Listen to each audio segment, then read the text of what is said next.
I use in-ears personally. I think if I didn't play professionally, I would use a headset. It's a lot more comfortable. It doesn't hurt your ears at all. It's very comfy. So. All right, walk me through your mouse here. DPI, what's your sense, what's your hertz, what's your use? Because that's also something that's super important. You go in, you got to get used to it. You got to get comfortable what you're used to at home as well. So I use 800 DPI. It's one of the defaults. It's 1,000 pulling hertz, and then in game I use 35 general sense, so I'm pretty high. And last one here, the shortcuts in the game. A lot of people use a lot of different, but tell me, smokes, grenades, first aids, and energies. What's your shortcuts? How close it's to you? Is it something you use the menu for, or is it within reach? I have every single thing bounded to my keyboard. I don't like to use any wheels. Nice. So for my first aid, I have it on in because I can use it with my thumb. I don't have to go into tab and click it. It's just a fast key. My med kit now, which is super important because they buffed it. I use caps lock. So pretty much everything I can use while I'm, peeking or crouching, jumping. All right, thank you so much, Shrimpsy. This was in-game settings with Falcons and with Shrimpsy from here. And I'm really happy that you showed us how to be one of the best. Personally, you're on my Mount Rushmore. Maybe not the GOAT yet. Maybe that will show if you win here. Thank you.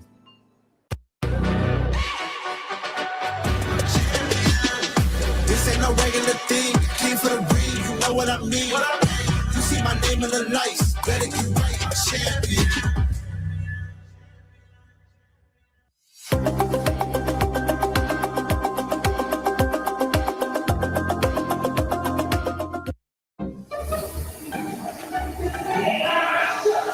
What's up, man? What's going on? Not much. Getting ready.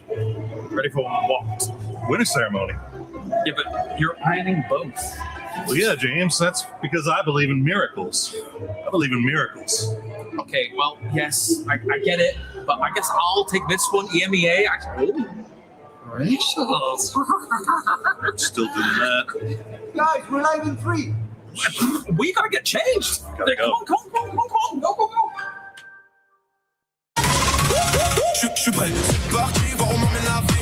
Comme sur mon green, tu m'entends quand je respire. Top le veston, jamais fling, trop de pas big blanc, j'ai fait changer toute la piste. Regarde ma pêche, je sais pas, j'attire. Je coupe la line, laisse la qui laisse mire. Nouvelle état, new name, toujours fluide dans le move. Main en l'air quand je rentre dans le groove. Garde ce regard, je suis déjà posé. Deux pas je tourne, glace dans mes yeux figés. Vite encore, puis je prends tout ce qui est à moi. Trop vite, trop fort.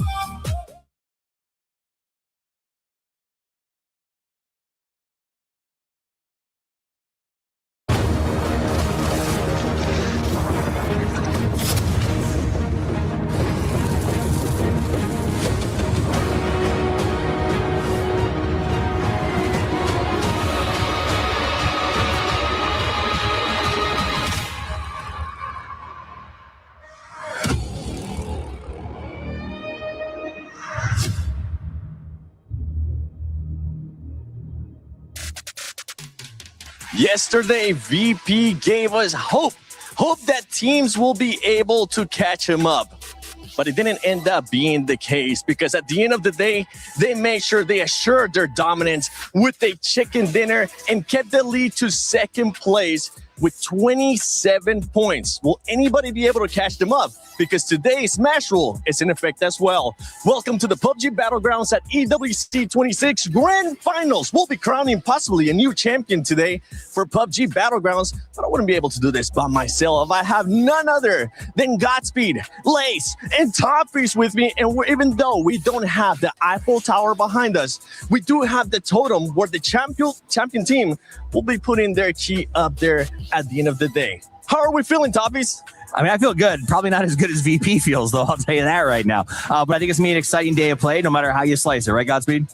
I think today is going to be incredible. There's an actual chance that we only play 2 games. Obviously, we'll talk about that a bit later. But that is just a crazy proposition to think that we could have a grand finals here end in 2 games potentially. It could end in 2 days. I know everybody is hoping that's going to be the case. I see you, production. I see you, Tomash, back there. We'll see if that's going to be the case because this is championship weekend. It is club championship. We'll not just be crowning a champion here for PUBG Battlegrounds. We'll also be crowning a champion for other games going on at EWC. So why not? Let's get an update with what's going on with the club championship with Glitter. It's championship weekend here in week 3 of EWC 2026, and it's time for another club championship update because we have a lot of action going on here today. So let's start with a little bit of an update from some of our other stages. Yesterday was a big day in TFT as Team Vision was able to claim the win, and this is big for Team Vision because they were a club that only had 2 participations in CC. So the ability to have performed so well and gotten those points on the board will be massive for them.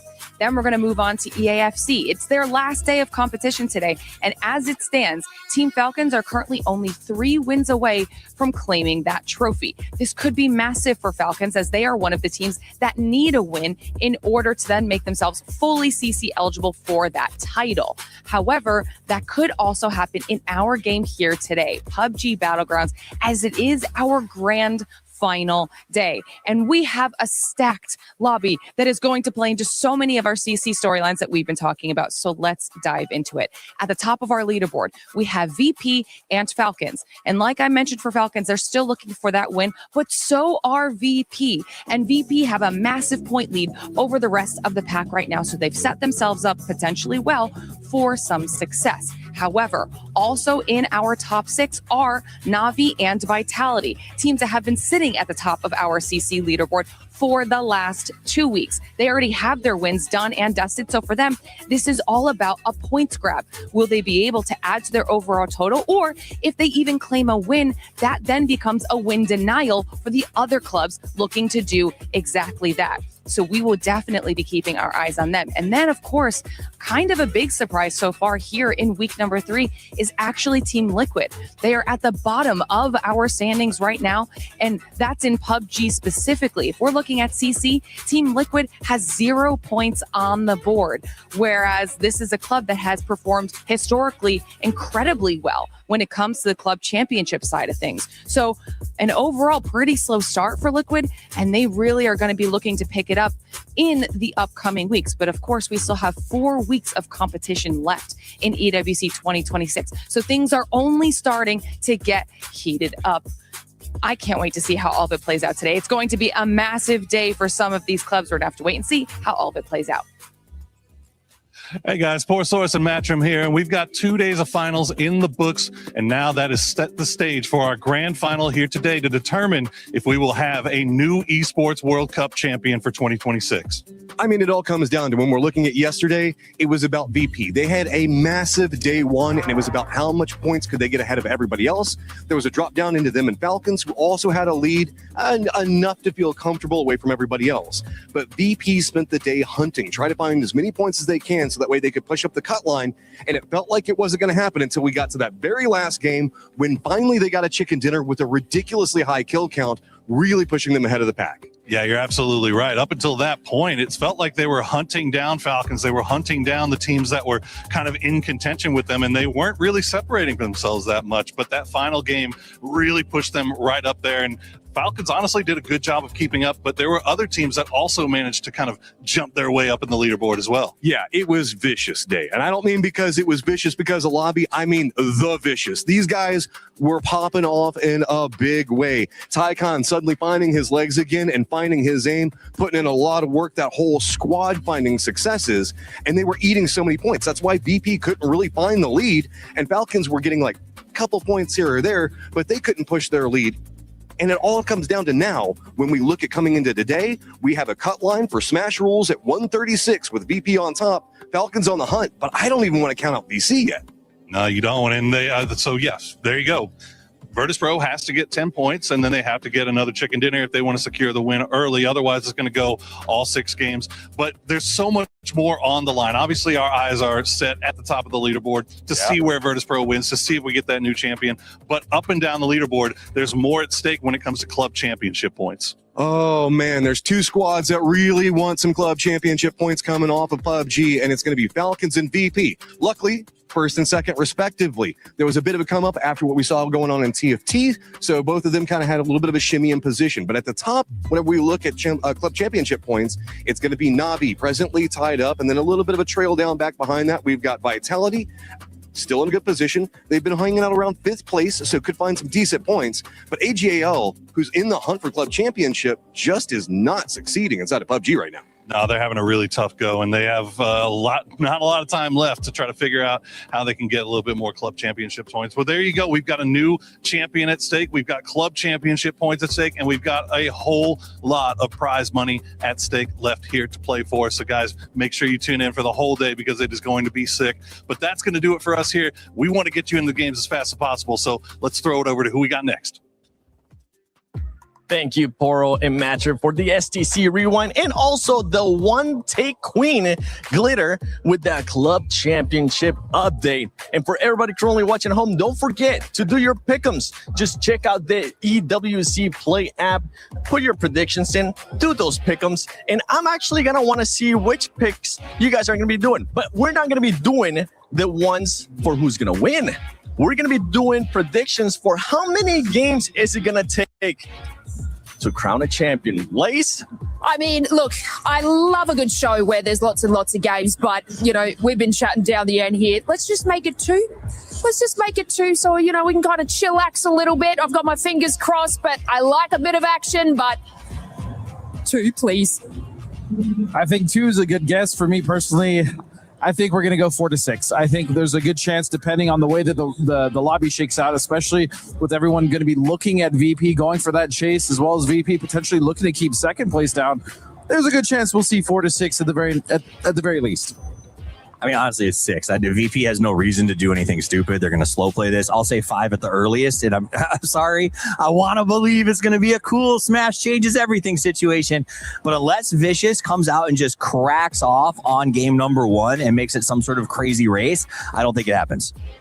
My body's telling me 2, but my mind is telling me 6. My mind. Now let's look at the Stony story of the day, which is none other than VP. By the way, these stats are from yesterday alone versus the Vicious. The reason why we're bringing this up is because Vicious had an outstanding streak yesterday in 3 matches where they were able to get top 3 finishes back to back to back, followed by 10 or more kills. I mean, that's what you got to do. Essentially, they tried to do yesterday what VP did on the first day, and that's how you get back in this match. Unfortunately for everyone involved, VP had the last game, right? If it wasn't for that, then I think both Falcons and Vicious would be on a bit of a better hunt schedule. But there's good news for that is Vicious is aggressive. They're going to come out in game 1, and they're going to put work to road, right? They're going to go out there, and they're going to try their best to get a bunch of points. You also think a lot of people forgot that VP did not have a good start to the day. Right, they were actually dropping quite a few points. They had a 0-point game, so it's very possible. You know, we thought if anything they were going to be much higher than 126 coming into the final. So it should be interesting to see if they are able to kind of, or if anything, if they got their bad games out of the way yesterday. They were just messing with us. That's what they were doing. They were like, you know what? We're going to make them think that the other teams can catch up, and then at the end, we're just going to psych. We're going to get a win. That's exactly what they ended up. That way, it felt like for the benefit of you guys in the studio, we're going to make this team to VP. They weren't catching circle 1s. They were working for everything they got. That last game, they had to actually, with 1 car, camp the bridge to get enough vehicles to make that rotation to the south side of military. They hustled, and that's what I love to see in a champion, a hustle period that results in a win. And you can see right there, VP with 126 points, 81 kills. That's the crazy part for me, because if you were to remove the placement points, this squad would actually still be within top 3, within top 4. That's how impressive they have been, Godspeed. But we got to talk about Falcons a little bit too here in Vicious, in Navi, because, I mean, especially Navi, with currently being at 78 points, being even further away from those other squads ahead of them, what is their focus going to be? Is their focus going to be trying to still be in the top 3? Because there's a lot of money on the line. If you end up being in second place, it's 300K. If you end up being in third place, it's 200K. Right now, they're at 134K. 1 placement can be life-changing money for a team, right? Yep. And I think a lot of these guys obviously have that in their mind. But yeah, we still have to talk about Falcons and VC, who VC absolutely closed that gap yesterday. We also have, as you stated, Navi, but right behind them by 1 point is Vitality, and Vitality actually won a game yesterday as well, so they were also on the hunt to try to catch that up. Falcons, I think in general, they're just going to play their game. I think this first game, we're going to see a lot of the teams just trying to maintain their game and play their way until something maybe dramatic happens. Maybe VP actually hits that 10-point threshold. I'm not sure. Yeah, and as we're alluding to it, the smash rule is in play. And we're going to be talking about now one of my favorite things, the Smash Zone for PUBG Battlegrounds, because the Smash Zone is set at 136 points. Teams have to reach those 136 points, and after that, they're available to win via Smash Roll if they get a chicken dinner. This is what we're saying. If VP ends up getting 10 points and gets 136 points and wins that second match, they could end up finishing here. But I actually want to see what VP had to say today, because I want to see if their pressure is on them or if they're just like, yeah, we're going to win this. Hello, Avenger here. I'm here with Nick C from Virtus Pro, and you guys were looking fantastic so far in the finals. A record-breaking day one, a good day two, and now you're looking good to win the whole thing. What's your thoughts coming into today, and how are you prepared? I mean, we're just going to do our own game, what we did past today, so today in group stage, and yeah, hopefully win it all. Either we're going to win by 6 games or we're going to win in game 3, so we'll see, yeah. So hopefully we can win it all. Yeah, obviously you have some teams chasing you. Falcons are the closest, and a lot of people are talking about, are you going to do something about it? Or like, what's your approach? If they get close, you're going to have to avoid them winning by match point. I would say they should be afraid of us chasing them instead of they chasing us. Because if we get a good enough gap, what is going to stop us from us stopping them? They can stop us, but what is that going to do? So, yeah, I think they should be more afraid of us stopping them than.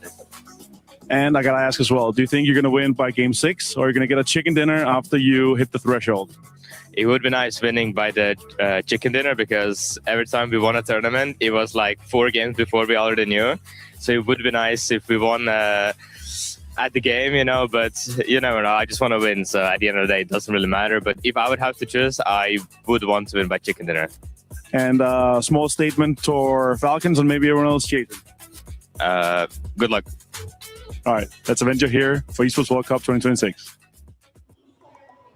The other teams should be scared of them. I like that. And one team that has to be probably scared of them has to be whoever's going to be in second place. But at the start of the day is none other than Falcons. This is a team that is not only playing to be the champions here at PUBG Battlegrounds at EWC 26, but they're also playing for those club championship points. And I love this social media tweet using that hashtag EWC. Make sure you guys do it as well, whoever's currently watching, because it's pretty much VP looking at Falcons saying, we're probably going to hot drop you tomorrow. Yeah, I mean, look, I like a little bit of smack talk as well. You know, that kind of gets everything rolling. And, you know, I did say, let's do it in 2 games. But for the Falcons, that's probably not going to be the case. I mean, they have a 5.4 average in kills across the finals compared to VP's 6.5. But in the hopes of overtaking VP in the Smash Roll format, they will obviously need about 37 points. This first match for Falcons, though, is incredibly crucial. Obviously, you know, we kind of, want them to play like not a slow game, but a consistent game. But they will need to prioritize these edge fights to maximize their kill points to be able to get up to that threshold. And then, look, if they were to do it, match 3 could potentially be possible, but that's obviously not to say without VP and their exceptional lead. Yeah, I mean, they just need to play their game right and keep an eye out for VP. I don't think necessarily VP is just going to come out the gates, hey, we're just going to hunt the Falcons. But, you know, if they can see that Falcons, hey, they're in a fight across the map, is it risky? Yeah, but can we just completely end their game right here? Why not? We are going to hit that threshold regardless. So that's something that Falcons need to worry about. It needs to be in the back of their mind at the very least. Yep. I mean, the only thing that I would be worried about is you're right. I don't think a day full of hot drops is on the table, but if I am the coach of VP, I do at the very least consider the first game messing with them a little bit just to blow their minds out and make them change their drop spots. Because if Falcons gets dropped in the first game, they can't keep dropping where they expect it to drop unless they win a 4-man. So there's a way that there could be some mind games here, but VP doesn't strike me as those kinds of guys. I think they're going to come in, play their game, stick to the strategy, and like he said, maybe try to take this home a little bit earlier. So I look forward to seeing how they approach, because for the first time, there's a lot of actual mental challenges that could go into this format. VP, please just get 10 points at the beginning. Get those 10 points in the first match. And for Falcons, if you are going to start performing good, take advantage of the games that VP goes out early, something that really wasn't happening yesterday at the beginning of the day. But let's see what Falcons had to say with Kalaris. Hey, it's Kalaris here on the final day of competition for the Esports World Cup for PUBG Battlegrounds, and I am joined by Tiggleton here. Falcons currently in second place, and of course, we find ourselves in a very interesting situation here, considering the format difference that we're not really that used to playing internationally. So for Falcons, are there going to be any different approaches that you would maybe take to the games and how things play out? What are your thoughts on it generally and how it could potentially play out in this lobby? I think the format's good fun. I do want to say that the amount of games we've played has made it like minimally RNG, which has been great. Although I don't think the smash point is going to like play a role in today's games. Just because VP has such a lead, we have to get 37 points just to catch them and get the smash point or be eligible. So that means we'd have to win one of the last 2 games to take home the trophy over them. And they just have too much opportunity to grief us a little bit. So I don't think the format will like play a big role in today's games, just some regular PUBG. So do you think that Falcons, you guys so far have been able to kind of hit your peak performance so far throughout this tournament and especially the finals as a whole here across these 3 days? Or do you think that there was a little bit of an extra level that you could have taken? Or is it just because Virtus.pro has looked how they have here in the final, going up against it, that has been just the challenge overall? So where do you think you're at right now as the team? I'm pretty sure if you took our points and compared it to last EWC after 12 games, we would have been in first place. We would have beat Twisted. So VP is just having an absolutely stellar performance. We could have cleaned up a couple things better. Like yesterday, there was a game where Na'Vi was a duo up and a double white. I knew it was Na'Vi in the house. 2 of them had died in the first circle though, and I couldn't recall that in the game that they had died. And if we had been slightly better with that information, for example, we could have crashed them and won the game that they won. But it's difficult stuff like that. It's really like, it's the 1% differences that are going to help us get over the line. So do you think that this is going to weigh on Virtus.pro's minds? I think a lot of people are trying to think right now what is going on in their heads, right? Because again, it's a foreign idea. It's a foreign concept that we're not really used to here in PUBG as a whole. So do you think that they may buckle under some of this pressure? Where do you think they're at right now? I think if you put Virtus.pro in the circumstances that we've been fighting this entire last 2 days, they're going to crumble. Ooh, it's a big thing to think about, considering what is on the line here. Any final words, shout outs here for Falcons? Yeah, guys, hopefully you guys enjoy the games today. We're in the James Dome out here. It's Kalaris' birthday. Let's go. Falcons did our laundry yesterday. We all smell fantastic, just so you guys know, watching at home. And yeah, that's it. Bye, guys. Thanks for that. Bye.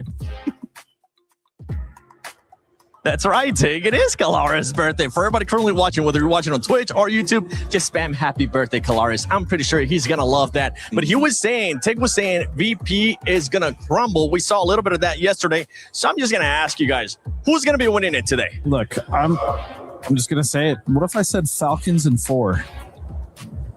I would disagree. I would say most likely VP, but I do think he's right.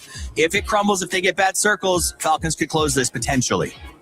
Yeah, look, stats-wise, VP is looking like they could do it the quickest. But after, I guess, the interviews and that, I reckon Falcons have the confidence today. Well, ladies and gentlemen, it is time to find out who's it going to be. This is the grand finals for PUBG Battlegrounds at EWC 26. Is it going to be VP? Can anybody challenge them? $2 million are at stake. Let's find out, because this is the grand finals.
It all comes down to this. 16 teams, 6 maps, and 1 trophy. We've seen teams crumble under the pressure, and we've seen challengers rise above. But now, it's do or die. One team has built a massive lead, but with that comes the pressure, of course. And every single team is like chasing them. They are watching them. They got on the back the biggest target. Yes, they do. Today, Smash Rule comes into play, which means that in just a handful of games, we could be sealing that trophy. However, that's never been done on the Esports World Cup stage. Yeah, but Barney, remember, a team can score like 90 points in one day. So, of course, they can go. And make no mistakes, everything is still possible today as well. So, please, ladies and gentlemen, help me welcome the 64 best players in the world to the Korea City Grid, starting with Shadow Esports!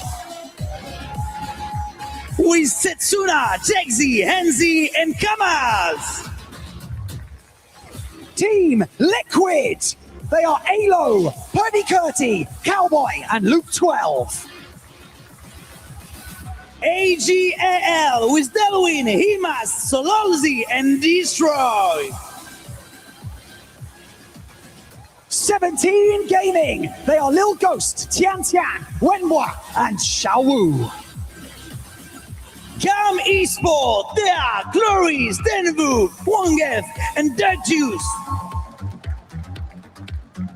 Myth. They are Kiss, Jacob, Scrappy, and Baron. T1, they are Ehend, Type, Heather, and Rating. Gen G Esports. They are Salute, D, Saul, and Bean. Your reigning world champion, Full Sense, they are Tiger, Velmot, Flash, and Tanalo. DK Esports. They are EJ, Akan, Pop Pro, and Xiongjan. Team Vitality, they are Gedrox, Lomaibal, Livente, and Queasy. Navi. They are Fayorist, Boostic, Spyro, and Hakatori. The Vicious Esports, they are Dekon, Bo, Surti, and Dugmai. Your reigning club champions, Team Falcons. They are Tiggleton, Shrimsy, Gustav, and Kickstart. Virtus Pro, they are Nixie, Carrot, Fimi, and Curexy. And finally, your defending champions of the Esports World Cup, Twisted Minds. They are Batulins, Lou, Perfectix, and Example.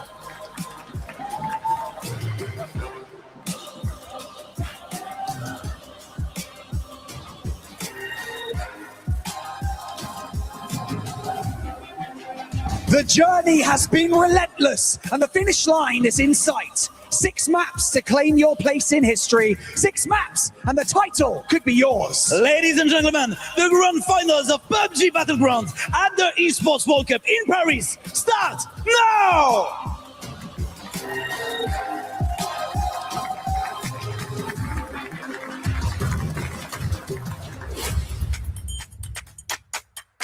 Who's going to be able to try and make the most insane run, maybe in PUBG Esports history? Virtus Pro has been a force of nature throughout this entire tournament. What a grenade from Batulin! Second place is very up for grabs. There's a lot of money still on the line for everybody else who wants to be in that chase. So the Vicious could be the one to do it, and that will blow everyone's minds. Team bọn em có thể làm được. We are the title defenders, and I would love to defend the title. But they're just going to send it right in. But I don't know if you knew if Perfectix was right there. He'll get 1, he'll get 2. Can he get any more? He sure can. I do expect us to fight until the end. Other teams, they tend to fall over when it matters most, but that's not us. Really close. Gustav did. Oh, Kick gets one. Gustav is another. The double Panther. We put in the work, and we're here to win. What a shot. Oh my God. And another one. Ми не будемо здаватися, тому чекайте, що ми можемо вас надзвонити. Twisted Minds is always here to win. the MVP has to go to Nixie.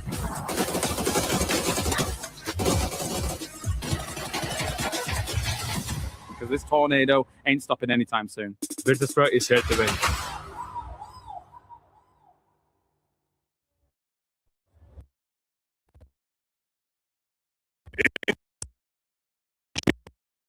WC 2026, and it is dicey moving into today because we've got a lot of different storylines to dive into. Yes, Smash Roll coming in, VP being so consistent, but with a 40-point lead on third place, so much more focus is now shifting over to the Falcons and really how they're going to fit into the meat grinder of everything going on. Yeah, it really feels like because of the point threshold that gets created based off of VP's huge lead that they've established, that you're probably looking at Falcons needing to win one of the first two games and have a big point kill total behind it to really feel like they might have a shot to catch up to VP, for someone to stop them.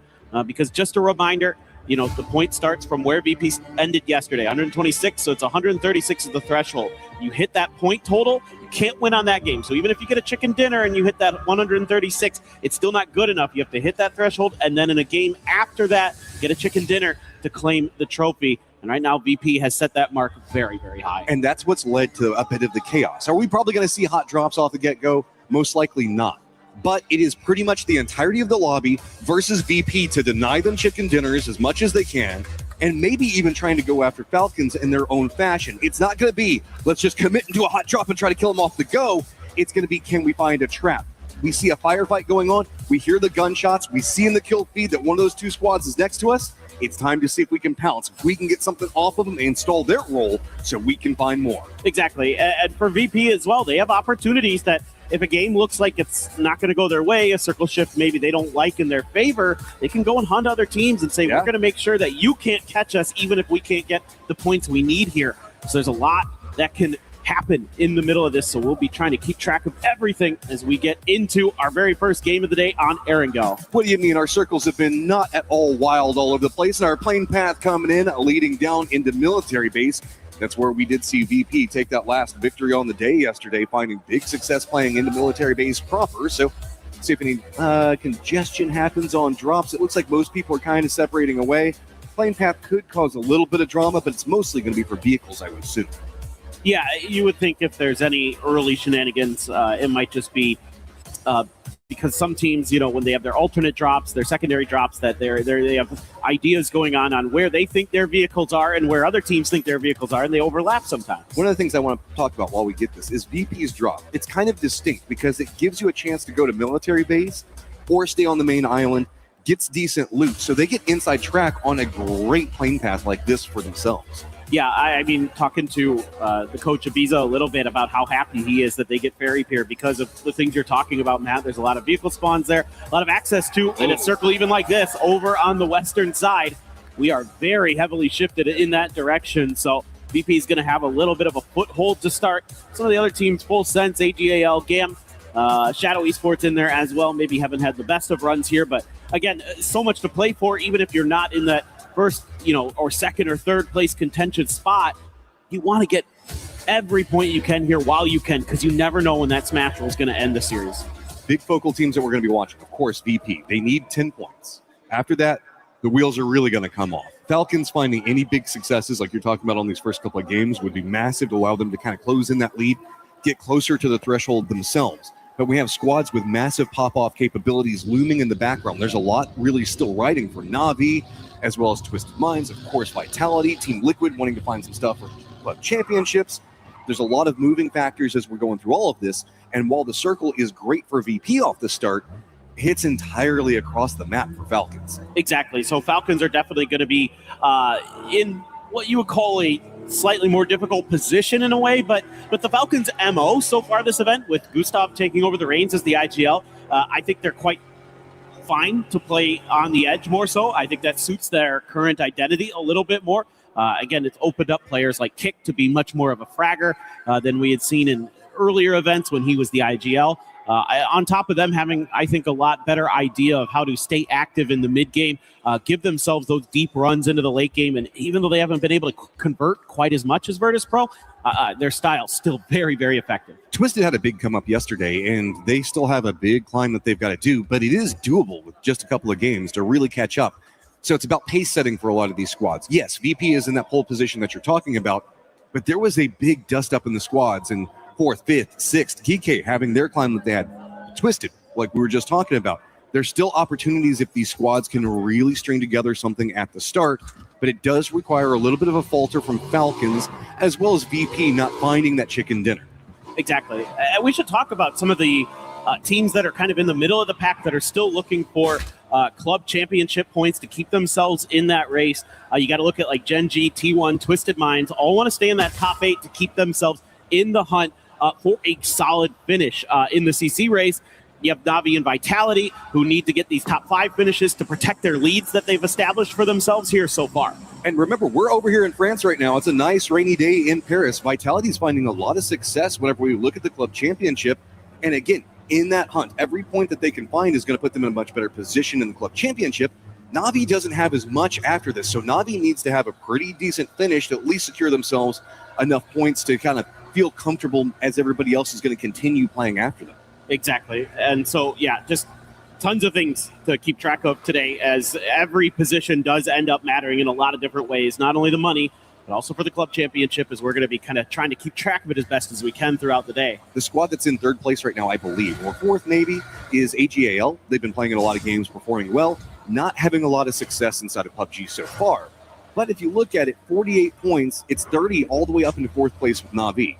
This is a squad in AGAL that really can find it on the last day, but they just haven't been showing it so far. Yeah, you're right. It hasn't been kind of that explosive gameplay that maybe we were hoping to see from AGAL, but no doubt that they can pop off at any given moment. They're a team that seems to thrive when the pressure is the highest, when it feels like they're down and out and they're not going to make anything happen. They kind of pop back into life. Now, Boostic has gotten lit up pretty heavily by T1 in transition, but it looks like he's going to get into some level of safety there for Navi as they slide into the compound ahead of T1. Okay, so we're looking pretty Quarry heavy right now for most of our players. Most of them actually playing west of Quarry and to the north of it, so we're pretty coastal on play. VP's got their backs up against the coastline. They do have a 2-2 split that's for full sense directly in front of them. AGAL is just going to be the northeast of that. Shadow's playing the coast just to the north of one of the duos for full sense. We haven't seen too much of a commitment onto Quarry. Really, it is just one of the players for full sense. Navi now trying to get over there. T1 kind of eyeing that pathing. Squads not yet inside the circle are going to be Vitality. Twisted's about to touch it. DC, Falcons, and GK, as well as Myth, about to approach about middle of the circle. Yeah, I think a really good day yesterday for GK, who really started to kind of pick up their pace, find a little bit of their own footing. It's been kind of a struggle for them, but up into 6th place to start the day. And again, another team that wants to get in that top 8 so they can continue to keep themselves in that club championship hunt. We'll be trying to track them a little bit as the Falcons. It's big for Falcons. Yeah, they're going to open up one of the secret rooms and get themselves some nice level 3 gear on top of some other things, a lot of util, a lot of meds, just about everything you could need here to make sure that you're fully situated coming into the late game. If you need 27 points, this is a great way to start it. Not necessarily afraid too much of the blue zone. They're kind of let everything go in front of them. If this does go for a kind of northern shift or an eastern shift, there's going to be a lot more territory to work with for Falcons to kind of sneak in. But that is mostly field play. When we see a bit of Everest still inside the circle, a smidgen of what we see in South George, leading around the Gatka area, and most squads are kind of avoiding those fields right now, knowing it's going to be just brutal to rotate, instead hoping the fact that we just stay much more coastal around that Quarry location, and the sitter meta just stays strong. If you're coming into this late, you're just going to run through a gauntlet of about 4 or 5 teams, and it feels like that's what Falcons is trying to avoid in their slower rotate, while VP went for the much earlier rotate, get in position on the coast, and then don't have to worry about it on the other side. But both those teams want to play outside in eventually. Like, if they get center, fine. Yeah. They're comfortable to play that. I'm not saying they won't take, a circle that just lands on top of them, but they both have shown that they're really adept at being in the case of Falcons, really maneuverable in the mid to late game on the edges of circles. Like they'll hang out after a circle pop, look for other teams, wait for their moment to either strike or find some open space. VP can do that too, but I really like the way VP kind of sets up these mobile fortifications, these wedge formations that they like to go for that really make them really difficult to get through. Because if you take a team fight against VP, it's like, okay, you might get one, maybe two, but they're going to wipe you out most of the time. And that's made them such a difficult team to go up against, and why they are so far ahead. They do this roaming thing in the early game where they just kind of don't sit in the spot long enough for anybody else to really know where their firm defensive positions are going to be at. And so a lot of people kind of overstep, thinking that they have the opportunity, and then VP just counter pushes on top of them. Ooh, that circle does stay right along the coast. VP going to feel great about it, hoping that maybe they can get those 10 points in this game. Northeast is going to get clustered real fast. Gam's going to be running in. Gen G back behind it. Team Liquid as well. There's also a lot of open area in this, and when we've been seeing open area, not necessarily a lot of trees, it's mortar time, baby. Another thing you're going to have to worry about here in terms of explosions that come from the sky is this red zone, actually, because a lot of teams are going to have to traverse this. So we could see one of those kind of unlucky moments where another one actually pops over to the side. Runs right in, right on top of Full Sense. They're also going to have some external positioning. 17 not going to make the commitment in. So now this is that split coming up for Full Sense. The northern section of it already in a little bit of trouble. Yes, the southern section can defend it, but it's a bit scarier. Yeah, this has got to be pretty clean stuff from Full Sense. If they're going to hang on, they are really disconnected. I mean, Tigger's trying to get over to help out if he can, but right now it is not really that doable because there's so many teams out here. And by the way, everything that's west of the road in this part of the map is relatively wide open. There isn't a ton of hard cover out here. So you can see a lot of teams are starting to die in transition just because of the nature of the spacing of the terrain. I really like T1's position right now. It gives them a lot of information on what's happening in the compounds in front of them. They've kind of gone for a 2-2 opposite sides of the hill, so that way they've got that road that you were talking about that leads into the more open sections with the hillsides. They get some vision on one point of it, and they kind of look into the forest and everything that's happening more into the east. This is the Shadow and Team Liquid fight. Alo going to be on the low side of this. Couple of peeks coming his way. Doesn't hit the shots that he really wanted off of it. That's going to put him in a dicier position as it's high ground, and Team Liquid is out real early. Shadow looking to, again, climb the leaderboard. It's so tight at the bottom there. I mean, you can see from 13th to 16th, it's 2 points, and then it's 3 more points from them to GAM. So they want to get everything they can done here today. So a nice early pickup for them. VC's going to be rotating in kind of behind T1 there, but a little further towards the coast right now as T1's going to settle up on the eastern side where there's more trees, more hard cover for them to work with. But you can get some high ground information here as Vicious to figure out what's going on to your north. We also do have Vitality that I believe, Vitality's already done their emergency pickup and their shift in. There's another one that's going to be happening to the north that might go more VP sided. We'll try to keep an eye on that. Falcons are going to be playing the northern area of Quarry, so it's going to be Navi on a 2-2 split for positioning. See, Alo and the rest of the crew ran up on this hillside, already in control. Alo did manage to get the knock on to Setsuna, but then after that, it put him in too much of a bad spot. The high ground positioning, he had to go for meds and then just gets instantly pounced. Yeah, it was just rough timing there for Liquid, and with Shadow already claiming that real estate, made it all the more difficult. Navi has some real estate of their own, a 2-2 split across the tops of the quarry there. Kickstart going to be getting shot at a little bit, so he's going to peel back, but he's going to be able to see quite a bit inside of the quarry, inside of these fields that are just to the outside. We're still going more west. I was kind of wondering, I'm like, is this one just going to keep hard shifting over towards these mini peninsulas? I mean, VP is loving it. We got Geekay that's making the emergency pickup on top of it. Twisted actually did call an emergency pickup of their own. They could try to leapfrog over all of this, but we do have VC that's got coastal control around the bays down to the south. VP is going to have the hillsides. T1 on the other side of it. To the north, the cluster is creating a death funnel, all stacked on top of each other. Early rotate for GAM is going to be very beneficial, but it's going to be Vitality as well as 17 mostly gatekeeping out. And it is going to be Gen G, anyone's legend, Full Sense, Shadow Esports all trying to make a path over there, and maybe Twisted if they don't go for the commitment, as it is going to be GK making landfall, but it's going to be right next to VP.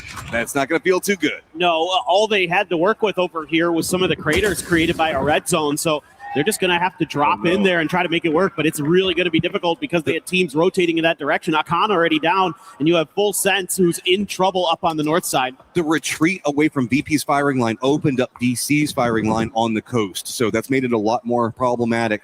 Also allowed GAM to squeeze in right next to him, so GK clinging to life on the coast with near on nothing to work with. You can see it's just a couple of smokes down and trying to use the ridgeline of the beach itself. Luckily, VC can't commit too much more in just due to the positioning. They're afraid of where T1's going to be playing from, but T1 has already taken shots into Na'Vi right now. Yeah, Gam's trying to see if they can find another angle in towards this GK position, but it's going to be pretty tough. The trenches are deep enough where you can prone down and hide relatively well compared to the rest of what's going on the screen, but just kind of keeping my eye on kind of what the Falcons are doing over on this side. Yes, thank you, observers. This is great. We were looking at Kickstart flying around, but meanwhile, they have found some entry. This is a perfect Falcons game. They want to find those edges and kind of hold those down. Look for their moments to strike. Twisted Minds did not take the emergency pickup. I think that they were afraid with Full Sense right next to them that they would just get picked apart right as soon as they launch up into the air.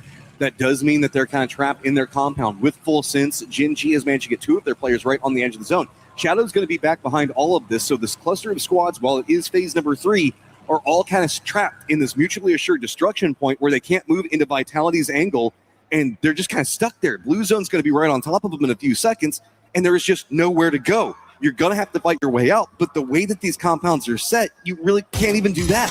No, it's going to be really tough. I think Twisted's going to have to make some kind of wide wrap because the road is really heavily guarded between Vitality and 17 Gaming right now. Uh-oh. The Twisted's making the run. They popped in vehicles. They're going to be running right next to 17. They're going to put them very close to Vitality. Where do you go? Popping up on this side. They're going to run right in the midst of Vitality. No clean shots. Finally, Quincy does find it. There's not much really to hide behind with those cars. They've got to stop. There is nowhere to go. Crossfire is now starting to get set. VP even sees some of this. Shadow is following right back behind it. Vitality switches their focus. And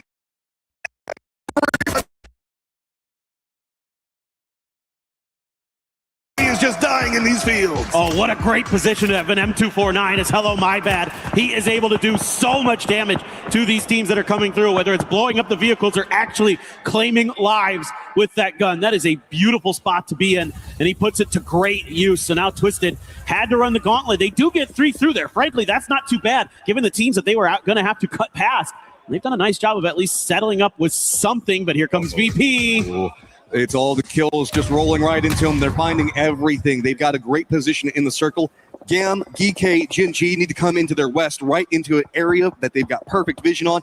Everybody to the north around Vitality, the circle abandons them, still leans into VP's positioning, so that's more points just looming. They don't even have to chase. They just got to continue to pick off people as they roll right into their face. Yeah, for VP right now, it's just about holding the line, just making sure that all the teams that are to your north and your west are going to have as tough of a time as possible getting through, and you're going to be able to collect maybe 5-6 kills along the way. Who knows? We'll have to wait and see, but Gen G is doing a little bit of damage to Vitality. That's way up on that northern congestion, but Gen G has kind of a off high angle into it from the distance. Meanwhile, Falcons right next to T1. Yeah, they can't go too far into this. They've got to stop right on the edge of the zone. The high ground for T1 and these trees are just going to provide enough cover to make it dicey, but you know that T1 will roam down onto this. They're trying to already get in position for nades. Falcons are all stacked up on top of each other, so that's going to make it very scary. We also have Myth on the other side. Looks like Falcons trying to take a couple of shots at, but Blue Zone now starting to fall on top of Full Sense to the north. Vitality going to be looming right next to it. 17 right there as well. All these squads still trapped over in the north. Well, nowhere to go. You just got to fight, and Vitality wants as many of these points as they can find. Yeah, I mean, for Vitality at this point, it's just try and clear all the teams behind you if you can, which is just Full Sense at this point. But again, Tian finds an angle. 17 starting to get their footing, starting to get their bearings. Twisted's a little bit angry that you tried to gatekeep them. Oh, Perfectix goes down to a nice grenade from Hello My Bad, though. Meanwhile, Flash on a sliver of life, a molly in hand, it goes with him, and he is probably going to succumb to the blue. Nades and damage just still continue to rain down on the Falcons, and they can't find the game that they want, and T1 going to be the ones that just keep finding more. Full Sense does falter up into the north. That provides more breathing room for Vitality, but Falcons, can you fight your way out of this? I mean, it just feels like everything's stacked up against them. They're bottom of the valley, nowhere to go. If they run onto the side with Myth, that's going to be a problem of itself. Gen G is trying to fight their way right in between everything. They're to the south of Twisted Minds now, and it's going to be VP taking shots right onto their backside, and there is nothing to be had over here. Everybody's falling to the north. Vitality, at least Twisted has a path to just barely get inside the circle. 17 just sends it in as well. They're trying to make something work while VP is busy trying to keep Gen G at arm's length, but Gen G has managed to establish themselves at least temporarily. Eyes probably got to turn around a little bit for them. Still Twisted Minds in the blue. They're hemorrhaging players, though. They're hemorrhaging health. Lou going to fall. Batulins on his last legs. Should be able to get that first aid off just in time, but it's phase 5 blue, and it is going to chew through his health so quickly. Beamy up on the roof, looking towards Genji to try to keep them pinned down, but there's just enough of a ridge line here for Genji to kind of hide behind for now. Here's the problem, though. The circle has finally left VP. They're going to have to deal with the mess that everybody else has been dealing with. 17's already moved into kind of a gatekeeping position. Not that they want to. They're just kind of trapped there. Twisted is going to get eliminated. The people that have control on angle right now are going to be VC of all squads down to the south. They've got that kind of dip next to the hillside. Then it's also going to be Na'Vi. T1 still taking those shots at the Falcons. Jin G with no easy pathing. It's going to be 17 again in that gatekeeping position, causing problems. Back behind all of this, we still have Gam that has to get into the circle. So VP is going to have to make the choice to lean into the firing lines of where VC is hiding at, or 17, Myth, and anyone's legend, as well as jumping in front of Jin G. There are no safe rotates from them from this point forward, and all the kills they were hoping to get here all happened too far to the north for them to really secure. That's true. I mean, this could have gone a lot differently. But VP was kind of stuck in their compound, not really able to collect on much because there were so many teams surrounding it. They couldn't really reach out too comfortably. We saw it one time when they eliminated Shadow, and that was about it. So now going to have to make their move, but they've been so good in these kind of moments where they're able to establish a bit of a beachhead, and they are on their way. And look at this, already some dips created for them. Do manage to sneak in the spot, but this is that VC side. This is the safest of all of them that they can go for. If they get up on top of the hillside, they're going to be drawing a lot of aggro. VC's just trying to defend the hill as best that they can. Live shots coming up. It's going to be Simon T that gets the knock on the Lucarux, but he is safe for now. Being on top of everything now means the fact that he should be able to get rezzed off that point. Nade's not going to easily be able to get up there, but Tycon's going to be close. Na'Vi taking the shots on VC has kind of slowed down the push that VC wanted to go for. Oh, I was going to say this could be about the worst team you want to come up against, but Tycon is going to get flushed out, it looks like here. Yeah, Na'Vi's going to claim that point, so that is bought Virtus Pro a little bit of breathing room. You know, VC, once they knew that was Virtus Pro and that dip, they were going to try to take them out as quickly as they could, but they were thwarted on their backside. Meanwhile, 17 is harassing and hammering Genji. Nixie's going to get involved too, and he's going to get the knock on the salute. I mean, they're putting up the damage. It's just really hard to find the kills. You've got to kind of curve the bullets around, and it just keeps getting stolen away. That time it's going to be 17 that finds it. Falcons still fighting, backs up against the blue zone, getting some shots on T1, Myth on the other side of it, but it's all about VP and trying to survive. The longer that they can get here and start to dig down, they can start to dodge the shots every single time they go for a profile, inherently making a bunker into that position. So now they've got high ground control on a lot, but are mortars going that way? No, they're going after Myth instead. Those were darn close. Myth already suffering a tragedy earlier in the finals when Soul connected onto all four of them. Oh, the circle favors VP. Yeah, it's right on top of that hill. So VP, you're going to need somebody to displace them here so they don't hit that point threshold. I mean, they're getting closer and closer. That 136 mark is what they're eyeing. Already got a placement point, 3 kills in the bag. But remember, it has to be a chicken dinner the game after they break threshold. So even if VP does manage to get a chicken dinner here, it doesn't count for the smash. It's going to be the game after that. They're in a great position and potentially win it, but then all wheels come off. Falcons knows this. They've got to find something over here. They've got Myth and T1, 2 squads during the group stage that were just rampaging on top of everyone, and now Falcons has to fight against them just to touch the circle. And if they do, the only section of the circle that's going to be near Falcons is that lip that drops down into the road where there is no safety to be had right on the edge of the zone, and it's going to be vulnerable to multiple positions in the egress. It's just time to fight for Falcons. They know it. They've got to just drop whatever utility they can on Myth and start finding some kills. And they have found a huge knock initially onto Baron. They're going to look to try to flush that out if they can. Scappy has a foxhole for himself, is going to remain in that safety. Jacob, no helmet here in the blue. This is not comfortable at all for him. He's just going to be able to get that first aid off in time, but the vehicle rolls away from him. He's going to have to chase it down even further into the blue. Falcons turn their attention up. They almost pay the price. Goes down to blue zone. Kiss, though, finds Gustav, gets the knock on him. The timing's going to be really bad. Blue zone on top of him. It's going to be Falcons fighting up the hillside. Nade rolls down. Doesn't get a lot. Tick's got to be careful of the blue zone. Scappy on the other side. Myth finds Falcons and demolishes them. And it's Kiss who gets most of the kills in that exchange. That is brutal for Falcons. Only 1 placement point, 1 kill. Virtus Pro still 4 up, center of the circle. Things getting wild over here. T1 going to take their crack at trying to deal with Myth. but they are getting absolutely lit up by AGAL. They strike from the hillside. The climb trying to start for AGAL. Weakened squads galore. Nate's now starting to rain on top of VP. Problems mounting for them as well. Finally, Vicious has a way to get up the hillside. Navi had to move closer, so it denied out the sightlines on push. Notice Beamy down in the low side of the hill, though. He could be the guy that manages to turn this back around and stop VC in their tracks. Nixie would love to try to get that res off, but I'm not entirely sure if he's going to be afforded the opportunity. Duckmite has another blue zone, going to let that loose. No more damaging util in the bag for him that I can see. Meanwhile, 17 is doing a nice job up on the other side, but here comes Navi. They want to try to get involved in this. Both them and BC absolutely have their eyes at the top of this hill, but you can see it's a bit of a hedge of the bets here for Virtus Pro as Beanie is going to be disconnected from his team. Third and fourth place have a hill in front of them and a climb that they've got to do. VP coming more active, looking down on 17. Lots of shots coming up from Vicious as well. Ian still alive on side angle. Anyone's legend is going to get eliminated. Nobody from VP finding those points, but we're in placement, so it's going to continue to tick up. That's really all VP is looking for. They want as much on this game as they can get. Chain reses and being in the focal point of everything is fine as long as they can reach that break point. Yeah, and they've got a little bit of extra help with the smoke, so they're going to be able to buy themselves just a bit more time. C4 going to be attempted here by Simon. He may just give his life for the cause because this is uphill. You can't just send this in there easily without getting enough momentum. Got to time it well. Oh, the dip in the hillside. Now it's a problem for VC. They can retreat, maybe even use this whenever it explodes to find some safety inside of the dip.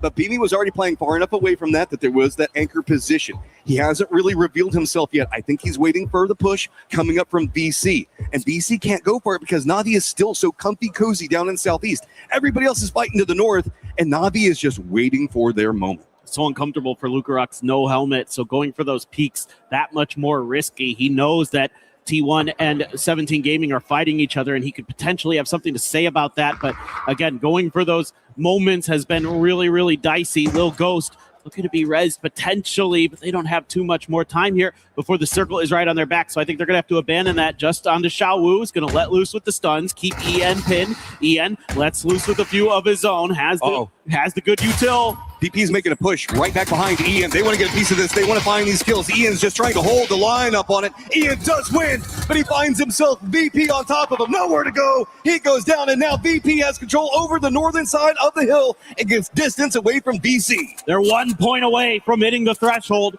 Again, they could win this chicken dinner, but that doesn't mean they win the tournament just yet. But they are certainly putting everyone else onto notice. VC and Navi haven't been able to establish those footholds that they'd really like. Yes, like you mentioned earlier, there have been a few craters that have been created for VC to work with, but they haven't been able to get that knockout blow to go. Meanwhile, things just going to kind of slow down here for a moment as everyone assesses the situation. So much util already used between everybody. You can see here Nixie has nigh on nothing. He doesn't even have a first aid kit left, just bandages and energy drinks, really. And so it is going to come down to some gunfights, it feels like. And where this circle goes next, that's really what everybody's waiting for with bated breath. Navi's got a good control section of it that they feel fine with, but if this does hard shift down to the southeast, move coastline, it could be bad. Gives everybody a little bit of a favor. It's just Navi in the position that they're playing from, not going to be in the best of spot. VC already has that 1 point that they're playing for with defense. Duckmice just got to regroup. This does also mean that Beamy and his sneaky little spot over there is also going to be outside the circle. This is a big game for Navi. If they can close out the win, they could potentially either get to or maybe even get ahead of VC off to see. But here it goes. Beamy being very, very sneaky. He's still outside of that next circle by about 10 meters or so. So he's going to have to crawl a little bit forward. It's just going to come down to, who's going to see who first. Is Duckmite going to have any idea that he's going to be that close? Here's the thing about it. If Beamy and VP pounce at the right time onto VC, they now get high ground control over that hill. VP was wanting to hold on to it, but it's VC's positioning that's made it so complicated. If VP get control of the top of the hill, it's going to make Navi's position so much worse. The only reason Navi is really comfortable where they're at right now, as you can see, looking up into that hill, they don't have to deal with anybody. They don't have to worry about the cover points really that much yet.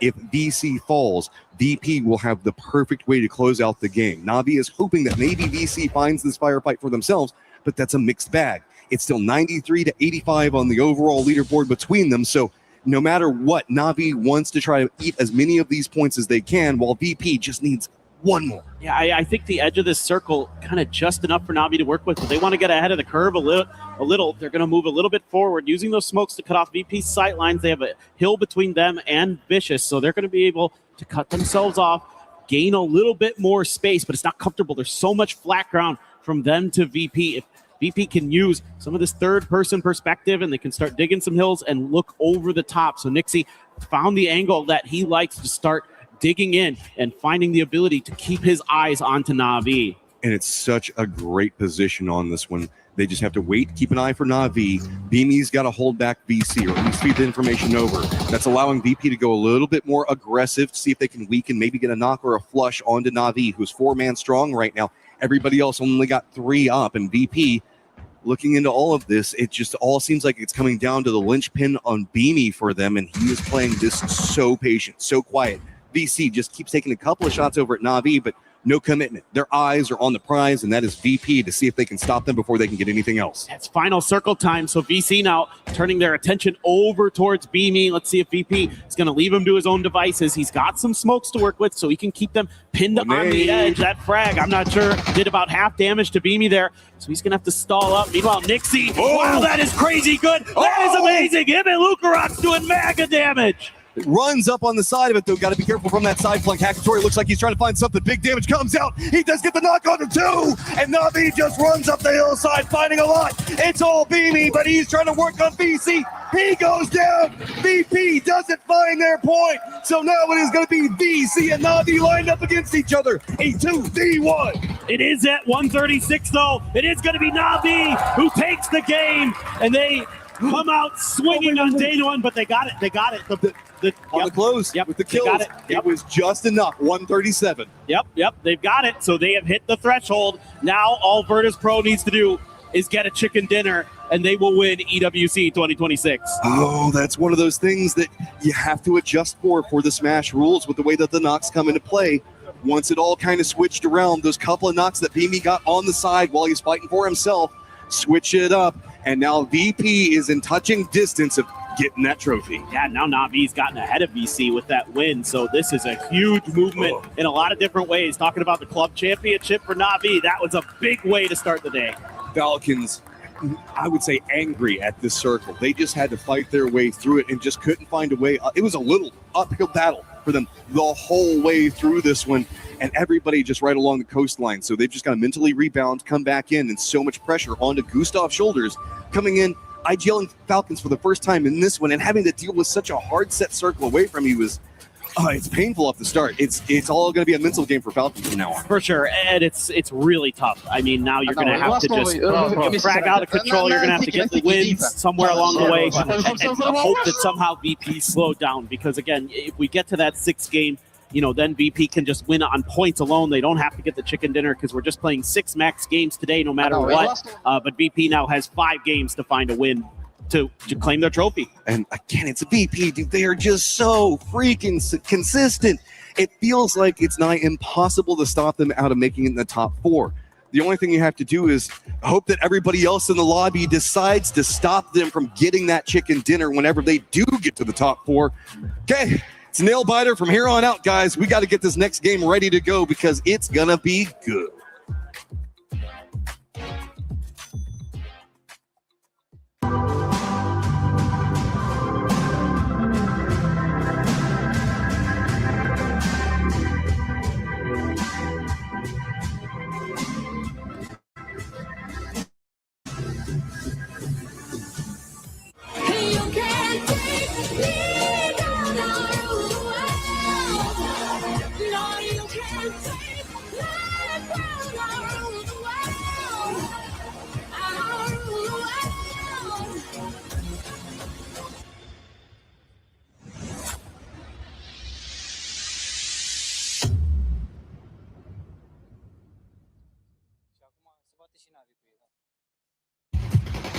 Shrimzy with 8 kills here on this Erangel. I can't believe it. How does Shrimzy do it again? Falcons has been carried to this victory. They are looking spectacular here.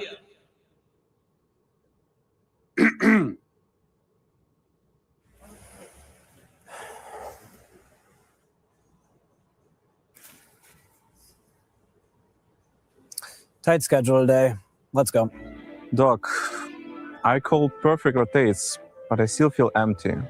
You know, TVP is killing me. No chicken dinner satisfies. Classic IGL burnout. Delegate more. Breathe with the zone. Next. Howdy, partner. Oh my. That last rodeo was wild. Woo! Cowboy. How many times did I tell you? You're not a real cowboy. Land safe for once. But Doc, the loot calls for me. Out. Yeah? I said out. Tactics, rotations, push left, push right, smokes this, smoke that. I don't know anymore. My team doesn't listen. Nixie.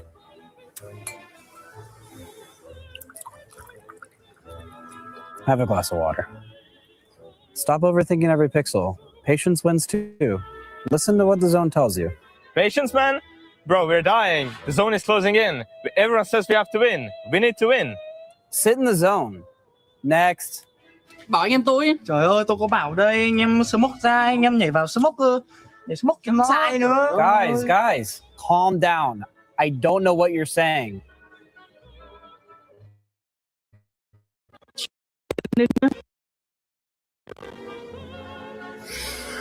Surviving in the finals is much easier.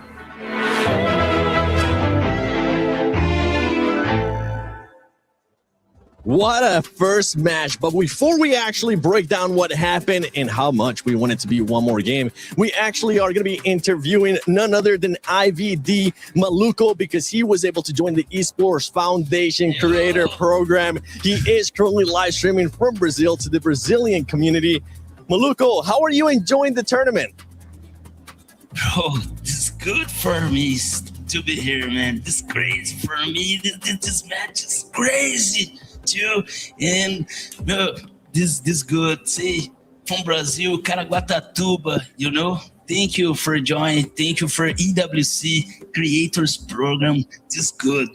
I'm glad. Good, bro. I'm glad you're liking it now. We don't have any Brazilian squads, but who are you rooting for? I'm root for Furia, bro. Furia, and this match. my heart is Furia, but I'm char and rooting in last game on group R8. Yeah. Oh, R8 is good. Yeah. Right on. All right. This crazy. Thank you. Let's go. Thank you so much for joining us, Maluco. If you guys want to be interviewed in the future, make sure you join the Esports Foundation Creator Program. Obrigado. But now to the actual thing.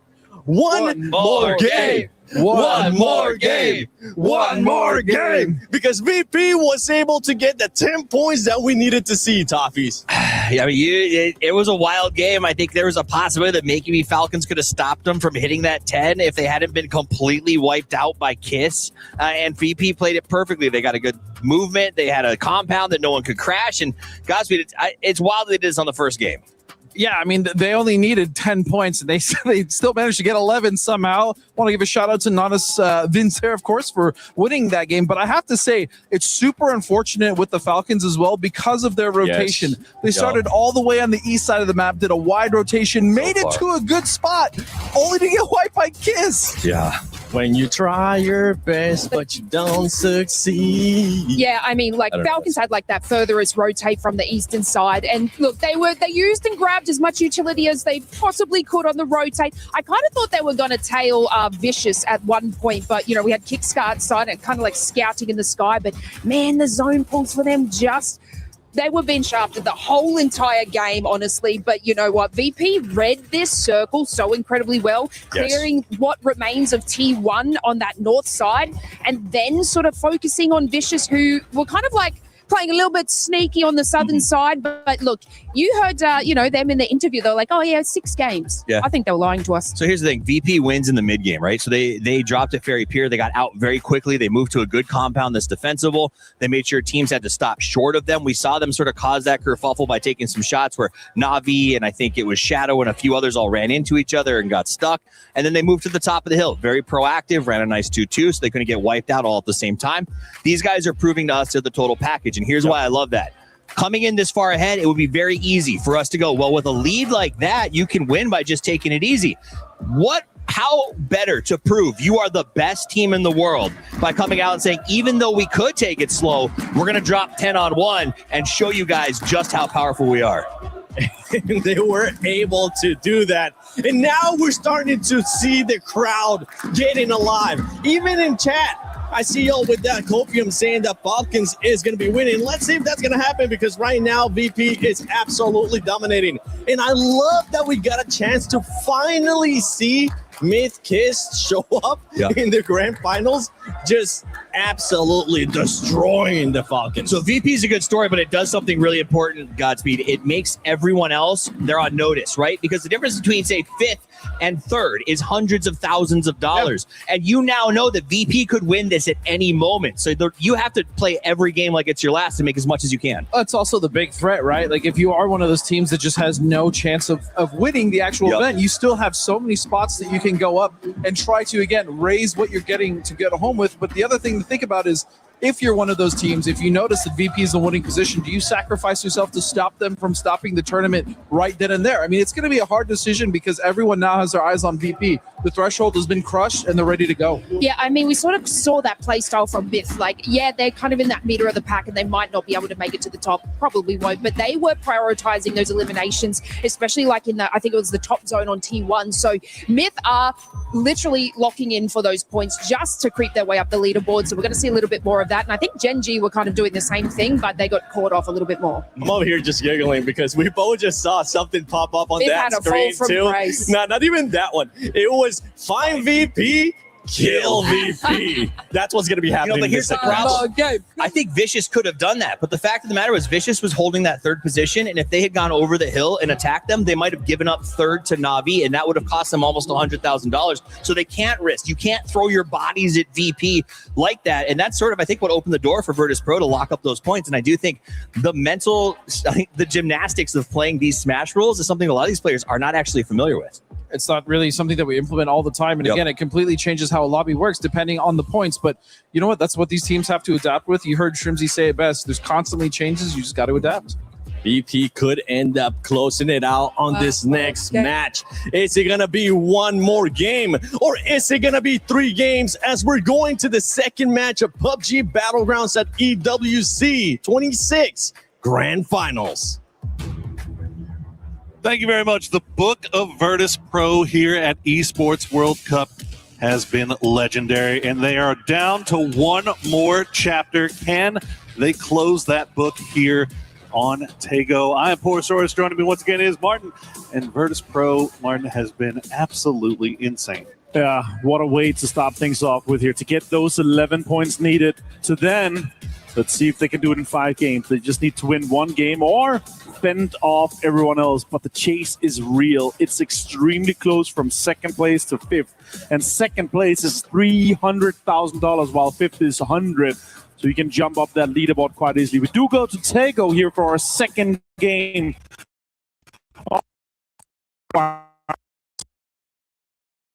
64 players, 60 nervous faces, because they hope this goes for as long as possible to see if they can jump up to that leaderboard.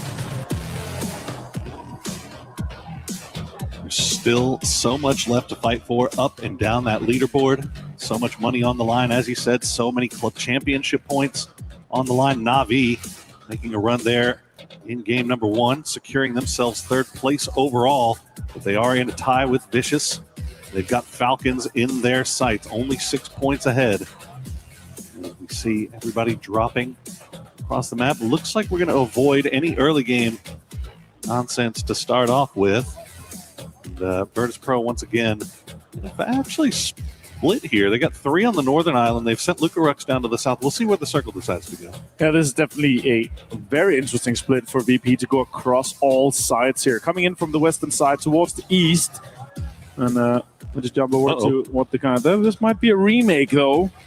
Yeah, let's see what happens once we get locked that in here for sure. It looked like I don't see too many games going on. I don't think. Screens. No, it definitely looks like a remake. Okay. Well, there you go. All right. Well, built up all the tension, just for the tension to build up a little bit more here as we check in with those Virtus Pro boys. They don't look like they're too stressed, though, do they? No, you saw them also in just after the game. They were laughing. They were having when I walked up here, I did look at the guys. They're like, "Oh my god, this was just insane." They're having so much fun with it. And also the amount of points they're already built up. 36-point lead to second place. It's just an impossible task for anyone else. And as we heard, also in the player interview with Nixie, he was like, "Okay, this Smash rule. If we're able to do it, wouldn't it be exciting to both win the game and then win the whole tournament with that?" We do have a technical pause, as you guys see here. We're gonna remake that game and get that match going once again.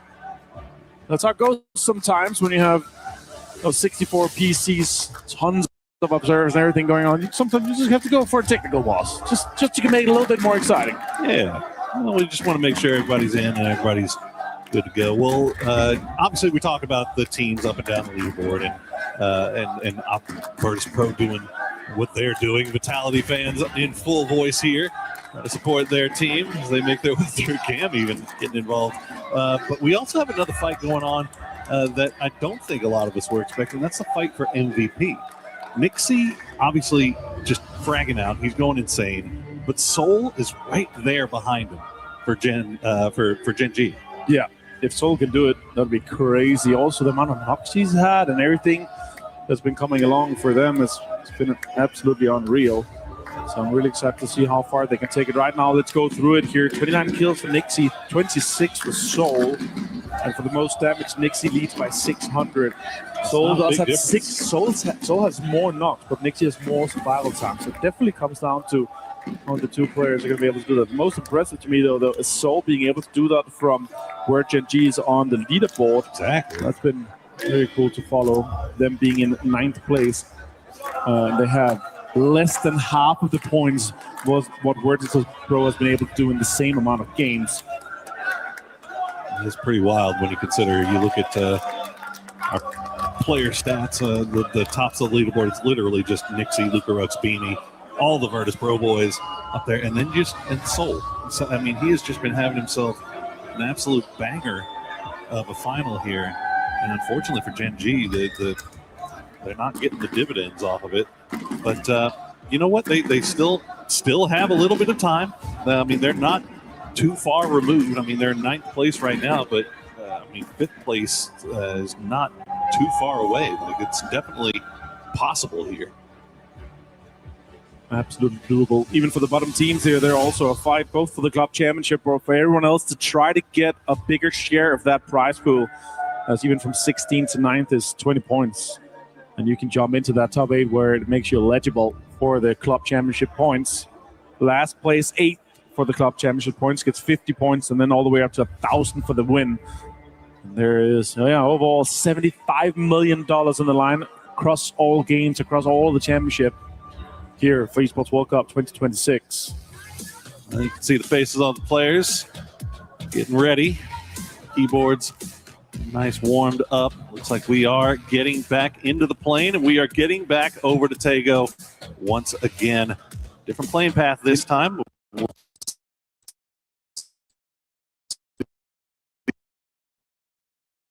I figured out why we have to go again. Oh, I figured it out. All right. You know what?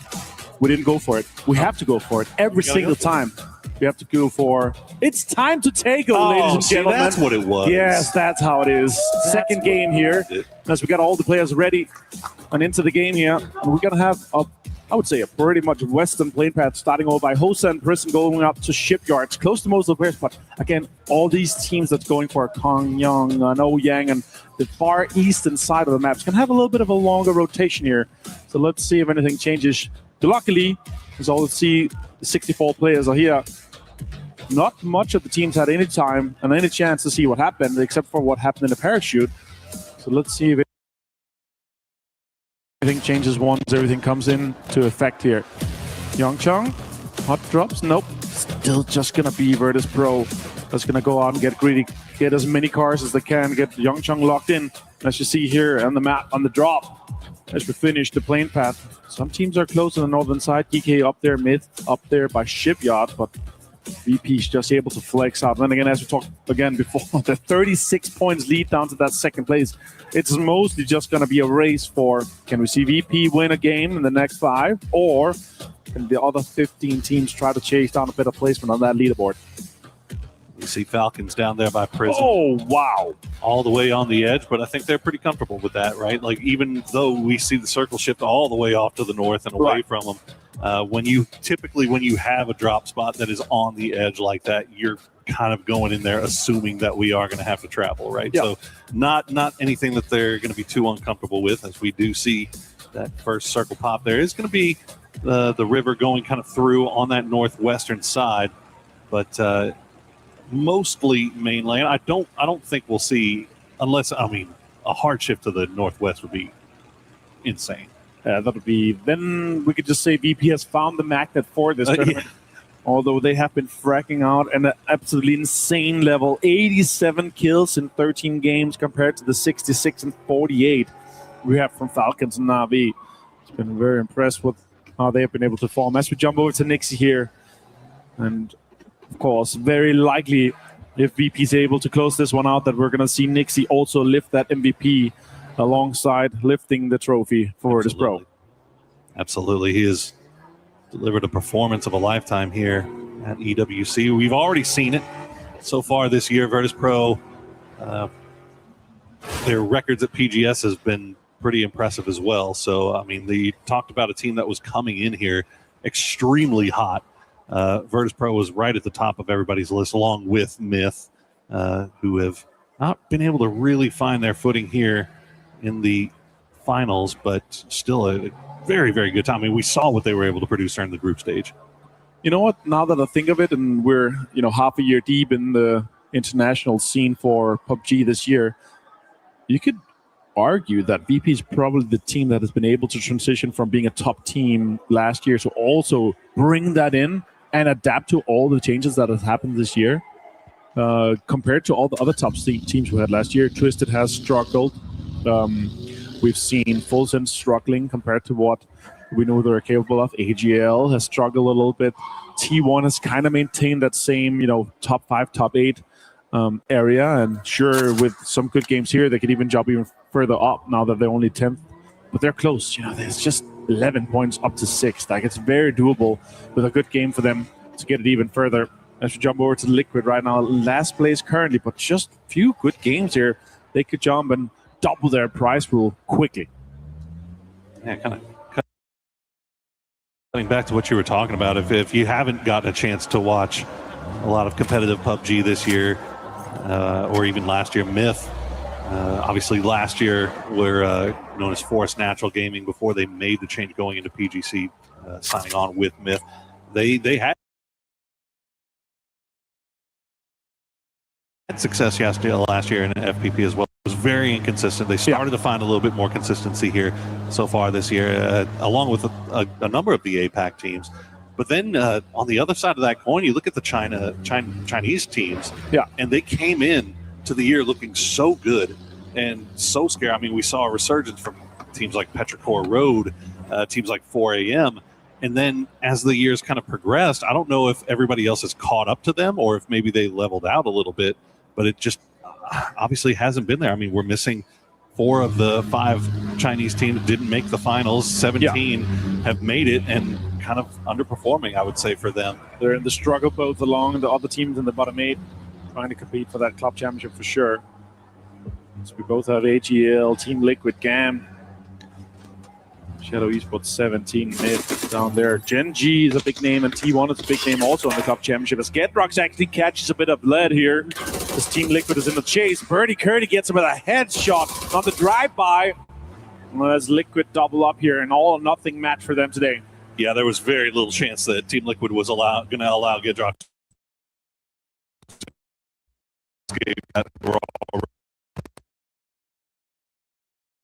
hunt down that point, secure that point for themselves. Now they do have the rest of Vitality off to the north. They also have Gen G making their way into the north side of Yongchang. We see Myth run into Tambu, losing Kiss early. That is rough news for them. He has been a superstar player, and Jacob actually nowhere near this. So we'll see if Myth continue to stick around if they're able to get Baron out. Just a fight for straight up positioning here in this eastern side of the circle, hoping for it to come back across the small river. More utilities being directed towards Myth as Baron is actually spotted on the other side. He's taking some shots towards Tanwook. Tanwook catches a headshot, 58 damage done with the MK12. It's going to give his position away, though, and now the rest of the Gam boys know exactly where Baron is. Dropping the smokes will slow things down for now, as another member of Myth will try to come over here and provide some support. Gets the shots into Duckjuice. That's going to be Scappy from the hillside, but Duckjuice just pushing through with that Panzerfaust in hand, hoping to spot out something. Scappy will get pressed away from that high ground position. You saw the damage coming through, and I think Baron, was that a C4 in his hand? It was. Drop one on the wall, maybe. Trying to take Gam by surprise here. Panzerfaust in hand. Duckjuice will take him down with the suicide Panzer.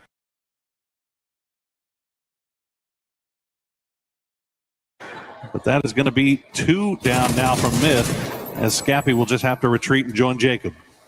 That pushes Gam in to a few points here now so far, and those points are so close in the bottom half of the leaderboard, so it's very important for them, as T1 also tries to get in further into this circle here. So many teams around Yangchang. You could always think that they were looking for VP if VP was playing slow here. T1, Vitality, Genji, and Liquids over in this direction, and nobody's there except for all the teams looking for VP, looking to try to stop them. Shots coming, Raining finds Quizzy as Vitality loses a member of their squad. A little hillside jousting there for Vitality. Unfortunately, that's going to be the second member that they lose. Already losing Gudrox to Team Liquid. T1 continuing to drive around the hillside to see if they can hunt down a few more members. They might have pinned out Levante.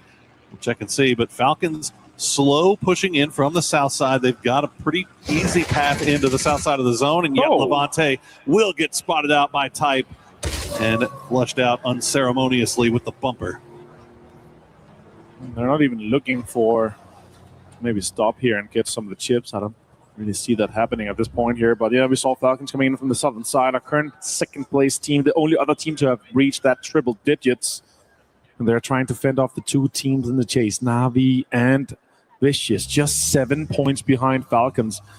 And that drop off from second to fourth is from 300,000 to 134. As we see the next circle pop, we do know that we're not going to be ending up in the Yangchang area, but there's still this big skinny river that's going through from the shipyard riverside. So let's see where we end up, as VP is going for the high ground control, for the information to be gathered as all the teams try to get deeper into the circle.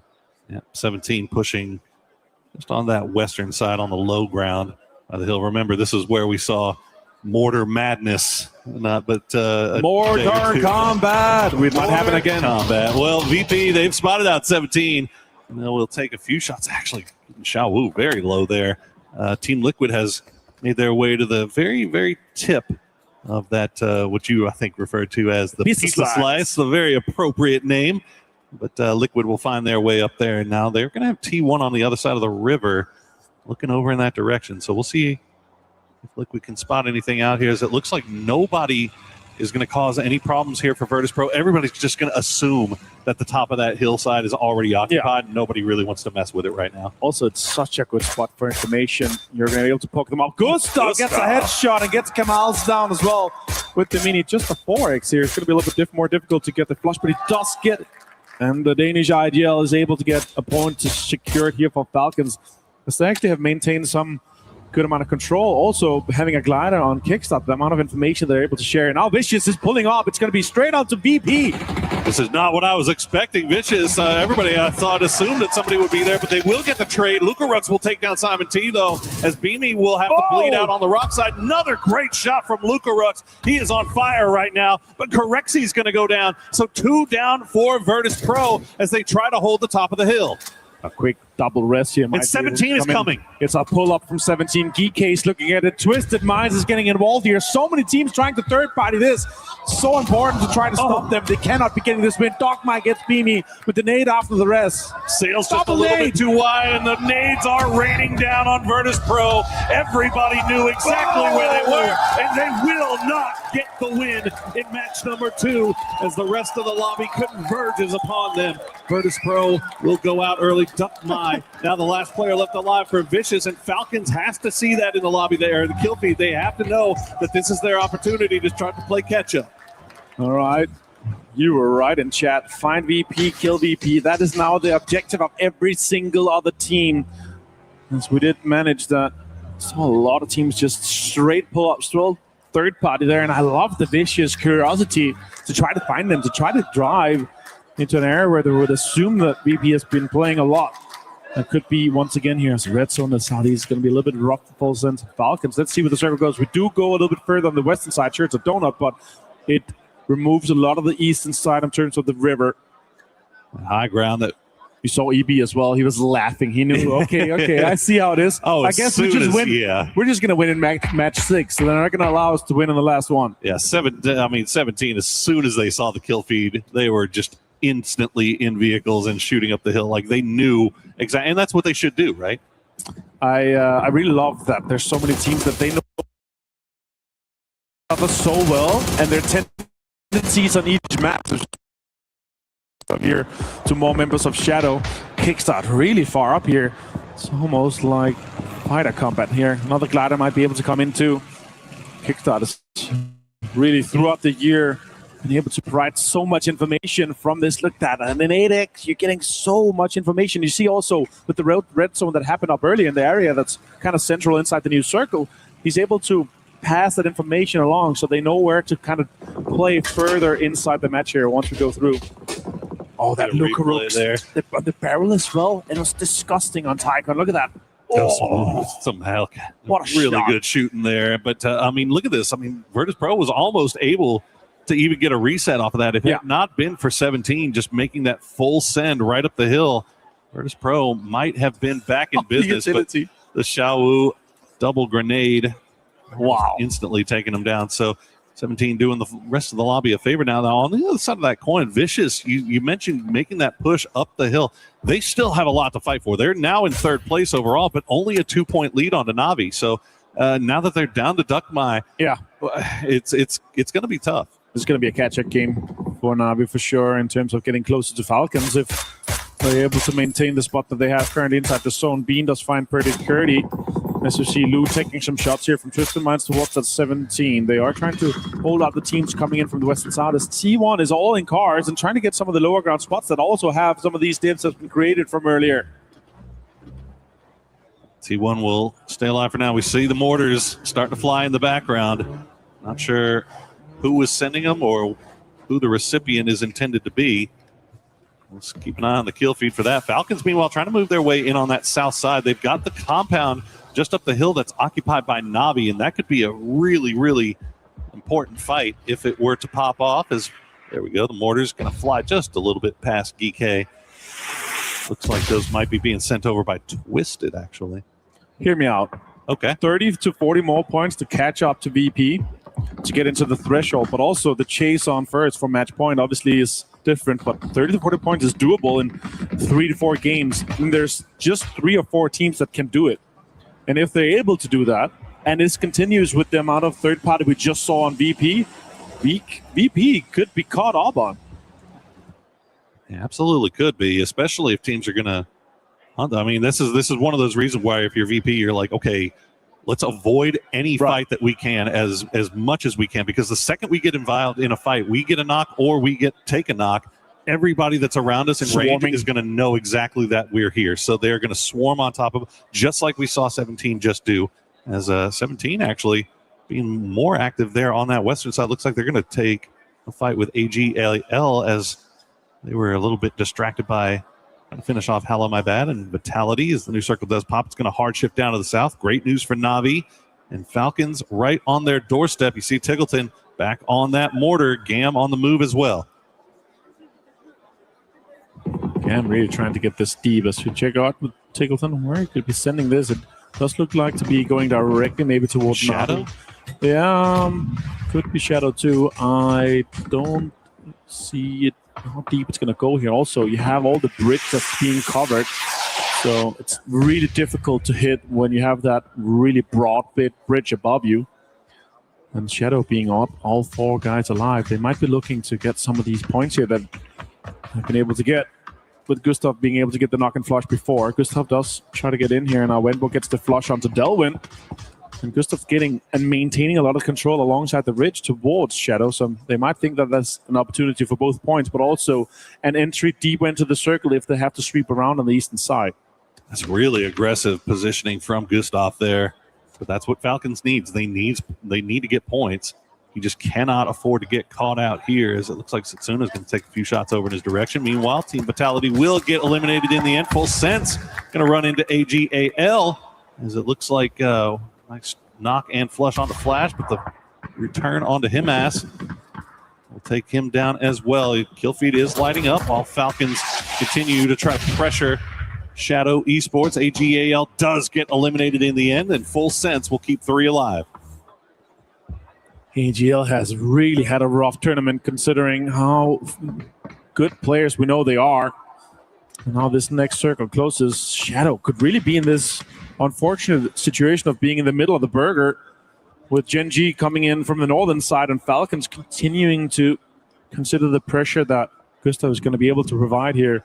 As more mortars are coming in, and straight towards Gam here. That did blow up the car, but it does provide and enable some cover for them if they swap around in some of the areas. Your next circle is going to pop shortly here, and Twisted Minds on the edge, 17-2. A lot of teams is going to have to fight this next circle.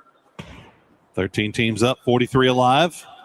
As the circle will pop, and it's going to shift up to the north, so it's going to go to that high ground. Geek T1 already sharing it with Duckmine hiding in their midst, just lying prone inside of a dip as we see the mortar come through. Gam, once again, will have to have eyes on the sky. Looks like they'll avoid it for now. They continue to dance around. At the same time, you don't want to just blow all your smokes right here if you're Gam. Right. Because you know you're probably going to need them late game, but Navi is just, they're just continually sending them down. But this does shift away from Falcons, so now they have to get in vehicles and decide how they're going to get in here while avoiding that Navi compound. Yeah, as you said, it's actually a really rough shift for Falcons. They could do a pull-up onto Navi here. It does happen here. Now the pull-up comes in. Tickleton takes some shots, connects a little bit, and now Tilsy's being deployed from Navi. They're going to try to pull to the blind side of that Navi compound, and it lets them get very close in. But a good grenade from Hakatori takes down 2, and now he knows who's on his doorstep. He will go down to Kickstart as Shrimsy and Kickstart try to hold the line. The rest of Navi trying to get over here and provide some support. Boostic not here just yet, as they will continue to play around on these walls. Nobody looking down. Actually, Full Sense. Belmoff taking shots, so they can't play on the outside of the wall anymore. They have to push in. Shrimsy, half HP, Kickstart, half HP. Boostic's on the corner, gets Kickstart down, gets a flush, and immediately now it's down to just Shrimsy. Can he maybe get something more happening here? No, he goes down, and Falcons is out in 12th place.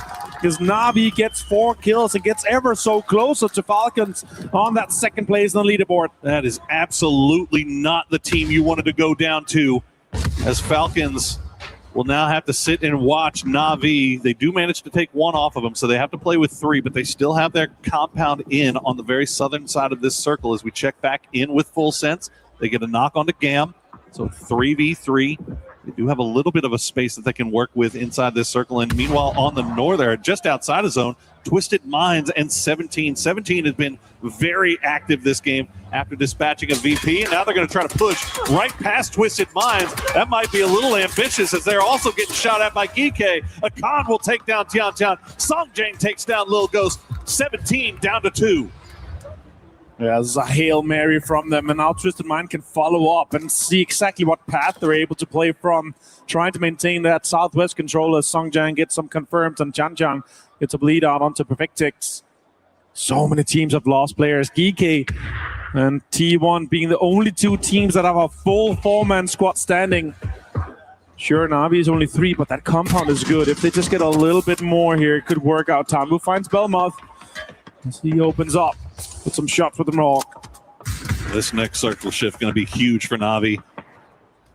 They can get a little bit of luck, because leaving that compound is going to be absolutely impossible. And yeah, they're going to have to do it, and they're going to have to push uphill into the Geek compound. Geek in a beautiful position here, depending on what T1 does. T1 on that northern side, they've just kind of been looking down to the south downhill.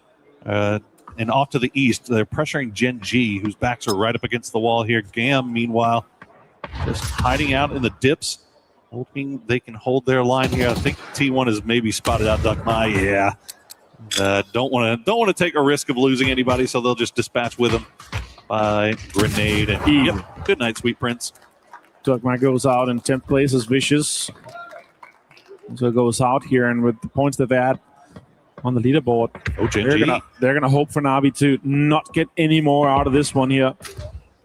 Gen G trying to make that push right into 17, and Navi back on that mortar as well. So this could be Navi. I think Navi was mortaring themselves some divots to try to crash to, but Gen G pulled up to them before Navi could get in the vehicles and on their way. I like that. Oh, 53 damage onto Soul, and he was just on the edge of the kill zone. And now Navi's pulling up here. Damage is being done. Spheres is low. And now nades and utilities being deployed to try to fend off this push here. That's inevitable from Navi. Double nade, triple nade. Triple nade from Gen G will fall a little bit shy. Navi will be able to dance around on that hill. Nobody shooting in their backs just yet. Tigger will take down Tanbu, so the fight on the south still well and cooking, as Gen G now have to pay attention to Geeke, I think, who were taking shots in their back. So Navi, all things considered, after Gen G steals the spot away that they were trying to create for themselves, they're managing to stay alive right now. And out of the 9 teams we have left alive, it's 6 on the south side, but it ends up being T1 mid and Geeke that's just fighting on the north side. Type goes down as well. Scappy gets the flush. Heather finds Scappy though. And T1 is down to just a 2-man with Heather and Raining. There's a Panzerfaust in his hands, and Jacob is trying to roll around on this absolute stolen BRDM. Thanadol finds Lou, and the fight in the south completely evolves now as so many teams are involved. Thanadol finds Lou for the flush as well. It's a huge problem for T1 there, as they were 4 strong, but they lose 2 to the duo of Myth. And now Jacob alive in that BRDM. Gen G actually going to send it back up here. Up to the north. They're going to get right on top of the BRDM, and they're going to take out Jacob and the BRDM as well, but he goes down as the BRDM will move just slightly on the explosion. And yeah, T1 knows it. They're immediately pushing. Heather's got the grenade in hand. He's been having himself a heck of a tournament so far. Now he's looking to collect yet another point, and he will. Puts it right in his pocket. T1 managing up to 6 points now. Full sends out in 7th. Heather continues his fracking capabilities, finds another flush as well to get T1 on 7. That pushes them further up the leaderboard to try to catch up, just 6 points shy of 7th place on their 10th place. So that's huge now. Navi activates. They have to get into this circle here, but there's a wall of 17 Gen G and Twisted Mind players, including the most amount of drops I've ever seen. Santa has just flown over Takeo and dropped every single present that he had in his bag. Look at that flying in. Goodness gracious, he must have crash landed. And no, double drop next to each other. Things have been going great here for Navi. The fact that they were able to leave that compound and keep all 3 alive is huge. And now they're only 3 points back from Falcons, but they do have to make their way into the zone. And you can see T1 already sniffing over here. 17 obviously looking in that direction as well. Twisted Minds using that rock to try to find some kind of height. There you go, Raining. Finds Spiro, follow up with the Molotov. Boostic now on the clock. He's down to half HP. He'll take down Heather. Gets another point, but now Ferris, the last one left alive, as Raining will go and secure 2 points for himself and T1. That was massive. He's down to 46 HP himself, though. Has to go for first. It's more utilities being thrown, and T1 is out in 6th place as Gen G and Soul gets involved. Now shots coming in towards Ferris. He's survived for quite a while here. Now they've breached into the triple digit in this game here. 102 might be able to break above Falcons with just one more kill or one more placement. It's an absolute impossible task as 17 and Gen G staring in his direction. He's going to have to make magic happen to push this further. No utility, no heals, just 5 bandages. That's all he's got going for him. And Geeke, for their part, they've just been sitting inside their compound and they've been laughing the whole time. Now, any offensive utility that anybody has left in the bag is being sent over towards where Ferris might be. Fortunately, he is moving. He'll get spotted out, and he's going to get taken down. Soul will take down Navi, but not before they make another big leap to catch those Falcons in 2nd place. Twisted Minds trying to make the crash. Wemba is ready. They'll find Example Batulin's the last player left alive. Oh, he's Flashbangs come through. He can't see anything. Hops in the vehicle. Immediately shot out by Wembwa. And that'll be Twisted Minds out in 4th place. That's just making everything so easy for GK to get another chicken dinner here. 17 goes out in 3rd. And now it's just a push for Soul. And that's an easy nade for Park Pro. As GK is able to close a chicken dinner in match 2. Easy nade, easy win for GK. Congratulations to him. But the story has to be top of the table. Virtus Pro gets swarmed almost immediately. First team that gets taken out. And then the Falcons crashing onto Na'Vi and losing that fight, allowing Na'Vi to catch up to within 1 point of 2nd place. Everything so close up there. Vicious Gaming also not too far behind Na'Vi and Falcons. They were the ones that kind of instigated the crash onto Virtus Pro to begin with. So helpful for the rest of the lobby, but they lose a lot of players in the process. Yeah, and Soul on a single mission to put himself in the MVP conversation. 5 kills in that game. Might be able to put himself above Nixie in overall kills. And to maybe tie him up on the total damage done. What a game from him. Beautifully played here. Batulis does find Shabu there, and that really just made everything so easy for GK in that match. I'm sure they end up on 4 kills, 14 points for them, and they're obviously happy about that. That's going to push them up the leaderboard. They started this game on 6th place and 75 points. That's going to put them up into 89. And again, them being even closer and staying inside that top 6 is crucial for GK Esports. The Twisted Minds, Gen G, T1, 17, all having big kill games that time around to make themselves a little bit further up that leaderboard. Try to gain a little bit more cash. Maybe, just maybe, if VP keeps slipping, maybe they can make a run, a miracle run. It's not possible, is it? There's no way it could happen. Well, we've still got 4 games left today to find out. As Virtus Pro will have to think about their strategy for the next few. We're going over to Miramar next. So what will they do there? Will a win be waiting for them, or will all the teams swarm on them once again to put them up against the wall? Well, we are going to find out soon, but before we do, let's throw it down to Kalaris, who's got an interview. All right, that's right. We are here with Spyro from Na'Vi, who were able to take game 1 of the day after being able to dispatch of some of the contenders here for all of this. First question, Spyro, to get things rolling. Obviously, you were able to win that first game. What was going through the team's head towards the end of the game? What were the threats, the problems that you had to solve in the end of that game? Yeah, zone was good, really good for us, but we needed to make tough decisions, to be honest, because it's not that easy. That last circle was not that easy, so there was tough decisions, but we made it. That's it. Okay, so we heard earlier on in the tournament that you are now IGLing here for Na'Vi. How has that shift been for the team? And what do you think, and how well do you think it has gone so far as you as IGL? I think I'm learning now, so I feel comfortable on this role, so that's it. I feel comfortable. Okay, and final question. Obviously, Virtus Pro is now in a position where if they win, they will become the champion. Does that change anything for what Na'Vi's going to do? I think a lot of teams are trying to go for 2nd place, considering how far ahead they are. Does that change anything for Na'Vi? Not at all.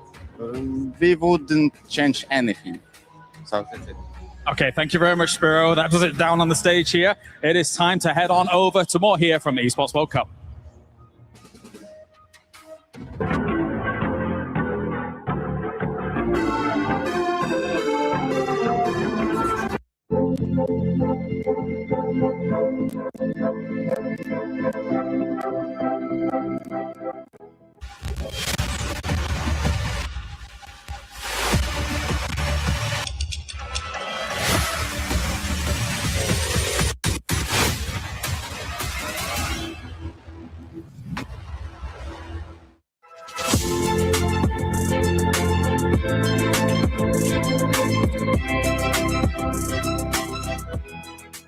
Everyone is playing, you're not yet. EWC Play is your all-in-one platform to compete in fantasy, pick'em, and quests for a grand total of $300,000 in prize pool. Build your dream fantasy team in 5 different games and track your score with live results tables. Predict the winner of every game, every group stage, and every tournament. Complete daily and weekly challenges to earn boosters that help you climb the global leaderboard. Got what it takes? Join EWC Play now.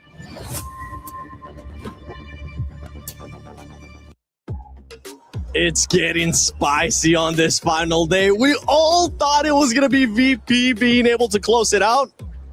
They pretty much got hunted down, Godspeed, as 2 teams just went after them. I mean, look, when the head is starting to get weak, everyone else is going to start coming in and try to take them down. I don't know what kind of saying that is, but the point is yeah, if teams are going to see VP bleed, especially in the vicinity like 17, which, by the way, I'm super glad China decided to show up again because it's been nice to see them. But yeah, VP finally went down. It was a lot of utility that ended up taking them down. They were in a central position, but that's what we're talking about. If teams realize that VP is around them, they have the opportunity to wipe them, they need to get them out of there as fast as possible. You know, and there were teams that maybe weren't going to mess with VP or had the sort of vicious as Navi's, but I'll tell you what, 17 was definitely one of those teams that was going to take the chance to mess with the leaders. Yeah, I mean, Genji was able to get those points, 15 points right there, but it actually ended up being GK getting that win. And that's important because that's one team, Lace, that is actually in club championship. So it's good for them to get this points.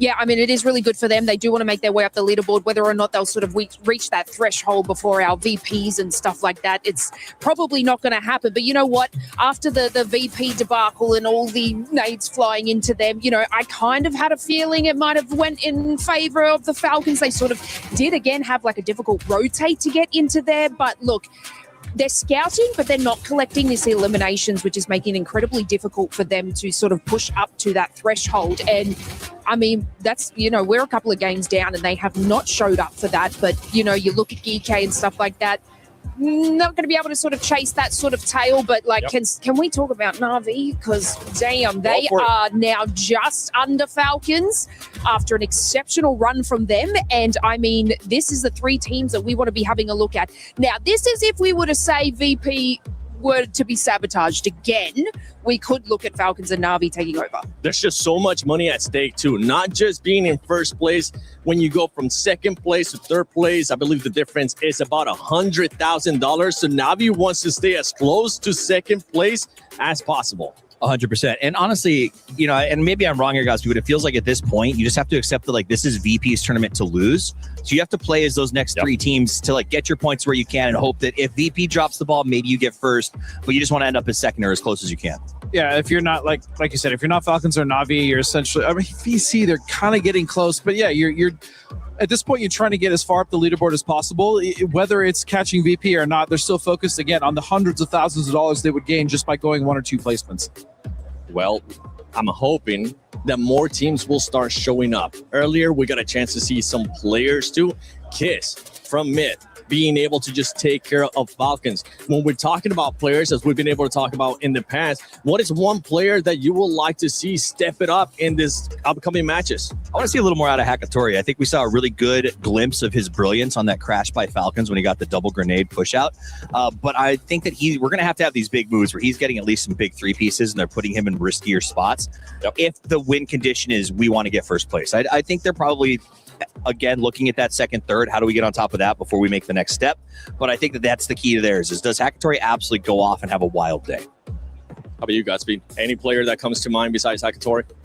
Yeah, I want to see Nixie just kill everyone in the lobby and just, you know, win the tournament. That's my answer. Lace, I'm thinking you might want to go with Tig. Aussie as well. Falcons wanting to do well. So is that, am I in the right track here? Yes, you want to have a look at the dynamic duo, even kickstart, to be honest with you. Like, this team needs to be able to, like, get those kill points, and I'm not seeing too much from them. Obviously, like I said, they're kind of being like a little bit shafted on the rotate there, but they are trailing behind some other squads that they could definitely go into contention with and get those elimination points that they so desperately need. But we're not seeing that sort of, I guess, aggression from them. And after those couple of matches, they're also not making their circle rotations. So nothing is happening for them. Yeah, nothing's happening, and hopefully they'll be able to take advantage if VP does end up going out first. Talking about VP, I know Barney was able to catch up with their coach. It's grand finals day. It is the day to close it out, and the team that is running away with it currently is Virtus.pro. I've got the coach joining me, Ibiza. Thanks for joining me, mate. A pretty intense day so far, but you've dominated the competition up to this point. How are the boys feeling today? I mean, everyone's feeling, of course, super confident, but with the Smash rule coming into play, and as you could see the last game, everyone instantly was coming for us. There's a lot of pressure. Also myself, I'm kind of sweating, like watching it, but we're keeping composure. We're going to talk after this game some things over it again, and yeah, we're going to build on that, so I see from there. How was it after game one, seeing the boys get into Smash zone so quickly? It was really nice to see. We instantly we were also in the late game. We're like, get that point, because they were counting themselves. So that was really, they were keeping track of it. So yeah, it was a good feeling to instantly get in there.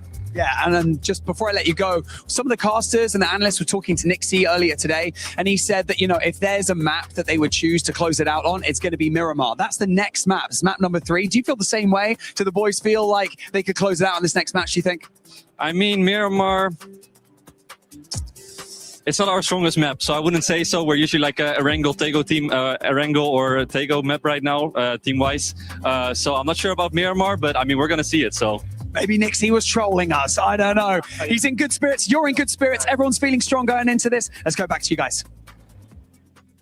Hopefully nobody's going to be trolling. And you might be wondering why I have a baguette on my hand. And that's because I ended up trolling this man here and giving him a fake one. Toffees, this time I got you a real baguette. Ooh. You're not gonna trick me this time. Nope, not again. I'm not falling for it. Absolutely not. You guys want Yeah, a I'll piece? take. Yeah, please. All right, Toffees, hold this for me, please. Give me a little piece. Ooh, look at the dust off that. But what? Crunch. All I ever get, I've been trying to find a baguette for a week. All they give me is liver and snails. Oh, that looks incredible. Yeah, why would you do you want one? Of course I want one. I'm trying to find one all week. You're just trying to get a big guy to eat on camera. Cheers, my friends. Cheers.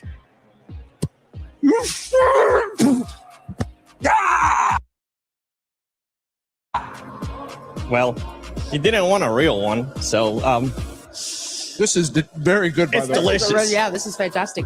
It is delicious. You know what, As a big Kalaris, man, I approve. take it away. We'll be enjoying this baguette. I want a piece now.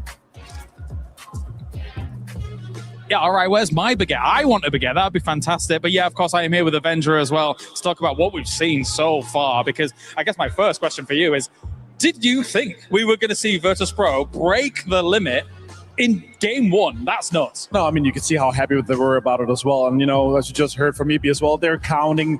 And these guys are so good at kill feed tracking. They know exactly where they were. They know how many teams were left. And they just needed to make sure they got those. And again, doing it in match one makes it extremely exciting for the rest of the day. But then we just saw what happened in game 2. I've never seen so many teams third party and swarm a team that fast. Vicious, 17, even Geek was sniffing at it. Like, there's so many teams and they're committing so much util. Who haphazardly Geek actually wins from that angle eventually down the line, which means that Virtus.pro was already setting themselves up for the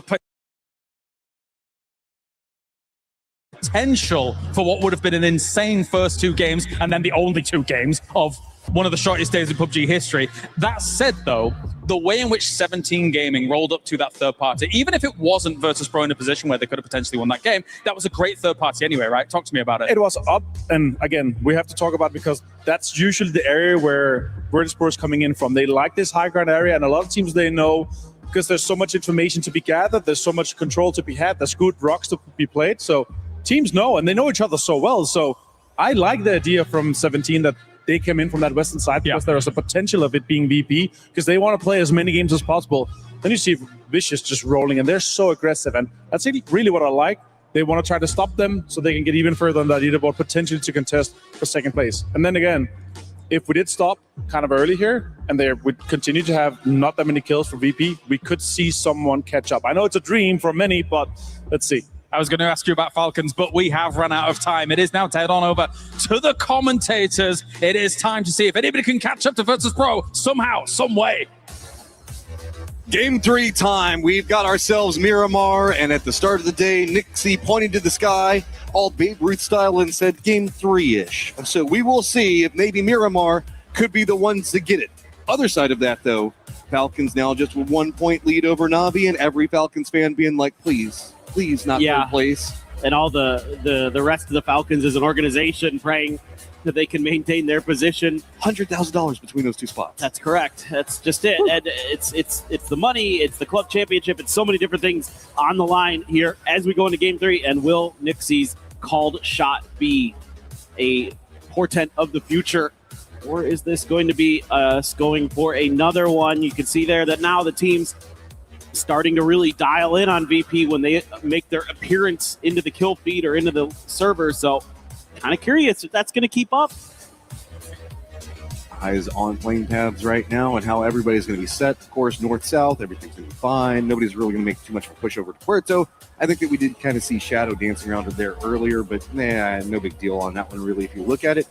So VP making their concerted effort to go for a push over into the east. Eyes on Los Leones and their positioning over there. Falcons going to go ahead and have San Martin right on plane paths, so they're going to be feeling pretty fine. Navi going to still be right up against their good friends in 17 Gaming.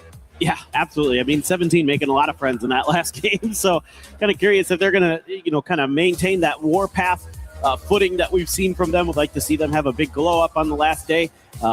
Nice little game from Geeky to get another win in the finals, put themselves up to 5th place.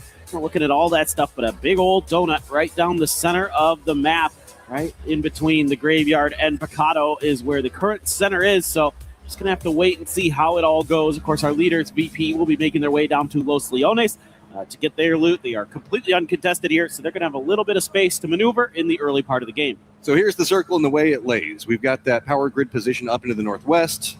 Those giant hillsides that, people can kind of cluster in, but if you have to go east, it's going to kind of suck to come out of, specifically moving into the graveyard position. Yes, we also have Minas Generalis as well as Los Leones and Alcantara that's going to be inside the center section of this, like the swath right down, all of that.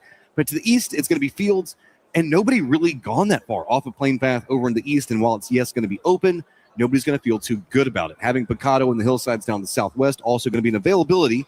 So VP has a lot of options on how they can approach the circle. The most notable way would just be try to get the hillsides to the north if they need to, and that's going to be where Navi is at. Yeah, it just depends on how you want to approach this game. I think in particular as VP, if you want to try to just go for the center, kind of just make your push straight up north out of Los Leones, like into that warehouse that has that little field outside of it. Of course, it's Tycon. Of course, it's VC. Trying to sneak in behind here. I mean, what else does Tycon have? He has one gun on his back. I think it's a UMP, if my eyes do not deceive me. And he's going to try to get the jump onto Cowboy. Is Cowboy going to have any idea? Going to have to be careful with the sound cues here, Tycon. Friends are coming in very loud. He's going to hear the cars coming in. Looks like he's just going to try to get out of point, but they're going to run in real fast. Duckfly's going to try to chase down. Cowboy has nowhere to go. He's just trying to wrap around the other side of this, but that's a good read. It's going to really make it just a 1v1 on the side of it, and Tycon can't quite get the shots that he wants. And how far is VC going to chase this? They've got goals, and it is just going to be hunting him down. Cowboy's having to run the opposite direction of the rest of Team Liquid, though, so he is 100% by himself. VC knows this, and it's just a matter of how far do they want to go. Oh, man, they're really going for this, kind of maybe hoping as well that with the rough terrain of Miramar that there'd be a vehicle accident kind of like this. Oh, he's hanging on, but he cast a bail. He can't really get out of that comfortably. Here comes the rest of Team Liquid to support this. They know that he's in a bad spot. He's at least managed to get into a position in their rocks that feels pretty good. If he can be at least loud enough to be enough of a distraction, the rest of Team Liquid could set up around VC and really run them. Right now, VC just 6 points back behind Navi. A couple of points off the start is what they wanted. Simon realized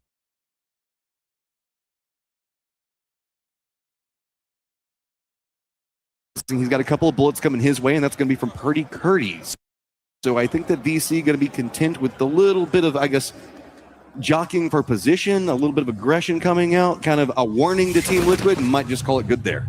Yeah, we'll see. I mean, Team Liquid has shown that they're also fearless in some of these early game moments. So is this going to be something where they're already thinking ahead into, okay, well, how do we punish VC later in this game potentially?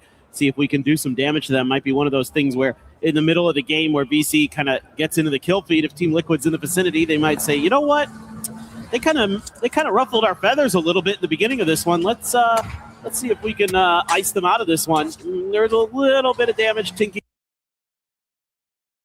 into Vitality here, but that is nothing too concerning. It's pretty long-range shots, so just going to chew up a little bit of the vehicle health, and Navi Ustik on his own out by the west of Kantara there. And for now, Navi relatively safe. But if they go for these wide splits early, I'm kind of curious if somebody tries to punish it. Rexi's very close to the southern section of this, but VP kind of knows how they play.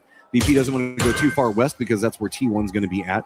The longer this goes on, though, territory is going to get dicier as it goes. Gen G also kind of be in the middle of all of it, has a big opportunity for themselves as they had a very successful last game, mostly off of kill counts. Yeah, no, I mean, Navi's been playing really, really well so far today, making the most of their opportunities. You know, a first place, defended that Falcons push, and the other one to get deep into the second game on Tego. That's exactly what you're looking for here for the boys and for the org. Again, those club championship points so critical for them. Vitality as well, who needs to find some big moments. As I was mentioning with Gen G a second ago, Martin Avenger, I'm not going to try to take any claim on this in the slightest because I know he knows stats way better than I do, was mentioning that there is a world where we might see a Gen G player get MVP just based off of the skill that we've been seeing in their firefight and the kills and damage that they've been pumping out. Yeah, it's Soul. I mean, he has been outrageously good despite the woes for Gen G. They are up in 8th place, which again, important for club championship points. Imagine an 8th place team getting MVP. It could happen. He's that good still. He's that good. He's why they're there. Yeah, I mean, he's a PGC MVP. He's an incredible player. So, he's also leading in throwable kills right now by a pretty wide margin. He's got 11, and I think Nixie's second with 6. And again, thank you so much, Avenger, for that stat. I'm not even trying to claim it. That is all him for feeding that over to us. Rotates for VC over in Pozo. Not going to be coming in too fast. AGAL down in the southwest around Chumacera. It does look like Vitality's getting some friends around Minas. Vitality's been on a little bit of a slide. Presently down in that 6th place position. Tied up with Twisted Minds. And on any other day, being tied up with Twisted Minds would feel great. Right? Normally you'd be like, all right, we're tied with Twisted. Must be having a decent event. But yeah, it's been a little bit of slog for two of those EMEA teams, just not really able to get much going throughout the early couple of days.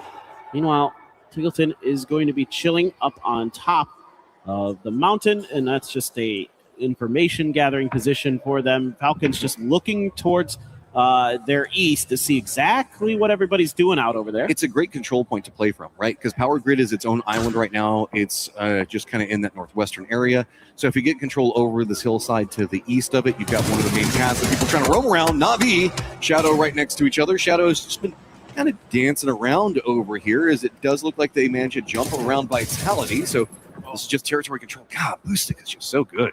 It's one more bullet, and he had the knock. That's all it would have taken, but just couldn't quite find the angle. So Kamal's looks like he's going to be able to get to safety indeed.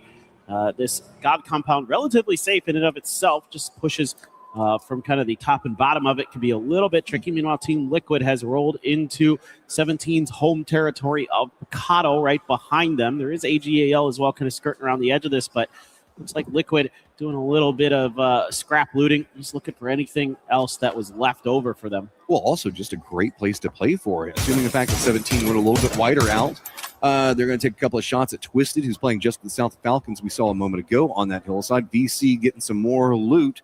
That's going to be great for them over in the northwest. Nobody else around it. Oh, we go Minas hard. That's going to be great for Vitality. Shadow also kind of spattered over there. GK's got inside track to Alcantara. And I'm having flashbacks to 2019 and PGC where we saw a massive game coming out from FaZe around Alcantara and the potential that can happen here. Yeah, Alcantara is one of my favorite finishes. It has so much terrain to play with, so many interesting ideas that you can work around. We'll have to wait and see if that is going to be the case. Looks like AGL is going to go for the emergency pickup over on the far western side. BC has done their looting from the secret room and are going to be making their way over from the northwest side. The Liquid boys have to leave Picado now. They're trailing 17, doing a little bit of harassment. But meanwhile, Falcons have established a presence in Graveyard. That's that great scouting ability, that great pivot ability that you were talking about earlier, Matt, from that spot that they had taken. They're going to be able to watch everybody else around them moving away and finding the open space behind it and backfilling it. And that is going to be a nice little find temporarily for them. They should be able to lock that down pretty well. VP playing this safe in that warehouse I was talking about earlier that kind of has these fields around it. It's going to be in the circle, and okay, hello. Bit nervous on the couple of things going on here. I was going to say a couple of nades being exchanged between Gam and Gen G. Being already down and flushed out. a lot more focus coming over here as Vitality also has a player that's playing around Minas Generalis that is not. So might be a bit more of a reset coming out for them as, yep, they're going to get the res. And Minas Generalis can support a lot of teams. Yeah, it's got all these little mini walls and corridors that kind of create all these different little sections that you can hold down inside of it. So if we end up going that way, it feels a lot bigger than it is on the map, just because it can support so many different squads over there. Really, though, I'm looking at Navi in the center of all of this. Falcon still holding that graveyard, but has left Tig back around San Martin. Yeah, so Tig is just doing some of the back scouting, watching the flanks, making sure that nobody's coming behind them. AGAL is indeed up in the air. They're currently center over the circle. Where do they want to get out is the big question, as they're still eyeing what's available. I mean, they could go north. They could go far to the east if they want to try to maybe get lucky and grab some vehicles. Maybe they've spotted something out there, but nope, they're going to be heading right in towards Kantara. North felt like it would probably be safer. There's a lot of guys already over here down into the south. Navi not going to get too much vision on this. It's going to be mostly DK taking the shots. Myth on the other side of it. My lord, look at that mini-map. Everybody's trying to get a piece of AGAL. Can we even see Sololzi touch the ground? He does, so he doesn't instantly die there. There is a res potential, but I dare you to go for it. Yeah, you can see that Full Sense as well has some oversight of DK's position. That's actually from behind EJ, and they're keeping him from being able to really dial in up towards his north. So kind of an awkward situation. A lot of these compounds in this part of Miramar are really odd because they have a lot of narrow, thin windows, but they can be seen through from a couple different angles, so it can make it tricky to kind of go for the plays that you want. Over towards the west now, still keeping Minas Graveyard in the mix. Kantara as well. Looks like VC is going to be coming into Minas. Go ahead and add another friend to the soup that's going on over there. Twisted's going to be up to the north of where we can see Falcons playing. I think that they're going to play the actual graveyard instead of like the church and everything else like that Falcons got. Tig's going to head and regroup with Falcons. I believe that Twisted saw him make that move, so VP is going to have to deal with down to the south T1, who's just been involved in a lot, and Correxi's got himself that Panzerfaust. Ian, it doesn't connect. That's going to be a follow-up shot coming up from Correxi. He gets the knock on to Type. And does T1 stop for this one? We know that they'll go for kills if it's available, and Corexi's in a dangerous spot. Luke Ruck's already down. Yeah, this is really smart from T1. They have to commit to this fight for a couple different reasons, but most importantly, it's Virtus Pro that you just ran into, and Luke Ruck's probably just going to be eliminated by that blue zone. There's just no hope. They're going to have to leave him to his death. Type still very much resable. Ian trying to stick that just to the other side, and T1 and Reigning going to claim this position. Team Liquid. Here comes Team Liquid. They're running right into this. Do they even know? Looks like T1's managed to set it up fast enough. Team Liquid's instead just going to stop right on the other side of this. Not going to go too aggressive just yet. They've left Luke 12 back behind this all. So Luke Rook's now down and flushed out for VP, while Team Liquid looks like they're trying to pounce onto T1, but I think the T1's just going to hop in their vehicles and go. They got at the point that they wanted. Now back to their merry way of running around and seeing what other fight that they can get involved in. Hey, there's a free car back there, at least for Liquid. There's a Murado sitting in open space. Meanwhile, Twisted has made their way in towards Graveyard. I was curious if Vicious was going to try to backstab Twisted here, but instead they opted to rotate ahead of this fight and play a little bit of gatekeeps, playing it a little bit safer than maybe we're used to seeing from Vicious in this final lobby. Tough to get some grenades in here. Shrimzy being very active right now, has that Saiga as well to defend. Big points on the table for Twisted Climb. You can see presently tied with Vitality like we were just talking about. Big fight for them can put them up next to GK. Championship points on the line for them every time they climb. But on the other side of it, it is Falcons now tied up with Navi with that kill that managed to happen. So presently Navi in second place. Falcons needs to get their groove back and needs to get something big here. Church not going to provide much, but Gustav does get the knock on to Lou. Counter shot comes out from Example, and Gustav goes down. Oh, that was an aggressive position from Gustav. He's in a little bit more of a dangerous position in terms of being resable. So Tiggleton starting to make his way over there. Some grenades out the outside. Going to be a little bit undercooked, so not going to catch onto anybody from Twisted, who've got Perfectix and Batuans with an AWM watching on the outside. So if Falcons do end up trying to make any pushes outside of the church proper, they've got the punish. So Falcons kind of stuck in here. Gustav trying to relieve that pressure, but not able to really successfully do so. Now, that being said, Shrimzy does get a knock with this blue zone grenade. And that's big. That's Example. Yeah. And also, like the disc was talking about, people they're waiting to pop off. Yeah, take kick. For me, it is Shrimzy. Once Shrimzy starts going, man, it is going to be Falcons finding a lot of success. Perfectix can't really do much. I mean, he can make the run over next to Example, but You can see that Falcons were using TPP angles and vision to look through those windows, and it just doesn't feel good to make the cross. Instead, is this a bait? Maybe try to see if anybody goes for Gustav. Perfectus is thinking about going for the nade on it. I think it's a little bit too far to the right, though.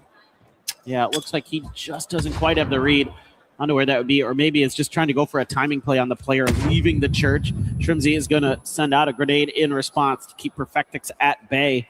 So far, Twisted Minds not able to really get this fight to go their way, and they're on the outside of the new circle looking in. But the longer this fight goes on, the kind of worse it gets for both of these teams. Now, Falcons will be able to get Gustav. Vitality crash right on top of Na'Vi. This is a big fight for the center. Vitality has one of the players go down near on instantly, and that Hakatori finds a lot, and that is big. Na'Vi at 5 kills and climbing. That's not the player you want to see get heated up.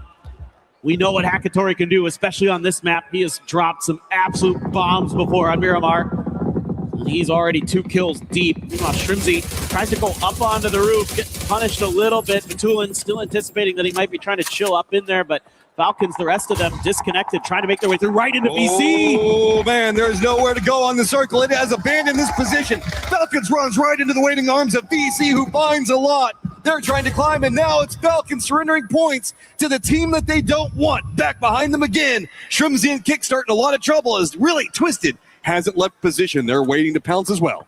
I mean, if this is clean for Vicious, they could find themselves up into 3rd place, getting ahead of Falcons. They're only 5 points behind right now. Shrimzy will end up claiming that point onto Example. He maintains his position in the bell tower of the church, but so far he hasn't really been able to help out in this fight. Meanwhile, he's trying to track Twisted Minds' movement, who reached out into the blue to try to make their next rotation. Gam gets up into a pickup there, but they already had a couple players center circle. Geek has Kantara Crater. And it looks like that might be where Tombu was thinking about dropping.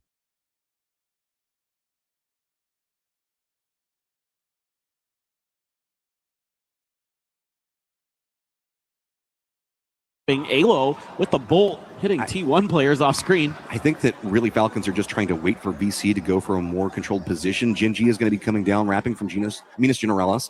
It's going to be pretty close. Navi's going to take the shots, might force them a bit closer into VC. Shrimzy's been keeping an eye on what's going on with Twisted, so he's going to take a couple of shots. Now we know Falcons, well, at least Falcons now know that Twisted's no longer on that point, but they still have to deal with VC in front of them.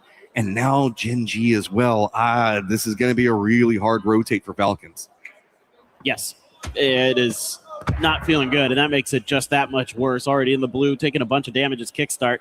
Soul is looking to try to play spoiler here on the other side. You can see Genji starting to formulate some kind of plan, but Tombu just died after getting pulled back in, I believe. Yeah, so it happens. Just think. He was just floating around. I was watching him on the map, just looking for info. Yeah, just scouting out for the squad. I mean, it works out. Gem's in the middle of the circle. 17 is going to be right next to him. One of the duo splits coming up from Na'Vi is going to be in the east. T1, now the new gatekeepers over to the northwest, trying to hold back where it's going to be Twisted Minds, VC, Na'Vi's northern duo, potentially Genji and Falcons. Mid still needs to find a way to circle over into the east, and that's going to be next to Shadow as well as Alcantara itself, now kind of getting abandoned by the circle. It's going to be AGAL as well as Geek on that path. Solid enough work from Twisted Minds to not just be down. Kickstart, though, not much he can do. He is completely gate-kept by multiple different players. Soldo looking for that point. Not going to be getting there. Pow actually steals it with a grenade. DC finds another one. Now it's all down to Shrimzy, alive out in the blue zone, watching it all go awry in front of him. But it is also going to be Genji right now in trouble next to BC, and more point potential coming up for them. DK looks like they're just going to send it into the center of the circle, and that's going to be right on top of Gam. 17, that's not going to work out well. Lots of people starting to fall. Just 2 players for DK alive, and they are entrenched in a position that feels absolutely terrible. New contenders on approach. Mid to the north, going to eat up a little bit of a distraction of what's going on over here. As at least DK can stop for a second, and it feels like 17 kind of lost where DK landed out in the mix of all that rush. I just don't know that there's much Akan can do here on his own. He is surrounded. He has a lot of players who kind of have vision into it. A good grenade could be a difference maker. It's decent, but not good enough. Looking to throw some smokes over towards ZJ to try to go for that res. Meanwhile, 17 has been stalled out. They're not able to get into a position to punish this just yet. Maybe this grenade could be close enough. We'll see. Falcons now down and out. Shrimzy surrendered to the blue zone, nothing to be done, so it is going to be VC nipping at their heels, just 4 points behind. Na'Vi trying to push their lead even more, and Navi's got a great position in this circle. VC is going to have to start pushing their way down through it all, but 17 coming alive at the end of this feels like they're in the midst of a war as everything is just exploding around them. Yeah, and there were even mortars that started to land in their vicinity, so making things just that much more difficult for them. Again, trying to anticipate where the GK players might have gone to. Up on the north side, there's quite a bit of fighting. Myth, Na'Vi making a rotation. Full Sense up there as well. Na'Vi is mega split right now. They're at a huge 2-2. I'm not sure that's by choice. They're pinned down between a couple different teams. Oh, that grenade was almost devastating. Got to be careful. Follow-up does connect. Doesn't get the knock onto Hakatori, though. So Myth, who made this desperation push. Remember, there is a 2-2 split for Na'Vi, and the southern section is entirely surrounded. So it's just this northern section having to deal with everybody on Myth in front of him. Can he get the nade into the right spot? Nade starting to roll back. Goes a bit too far. His looks pretty good.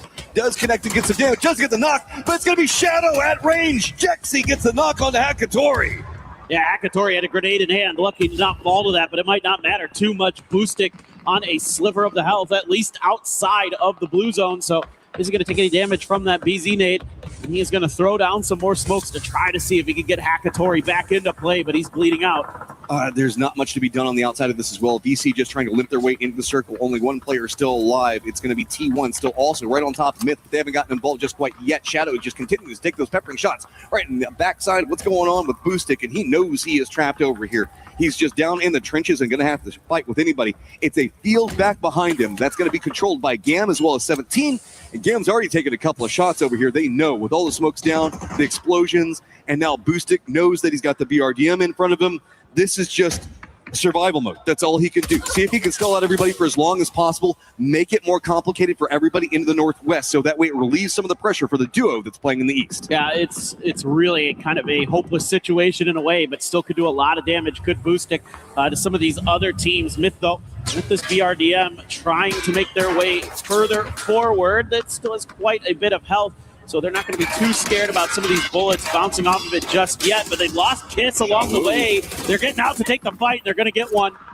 T1 trying to be opportunistic, finding something. Raiden gets knocked on Scappy as well. Heather just unloads. He goes down. It is just Baron in the BRDM. The last one's up, and he's got to try to get to the circle. Type's going to be right next to him. Perfectic's also providing some Overwatch. 17 going to be trying to gatekeep on the angle. Team Liquid watching it as well. Shadow using the opportunity to run into the circle. So that's going to be less people over here, and the crossfire just comes out. Myth goes down. Yeah, they did quite a bit of damage to T1, though, and that's actually opened up a lot of space here for Boosting to maybe survive out of all of this. Grenades splashing around his Shadow. They've got AGAL there out on the edge. The Molly looks like it might have connected to somebody onto AGAL. Indeed, Salalzi there. AGAL gone. Nice hold from Shadow. Na'Vi also in the compound right on top of Shadow. Yes, VP is still alive, guys. They're just down to the south. They've got the fields in front of them, and the compound. Team Liquid's trying to keep them out, as it is still just Na'Vi fishing with Dynamite to see if maybe they can pick up a knock or a kill off of that, but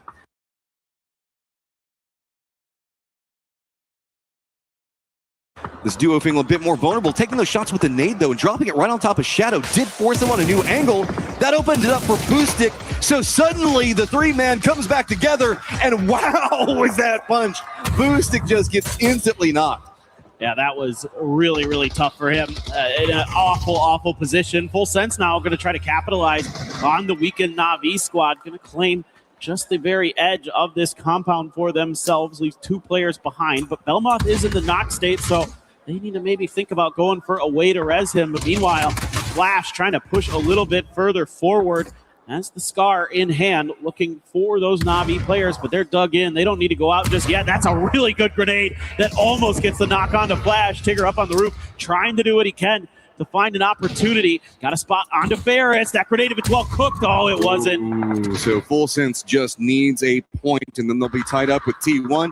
Continuing raining down nades on top of Na'Vi. The circle's popped, and it's just on the other side of this compound. Full Sense, though, better be careful. Looks like it's going to be VP on the hunt for more back behind all of this, starting to take a couple of shots. Beanie's got himself a nice angle of approach on top of Full Sense, and suddenly not find themselves with some friends from Europe. Nixie gets the flush and a knock, and this is starting to feel really good for VP. Is Miramar the game for them? That was one of the best throws I've seen. Nixie up and over from downtown, taking out players for Full Sense, and here goes Beanie. He wipes them out. just VP doing it to him right there. Navi's got to get into the circle. Gam's got it under control to the north. 17's got a player in, but looming quietly into the west. It's still a full-strength Team Liquid as we've got 15 alive, and 3 of them are VP players. Yeah, well, this is now kind of everybody's in a weird spot because they actually can't really punish VP. Navi would have to sled uphill to try to get close enough to them to take a proper fight. Everybody else on the west side is busy fighting each other. Gam is completely blocked out by 17. Team Liquid just trying to play this slow and cautious to clear their edge. So for right now, VP, all eyes down onto Navi while this fight on the west side just continues to break out. They know the target that they need to deal with in front of them. Team Liquid on a climb of their own, creeping up the leaderboard, still just a little bit back behind Gam, who's got themselves in the northwest. The Team Liquid has a great high ground position. You can see Cowboy up on top, looking at a lot of what's going to be going on. This is very vertical coming down. Beamy does spot up Theorist, gets the knock, should be able to get the flush. Where does the last player in Spyro go? It's Team Liquid. Great shots coming up from Cowboy. Suddenly VP in a lot of trouble. Cowboy, he needs to get this flush, and it looks like he should be able to, you would think. BB trying to dance around it, cannot. That is huge for everybody else in this event. Oh, Nixie. Ooh, it's so close. All right, narrowly gets over there. That is also going to be Navi going down 114 points. They are on a climb, to say the least. So it's Gam, due north, kind of hunkering down, hiding it out while they've got 17 right on top of them. 17 can't really go to anywhere. It's going to be Team Liquid on top of all this, watching it. They've got control on the entirety of the circle. VP is trying to use this opportunity to counter move more up against the top of the hillside to see if they can get a better spot, but it's going to be Team Liquid with a focus on the 17. Having to take a brief moment to go for some heals. A Cowboy with a nice grenade there. Purdy Curdy immediately follows up with the flush. So 17 on to just Wembo, but he's got an M249. Back down. Wembo knows that they're going to be playing this one. Gam's still just sitting there quiet. I don't know if they pulled their triggers in a while. Could just pop off in a moment. Nobody's expecting. Wimbo starting to play other side and smokes. Goes, unloads. He goes down. Kurt knows how the LMG works and counterplays it perfectly. So now it's to the west. Team Liquid's got control of the circle, and they know where Gam is. That shack does not feel good. It's been abandoned by the circle. Grexy one side, 3 players for Team Liquid on the other. This would have to be an absolutely insane finish for VP to claim their title right here. It's going to be very, very tricky with only 2 players with Gam in an unbelievably bad spot to try to get out of. They're going to make their break, see if they can get out of jail. But Team Liquid looking to keep the cell doors closed, and they're already lighting them up. What we're really watching right now, though, is Nixie starting to move up the hillside. This the southern section that we've got Alo and Cowboy for Team Liquid. They're trying to keep lock on the circle itself. If Nixie can get an opportunity to go for anything on the Team Liquid that can counter all of this. But yes, it is presently a 2v4 as we see the rest starting to come up from Team Liquid, and Gam just, hey, what are you going to do? There's not much. Yeah, but it really matters maybe which way they because his team. But Crexy says, nah, that's mine. Yeah, I mean, they're just damned if they do, damned if they don't. Anything they do is just absolutely treacherous at this point. So really, it's going to come down to this 2v4, you would think. But Virtus Pro has a little bit of an established position, and meanwhile, Team Liquid starting to fan out. I mean, I think as Team Liquid here, you just kind of group up and just sweep. You don't really need to overextend. You just put like a 3-1 split or something like that. Crexy's going for the bolt here, though. I mean, it's big. If they get the knock when they need it, the entire lobby hoping that VP falls here and the Team Liquid can do it. Just now 1 point back behind Myth, 2 points back behind Gam, so big climb potential coming up for Team Liquid at the tail end of all of this. But VP, if they get this, they get it all. They clinch it up.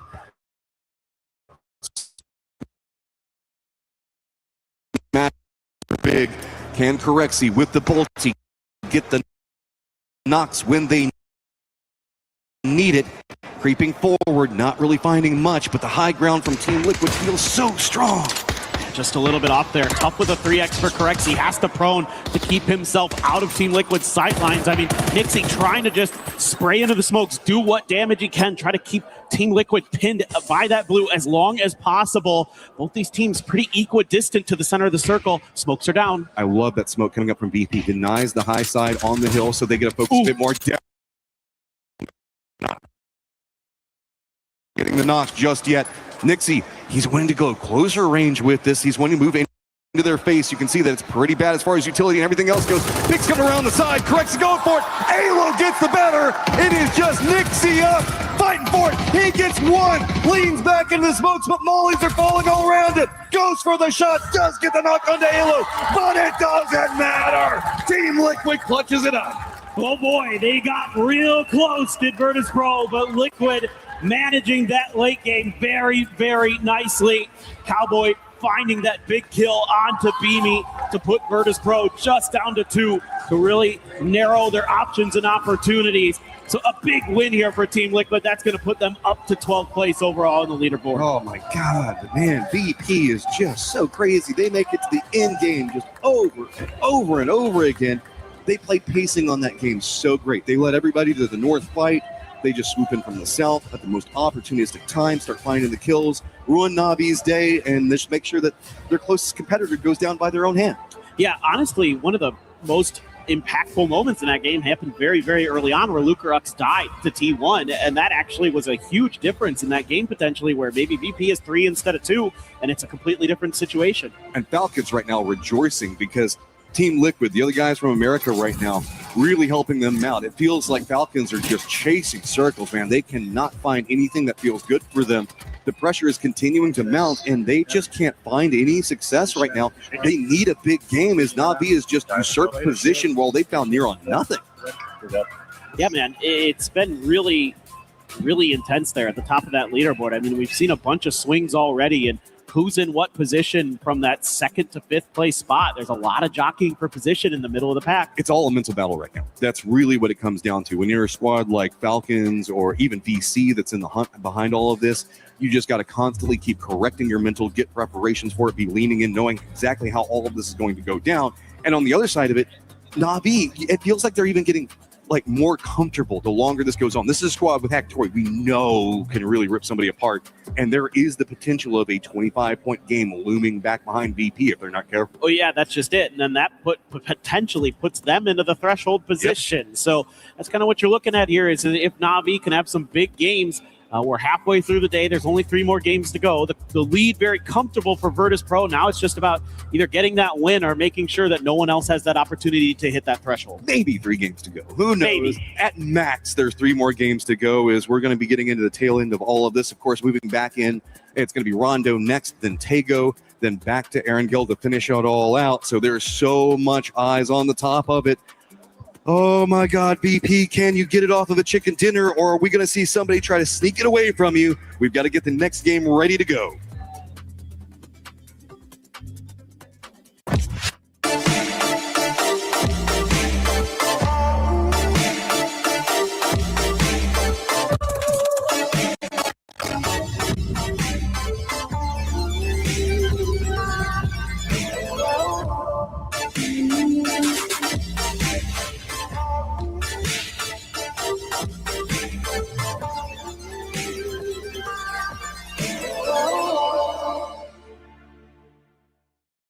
He can come in here and play my game. He knows nothing but go! Tyler 1, you're done. Raw energy. Blow the house down. VP so close to being able to close it out. Godspeed, Lace, Toffees, and the 7WG here for you. Oh, if only. If only Gam would have just decided to take the fight, maybe find an opening for VP to third party, we could have been talking about a winning championship match right Nixie there. had 7 bullets left at the end of that game. Yeah. Corexi was basically bolting. They really didn't have much left going for them. But hey, the crazy thing is that they still made it to the end game. They still got 2nd place. They still got even more points, which is pushing that gap farther.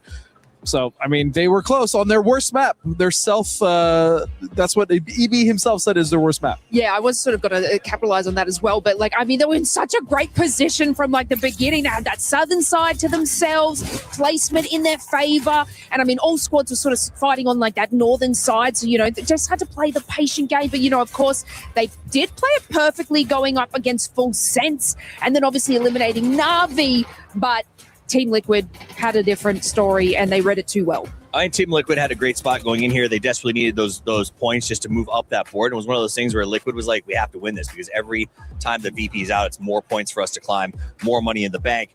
That said, the fact that VP was down to 2 and we are still sitting there going, they could do this, right? You correctly almost gets the headshot. Like, it is wild how good these guys are. And yes, they had the circle. They got a great shift on 5.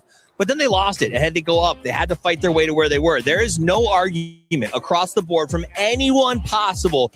They did not earn this championship when they win it, because that is what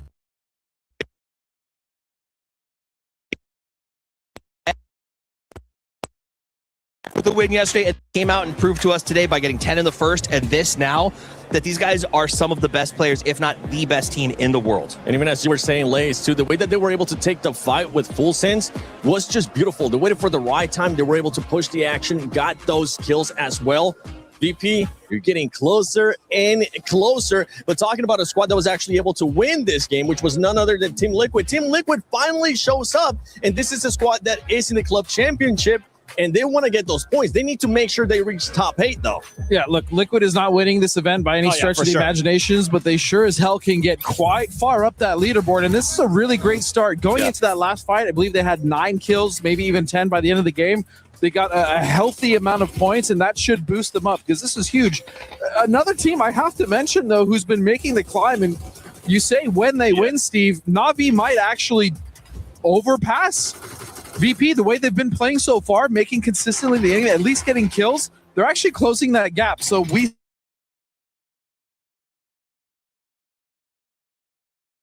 say I hope so. Na'Vi was my pick to potentially win this thing, so I would love to see them come out and win the tournament. I love looking like Nostradamus, but it is a tall order, right? Because VP looks so good. And honestly, after that game, with the amount of points they put on the board with 2 people, and only 3 games left to play, it does feel like Na'Vi would have to have a momentous game. We did say Hakatori's got to pop off. He did. I don't know. What do you think, Lace? Can they do it? I mean, look, they were going hungry in the start. They were able to, get a few KP on Gen G. They're not slowing down. So it's, a different game between VP trying to prioritize getting into circle. But look, Na'Vi are at that point contention, and they're still trying to clear their backs and make sure that they can get those positioning. And I mean that wipe on Shadow Sports. Damn. For Na'Vi, I didn't realize the gap was 30. It's okay though. It's okay though, because for Na'Vi, they're going to be looking at 136 points. Yeah. If they reach 136 points before match 6 and VP's not able to close it out, they could end up winning via Smash Zone. And right now, Na'Vi, as you were saying, they are being consistent. They are looking at that threshold of 136 points. I can tell the future. So what's most important as well is if you look at that graph, they also have 3 chicken dinners, which means they know how to close out the games here. They do. I mean, at the end of the day, we saw VP pushing. I said their win condition here is they have to wipe Na'Vi in that house. They got them down. They set themselves up to win in 6. And you're right. Na'Vi now has to reprogram and say, okay, it's not about point passing. It's about hitting threshold and getting a chicken dinner. They have the potential to do that. My other worry is Falcons. They started today with a very big payoff in second, and they've lost already hundreds of thousands of dollars. How far can that go? Yeah, I mean, we saw it with Twisted Minds. I feel like, it was their time to get that sort of kill points. But, in my opinion, I feel like they played it a little bit too slow for them. Obviously, Gustav got the first kill there and then knocked himself, but was able to have, I guess, eyes on Example, who was sort of holding that corner from them, which could have opened up the fight. But then, of course, the time that it took for them to actually just be able to, have those contentions, we had another team in the rotation. So it was just tough on their rotate coming out of that position. Yeah, and you see Falcons there get eliminated, and I just want you to keep an eye on Tig. I want you to keep an eye on the players too from Falcons, because they're just seeing this slip away at the moment. And this is not, they are challenging, wanting to get to 136 points to challenge for that championship. But once again, we got to talk about Falcons in regards to the club championship. They want to make sure they continue to get those points because they really haven't been able to do that well club championship wise. Falcons is starting to get to them as we see the players in a bit of a distress. Yeah, I mean, you talk about that pressure. I guarantee you, if you ask those guys, they're probably not thinking about the club championships as much as they're purely focused on this, but you're absolutely right. I mean, Falcons are champions in the past of the club championship, and they're an org that absolutely wants to get it here. And so there is that extra added pressure. I mean, you want to talk about in the past, I think it's safe to say, boys and girls, we won't have a repeat champion this year as far as EWC and Twisted Minds. Damn right. Yeah, it's looking like it's going to be VP or Navi if they're able to pick it up and get the 136 points. He said it's a long push for Navi, and they've got to do it in the next game, essentially, because VP has made a statement to the entire world. They were like, you guys spent too much time talking about myth. We are the legends. We are going to change the world. And honestly, after how they've played this, even if they for some reason don't win, they're still my pick going forward towards PPC at the end of the year. That's These guys are phenomenal. Safe pick. Honestly, they've been playing this year all great. It is a safe pick for Falcons. And Falcons, we were able to actually get an interview with Falcons. Let's see what they had to say. Hey, Claris here with Gunnar from Falcons. After a few difficult games, going to have to ask you the hard questions, unfortunately, Gunnar, for this one, because it's not been the easiest start for Falcons. Talk to me about what you think might be going wrong here for Falcons.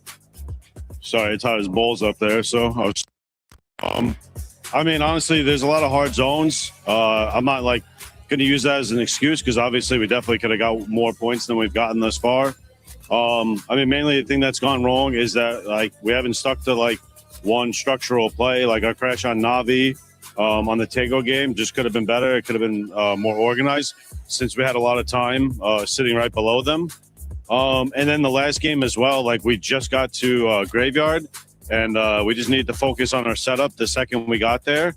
It was pretty unfortunate that we were playing the dip and the church and we were just getting ready to hold what like we call like the long. Yeah. And if we had someone on top of the roof on the long, we should be able to win that fight pretty easily.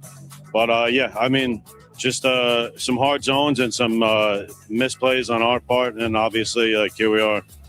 It's a tough time with the kind of butterfly effect in PUBG because obviously as soon as Twisted Minds rocks up on your position, surely the alarm bells are going off and that's delaying your move in, and then the Vicious is above you. So is that what's going through the team's mind right now? You're listening to the comms.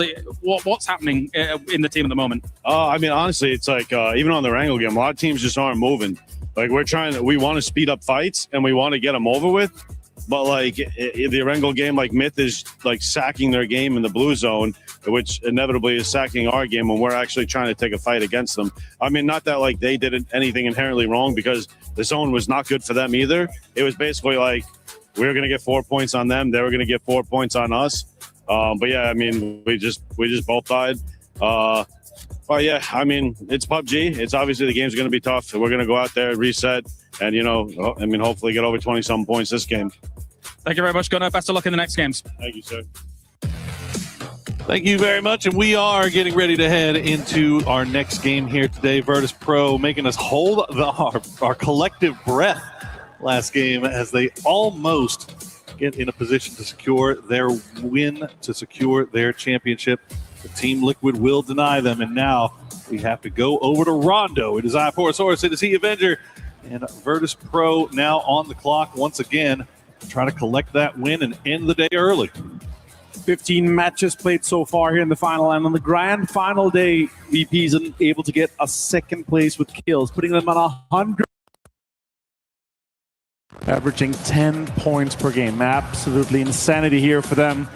And now they have 3 more chances to either deny a second place to get to that 136-point threshold or to get a chicken dinner themselves. Poro, 3 games to go. Did they get a chicken dinner, or are we going to go to match 6? Ooh, that's a tough one, man. I feel like we're probably going all the way. It just feels that way. It feels like every time you see Virtus Pro start to get involved in a fight, especially early, especially if it's in the first 3 circles, then there's always going to be a team that's nearby that immediately will just rush them. And so VP, I mean, you saw it happen last game. They only lost Luka Rux, but they then had to play that game forward as 3 and still almost managed to get a win there. Coming down to the very end, felt like they just ran out of ammunition and ran out of space. Team Liquid was able to clutch up. But now they have a little bit of another problem to worry about, and that's Na'Vi. Na'Vi's been having a burner of a day, and they're, I think 22 points, he said, removed from that threshold. So 22 more points for Na'Vi, and they're going to be in the same position as VP. And as we start our game here on Rondo, 3 more chances to go. And you're right, 22 points is what Na'Vi needs to aim for to be eligible to be in that smash position in the second last game. I doubt it's going to happen, though. They're going to be denied by so many other teams as well because they're the second-place team that everyone else is trying to reach up to from Falcons, from Vicious, and from all the other teams competing here at Esports World Cup 2026. And you know what? With a Virtus Pro win, that could propel Virtus Pro from 11th place to 2nd place in that club championship. They're already eligible from having 2 teams in the top 8, but here with a win would be insane. That'd be absolutely huge for the org. Hope for the best. We see, looks like teams pretty much avoiding each other. Test Track Neox, this Twisted Minds Navi sharing situation has been going on since time immemorial. Looks like Falcons all the way down to the south. They have not had any bit of luck go their way so far today. Maybe they can find a little bit more luck here on Rondo. We'll see where the circle decides to go. Wow. It's going to go right on top of Zhao Tin. So very early start here. And Vicious, another team that's in the hunt, is right there dead center. Yeah, the last game, they're able to reach the triple digits, 101 points. And as you see here right now, Nixie is leading with almost 5,500 damage done. He means 2nd place. And Nixie is leading in the war kills. Longest time survived. So he's really putting himself in a great spot for that MVP title. Soul's still trying to make an argument for it, though. Absolutely. He's right there. So he's sniffing at the heels of him. He is. He's right there. So Nixie needs to hear those footsteps because that's a pretty large prize pool chunk itself for that MVP award.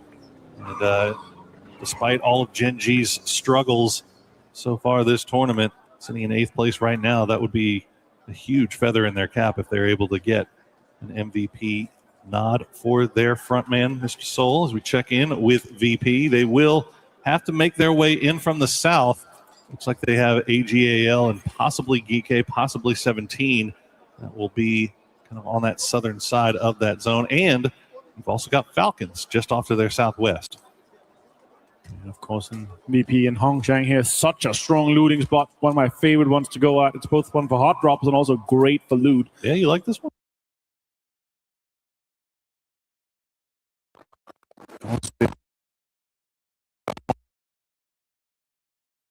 As we all jump over to Vitality, currently 7th place, 20 points shy of 3rd. It's very doable for this team if they're able to step up.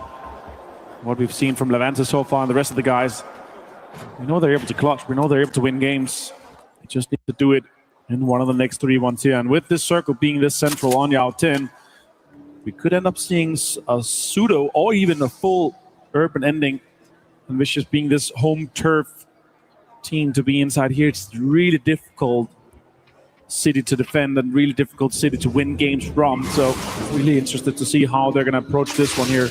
They're going to take an edge to southern side or have a split on all sides alongside the edges of this circle here. Seen incredible things from Tycoon so far here, Power, and does feel like he's back to that 2022, 2023 level that we knew and loved, and a little bit into 24.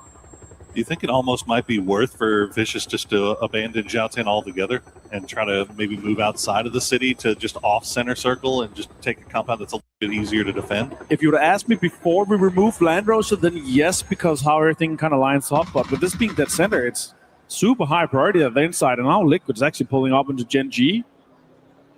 It's just Bean. And actually, Bean, I think it was taking shots over towards Shadow Esports to get them to move away. And maybe Liquid seeing if they can trick Bean into peeking a different window, and instead they'll just pull away, go back over towards Purdy Curdy. They do have Shadow Esports still kind of roaming around. It looks like they escaped off to the north, but it looks like Shadow has found a compound that they're comfortable with. They'll stop down there, and maybe how far south do they want to go? Look how close they are to Vicious now. Vicious. They did kind of stretch out from the city itself, and they've sent Simon T and Powell up here. Powell not really in a support position. Simon T, yeah, he knows they're there. You can see him peeking just to see. Heard him? Yeah, he definitely heard him. Look at that, though. No utility, only 2 first aids for him here. But he does have a 3 vest. But no utility, trying to fend off a team coming in on your ridge where it's extremely difficult to get anything out of. As we jump over to Liquid, they have or to VP away from Liquid. They have a really easy entry for them to go past Julin here and get deeper into the circle. Yeah, they're just trying to, of course, get as many points as possible to make sure that nobody gets close to them if we do go the full distance. of those 6 games. They've kind of taken their time on this rotation, and as a result, AGAL 17, GK, all the potential threats from early on have all moved in more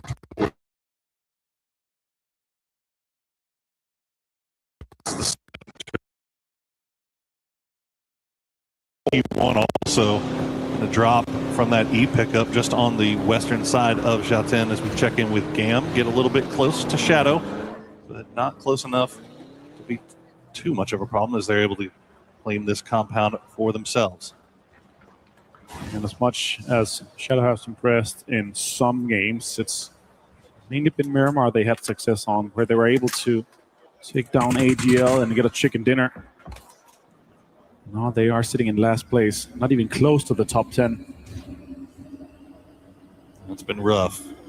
But, you know, to be fair, making the final was probably about the most that you could really expect from Shadow. I mean, it's been a fantastic tournament for them. I mean, nobody really had very high expectations, relative unknowns, and they came in and they made the final when a lot of more historic teams with a lot, you know, better lineage, PUBG didn't. So you got to give them all the credit in the world here as we check in with AGAL. Playing around those towers, GK kind of moving around just off to their west. They hear the vehicles. They know they're close, but they don't have vision. And him is obviously always in that conversation. He's been far and away from anything that happened. 10 was ahead of him in kills. So is Tycon. Nixie and Soul untied on 31 kills. With one more kill, they're going to double him as his kills here. Now we over to the glider off Kickstart, and Falcons have a UAV inbound as they're going to be able to see the information coming in on all the cars driving just below them. Kike, he sees the cars. He has all the information being shared to the rest of the guys, and they're driving far behind him, so he knows exactly how to play around this. Must swing around just a little bit here, and he's got plenty of gas in that. Just above 60% on the gas, so he's going to have plenty of time for that. Definitely feels like Kickstart has taken a shine to that role as the eye in the sky for Falcons. Oh, a great job. Here's Virtus Pro. They're going to fight here for VP, and the trade comes through. Flash will go down to Beamy, though, in return. So 2 knocked here for Full Sense. VP playing around the trees, but Beamy will find another one. Beamy keeping his team in it, and now Full Sense down to just 1, but they're getting third party from range by Kiss. This was always the concern. The second they start fighting, a third party is sure to come. Next, it goes down to Kiss as Kiss starts to get fully involved from this one here. You see 17 once again sniffing at this. They see this in the kill feed. They're activating for a third party, and Myth is also coming in. All these teams that's in the middle of our leaderboard is trying to catch up to the top. We've seen 17 do it already once today, where they see VP in the kill feed and they immediately collapse onto it, but it looks like this time it's going to be Myth that does it. They're sending all forces, all hands on deck here to try to dispatch with Virtus Pro.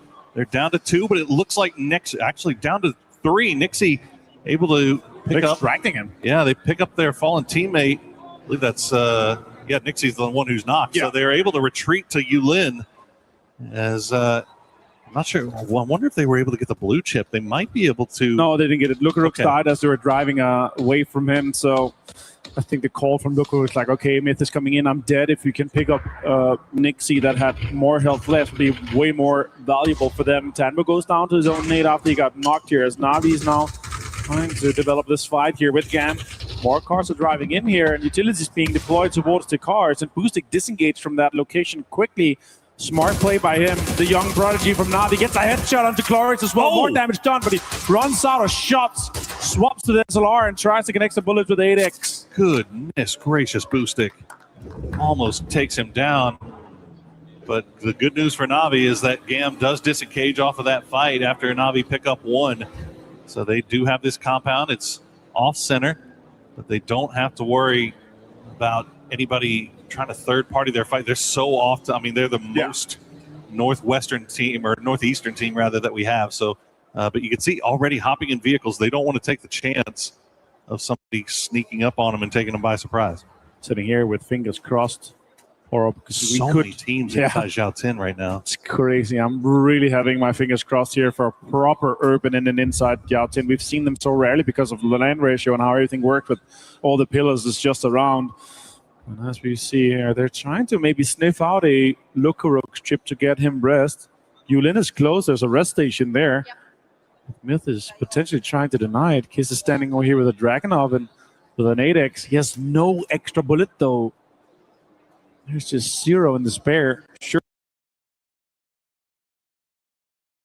he's playing AUG and the other gun here for the 5.56. Got plenty of that, but is it worth it for Myth to fully deny a potential rest for them? I don't know. It's Myth is super far down on the leaderboard. They need as many games as possible played, but they actually have a quite deep and central location already, and now they have hurt them left. VP is definitely trying to sniff out this blue chip as we see this next circle. Zhao Tin, please, guys. Can we get an urban ending? We do go close. I would say it's a 50-50 right now, but look at the amount of teams that's already posted up inside.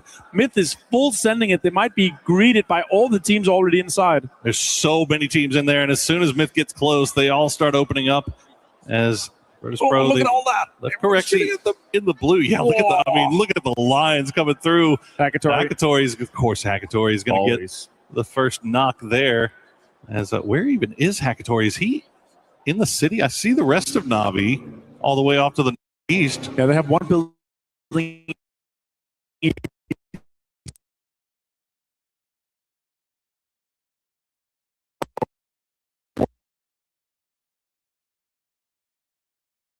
Here, they're trying to get ready to kind of leave that. Lukaruk's on screen here, live from Paris for Esports World Cup 2026, and Virtus Pro on screen trying to, of course, survive the most of it here. And now Myth is playing the edge. After losing Jacob, their IGL that they praise so highly. Looks like Virtus Pro might be going for it. I think they managed to retrieve Lukaruk's chip, and now it is worth noting that Tigger has been hiding out in Yulin for quite some time here, all by himself, just eating blue zone damage. I wonder if he was possibly camping the revive station. They lost some of the players in the fight with VP earlier. I think he managed to get many chips. I think he just went there to try to go get some loot, try to get some heals so he can actually heal it off here, and he doesn't even engage on towards Nixie. He's a couple of 100 meters away, so it's not really worth for them. Now we have Liquid potentially fighting with Gen G here in the northern side alongside the ridges. And really kind of develops this fight here that Liquid was fighting on earlier with VC, and now it's a new team. Gen G is trying to pull up maybe a drive-by from being here, but setting up for a little bit of a bridge play here, trying to bait some utility potentially. Shots are coming in. It doesn't connect just yet. Just a little bit of damage onto the car. You can see on your mini-map there, Ferris from Navi also looking over in that direction. So Navi could be once again in a perfect position to third party here and collect a few more points. Remember, they have to hit that 136-point threshold to be able to then qualify for the win in this Smash format. They could break the dreams of Virtus Pro if they do so, but that is a tall, tall task ahead of Navi. We'll see what they decide to do here as we get an overview of Zhao Tin. Still very occupied. Lukaruk's now back in the helicopter, and will join up with the rest of Virtus Pro on the south side. Just seeing how all the teams are kind of developing here with Navi coming in from the north. They're engaging on to the location of Liquid, trying to pull him up here. Shrimpsy finds Setsuna, though. Some other teams are coming in here, and Lukaruk's coming into the city here. Could be him dying quickly. Boostic finds Cowboy for the flush here, as Navi is engaging in the third party onto Liquid and the Gen G. Virtus Pro is wrapping right into Falcons. Falcons was a little bit split here. They had retreated to go back and claim their vehicles, and they get there right in time as Virtus Pro is driving past the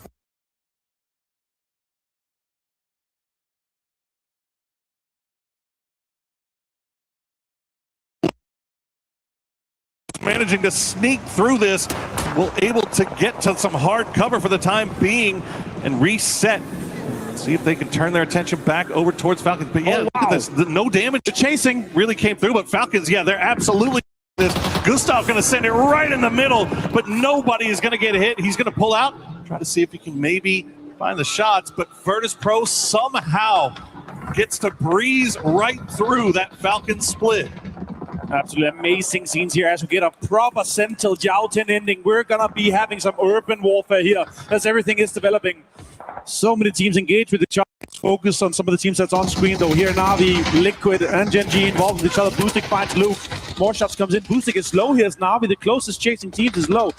Halo, last player for Liquid, just won a game here, but they could be finishing up. Now, GAM has come up here to try to third party on this. No shots taken so far. They're just hovering around as Team Liquid down to Alo, but he's playing inside that pagoda, looking around to see if anybody peeks their head. Boostic going to retreat in as he hears the engines come through. Gen G sniffing around, want to make sure they at least secure these knocks that they've managed to secure or get themselves.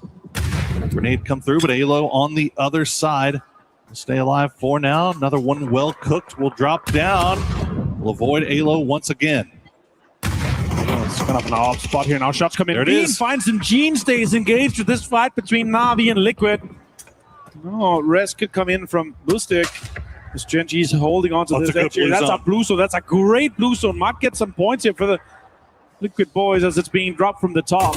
Well played. He finds him. Ferris might be able to get the rest on Boostic here as Na'Vi, even though they're down 2, they did get 4 points, but very unlikely to be able to get the 22 that they need. He heard the footsteps. That was such quick work there by Ferris to take down Alo, to take down Liquid. But now Falcons also have made their way all the way up north, and they're third-partying Gen G, which might open up a little bit of a door here for Na'Vi. They're retreating to the east on foot, and I think they've managed to escape Gen G without them seeing where they've gone. You can see what Falcons is working with right here, not committing to the city just yet, although it looks like Gustav may be sending it in, trying to find at least a foothold in the north that they can then go to. As we check once again, it is 44 alive, dead center of the city, as Gen G will find Na'Vi in the end. They will take them out. Full Sense also going out here inside that urban warfare, as we talked about before. Your next circle does pop soon. We're going to see where we are going to be ending up. Actually, proper Joutin urban ending here. And you know what? It's extremely difficult. Oh, Jexy finds Lukarux, and now everyone inside the city knows that it's VP over here in that direction. They could be turning heads. Falcons also driving in, getting involved, getting close. That is worst case scenario for Virtus Pro to take the knock there. Lukarux will get flushed out as well. Virtus Pro trying to make their way across this road. Correxy trying to jump the fence, almost gets in trouble there, but Kamal's not able to finish him off before he has to reload. So Virtus Pro, and the other news is that Beanie is separated from them. Beanie has not been able to make his way across the road, so he is left sitting here trying to wait for the push as Falcons now will run into Myth. Gustav goes down. The grenades will fall. They'll get him low, and there's the flush as Tiggleton will take down Gedrox.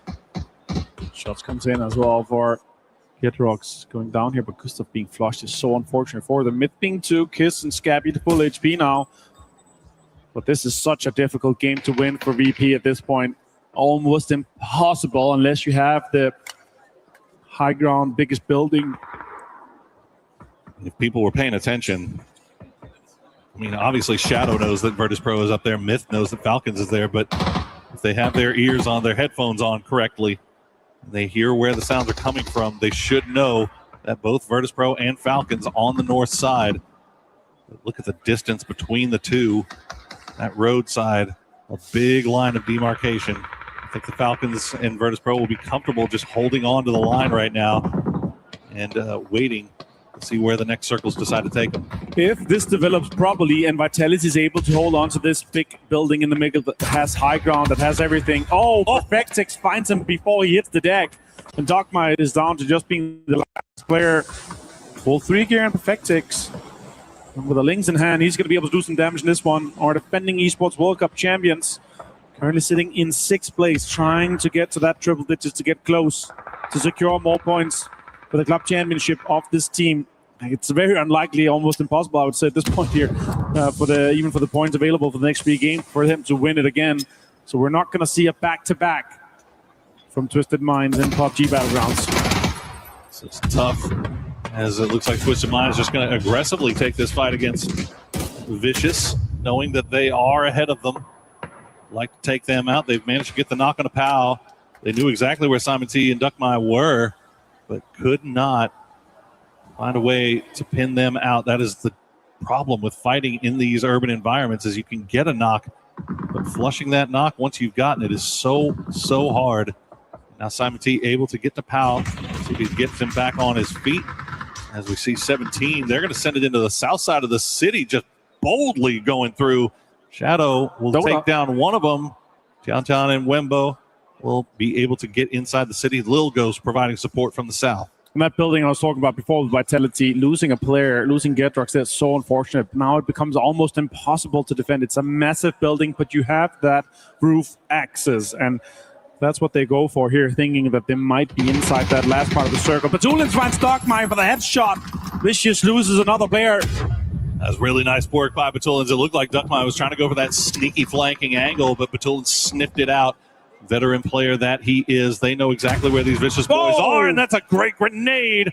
Bounces off the wall and takes down Powell. Simon T now the last player left alive for Vicious. Going to do something. Gets the flush there, and now they're going to just rush him. They probably have no idea he's in this corner here. He's just waiting for it. They're playing it very meticulously correct here with Simon on the corner. Finds one, finds Platoon. Now the other guys are going to swing. He's going to try to go for a stun grenade on the hand here. Stuns himself a little bit. Dogmine goes out, shotgun in hand, but Protectix gets it. And Twisted Minds gets another kill, another point on the board. See if they can get this revive up. Gen G is kind of sent D and Soul. Northern side. They heard the shots. They saw the kill feed. They get shot at themselves, so can't make that full commitment to the straight up push. Instead, try to put themselves in position to maybe catch Twisted out. And they're looking in the opposite direction. While all this is going on, Falcons and Virtus Pro still 3 up. Beamy has not been able to make his way across the road to rejoin his squad. Shadow still keeping eyes on that. So keep eyes on their situation as these circles progress. Batu able to get across that line and get to cover thanks to the smoke and thanks to support from his teammates. We know how crucial it is to win games when you're all 4 alive here, but urban endings just makes it so difficult. It's such a crapshoot, isn't it? You never know. I mean, you could all the best laid plans, and it could just come down to a smoke battle in the middle of a field with 20-something players left alive. As Shrimsy is going to get knocked by D, but that should be a fairly easy res here for Falcons. Good news is even if they lose helmets or they lose armor, they're still inside of these facilities that probably re-up. But look at Virtus Pro. They've actually managed to get everybody back over here. Oh, Beamy going to take a lot of damage, though, from Shadow, and he's going to get knocked. He tried to send it across, but Shadow, so patient, waits till the very end.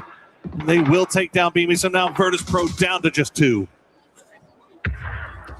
Now next circle does pop here, but do we end up where in the middle where we're thinking, are we getting a hard shift here towards the later stages of the game? That's going to get really tied onto that big building that is locking in and close to that courtyard in around the open space in the south and west side here. We're going to have a big fight between 17, T1, and GK eventually. AGL is out. Twisted Mind's going to have to move in alongside Gen G on the northeast side. This VP and Falcons is actually in the same area. Looks like VP is setting up for defense towards Falcons. So see them here on screen, and AGL and Shadow continues to have an impact in the lobby. That kill feed lighting up, that is going on the south side. So a few knocks coming through, many of those likely to get revived once again. But this is the story right here. Falcons, how can they make their way into this next zone? You see Nixie, shotgun in hand, holding up, but the problem right now is Kiss. All by himself with that high ground is causing Falcons a lot of problems as they try to make their way through the smoke, but Kiss can just kind of see above it. And Falcons have to re-rack here, trying to figure out if they can find a way to get back in here. Correxy still on the other side of the street here for VP as well, so he may have a great angle. Yeah, there you go. You can see what he's looking at. And if Falcons are unlucky, Shribsy going to take the spray. Yes, Corexy will get the knock Can he get the flush as well? He can. Kickstart going to go down as well to Nixie. And now Falcons down to just Tiggleton with the Panzerfaust in hand.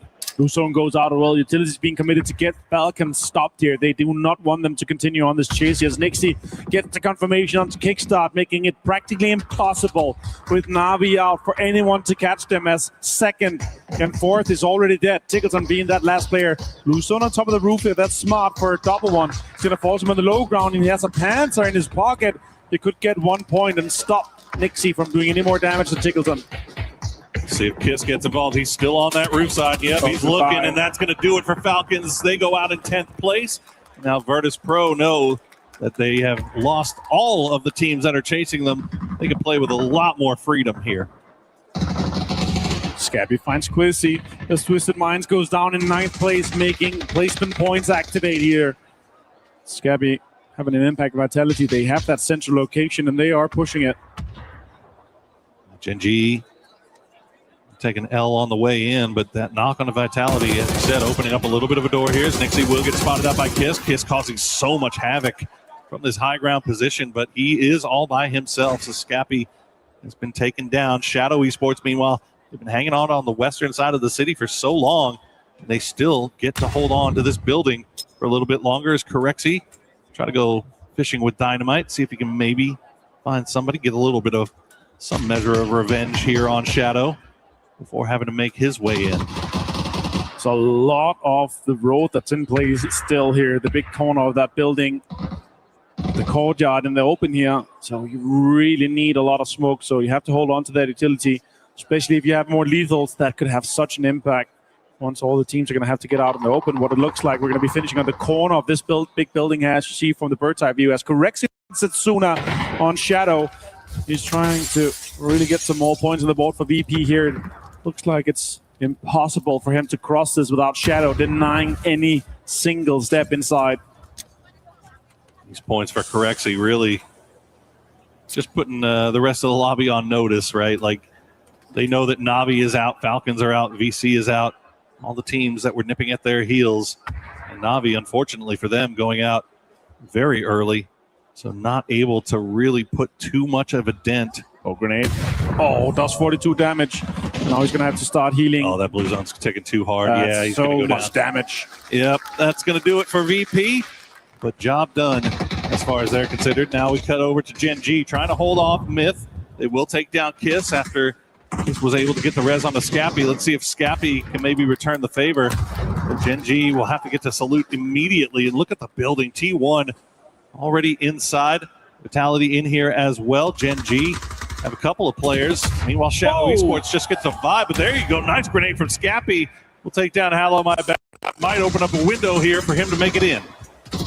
Soul finds multiple of T1. He finds Raining and Type as they go down. The MVP race is still on, and Soul has a little bit more to say about it, but good grenade from Ian will take him down, and that's going to do it for Gen G, as T1 do lose 2 in the process, but they're up to 6 kills, and they're climbing the leaderboard. Almost a 4-way tie on 91 and 92 points. 3 teams of 92. Hello, My Bad finds Scappy as Myth goes out in 6th place, and more placement points gets deployed. Levante with a good ridge for this one here. He's going to be able to get the utility for this. Nades cause 29 damage, not enough. Quizzy continues as Parkrow tries to crawl away from this one. More damage is going to be done here. Just creeping around like a bug on the roof, but this is anyone's game here. 5 teams remain, 13 alive, city ending. The dot right on top of Quizzy, just inside the building. As we see Shadow Esports are going to lay down the smoke wall, trying to make their way over. Setsuna will go down. Park Pro. Blue nipping at his heels. He knows that he's got Vitality looking directly at him. Try to pop up, take a shot, but he's going to go down to the blue. Hansley going to go down as well, as Shadow has made a way in. Vitality, though, will collect points off of 17 Gaming. They're up to 9 kills. They're climbing the leaderboard, and they have a shot at a victory here in match number 4. So 3v1, can he do it? Ian with a shotgun. Gets one, hello, My Bad. Oh, the double pump shot. He's only got 4 rounds left. At least secure the point. He will. The rest of Vitality still on the roof. Ian just waiting for them to drop down. Quizzy not going to go all the way just yet. Vitality would love desperately to get this victory. As Ian will wait for somebody to push down. He's going to jump down, and there you go. Levante will take it from behind, and that's a win for Vitality here on match number 4. Now that's going to push them into triple digits. It enables the chase on that second place. And Levante with the big brain play, he's able to take out the sword off and jump in behind T1 to close that one down. And what a way to do it. Fantastic for Vitality. It's a very difficult circle to play. Urban endings at the end with the smokes, and you just never know where somebody's going to peek you from. So much cover, so many windows to hide behind, but Vitality strong. They take down 17, and then they take the win. And that pushes Vitality so close. We're going to have 3 teams, even 4 teams potentially, with Na'Vi as well, within 12 points or so in the chase of that second place with Na'Vi, Falcons, and Vitality. That's a 3-way tie for third at 104 points. Right now, Vitality have the lead, but on the other side of that coin, Falcons could find themselves going from second place at the beginning of the day all the way down to 5th if their day continues to keep going the way that it is. Vicious has had a lot of success. Vitality, obviously, the win here, absolutely huge. But the good news for Virtus Pro, Na'Vi goes down early. They don't hit that point threshold yet, and there's only 2 for anybody to try to even catch them. Absolutely amazing scenes here for Vitality to lock that in. They're so high up. 3rd place tie right now with AJL on the club championship. Already having won MLBB Women's here at Esports World Cup. And yeah, for sure, putting them in deeper here, getting 2, 3, 4, 500 potential points, even 750 from second place. If they're able to catch Na'Vi in the last 2 games, would be insane for Vitality. But a chicken dinner here in the grand finals is insanity. What's even crazier is you look at the leaderboard, it's 3rd place all the way down to Twisted Minds in 9th. Is only separate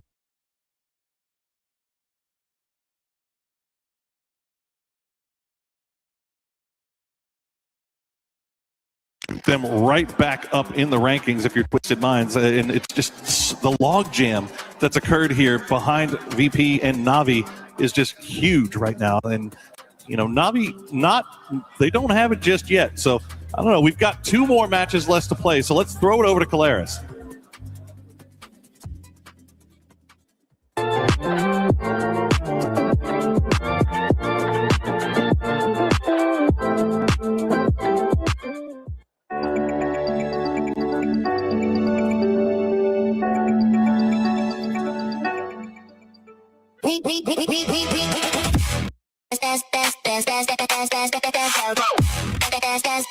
We book Esports World Cup.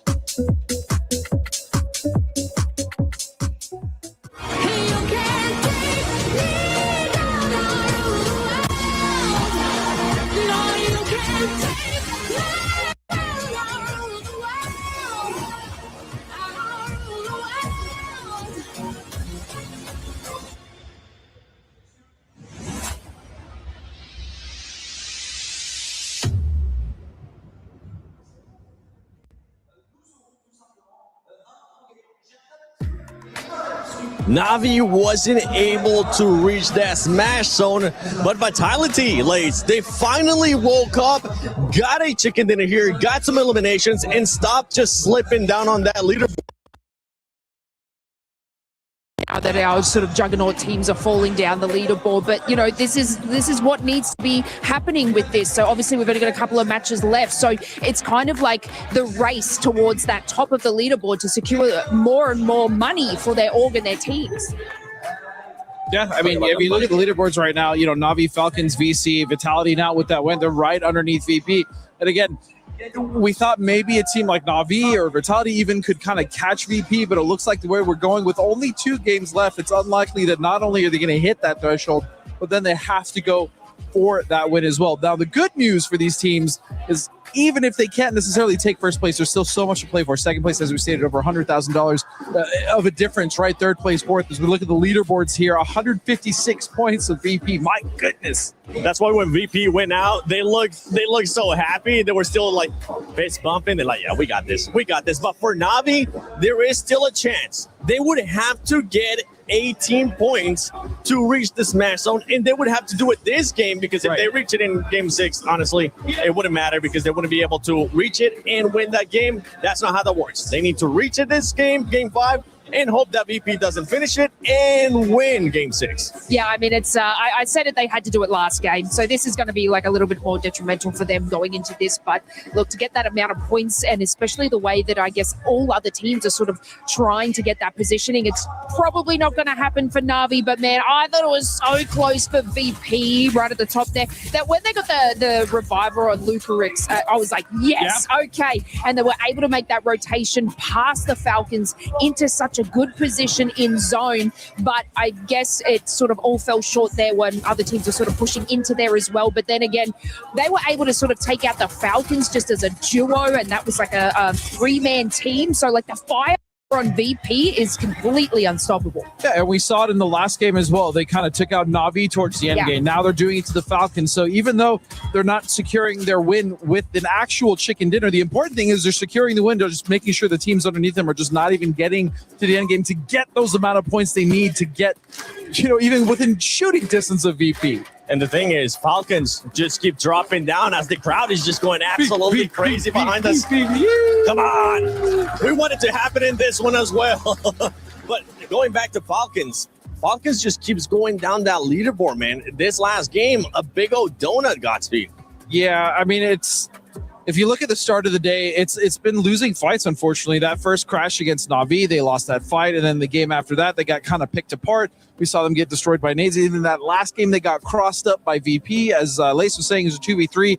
They still got held off by that cross. So I'm just hoping they can at least get it together in these last couple games, because again, the Falcons absolutely also need these club championship points, I'm sure, as well as the boys would like to get more money, right? But yeah, there's a lot on the line for those boys. I'm just laughing at that last comment. This is okay. I appreciate the sarcasm there, but yeah, going into this next 2 matches, especially this 5th one, right? Do we think? I know you said that Na'Vi needed to get to the threshold within that last match. Yeah. Is it going to happen this one coming up?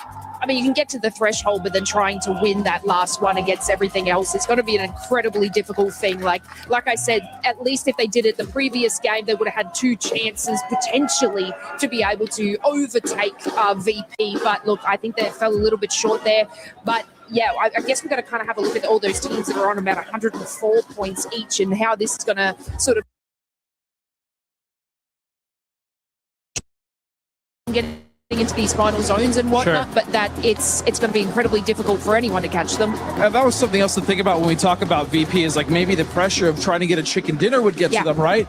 But the issue is that's not even a factor anymore, because of the fact that they've blown past so many teams, on top of the fact that, I mean, Na'Vi would have to get 18 points in game 5 just to make sure they hit the threshold of 136, let alone then have to win game 6. Well, the pressure's there. Na'Vi, are you going to do it? VP, can you close it out this next match? But before we go into the match, let's send it to the birthday boy, Kalaris, down at the stage with the towers. You love it up there, don't you? We love it down here as well. I am with some very familiar faces, as the Vitality fans in the audience are going crazy right now here to round out the day. I got Toppies, I got Avenger here to talk about everything that's going on. A city finish to get this run in here, Avenger. I know you were casting it, and I'm sure you were losing your mind just a little bit. I had to run my way down here, and after it's just been screaming my lungs out. What a way to get that game kicked off. I was hoping for us, crossing my fingers, and also it's extremely difficult to win some of those games. Vitality being able to lock that central spot down. Yeah. What a way to do it from Levante too. Honestly, for me, the biggest beneficiaries of that city was VP, because there was no one who was going to come away with a super powerhouses from that, right? So they were stoked. They got inside. They caused trouble. And you can hear the Vitality fans, James, and I think there's a good reason for that. It has become an insane three-way race there with 104 points with Falcons, Vitality, and Vicious right on top of each other. But so close to Na'Vi that Na'Vi has to now decide. Go for the long shot.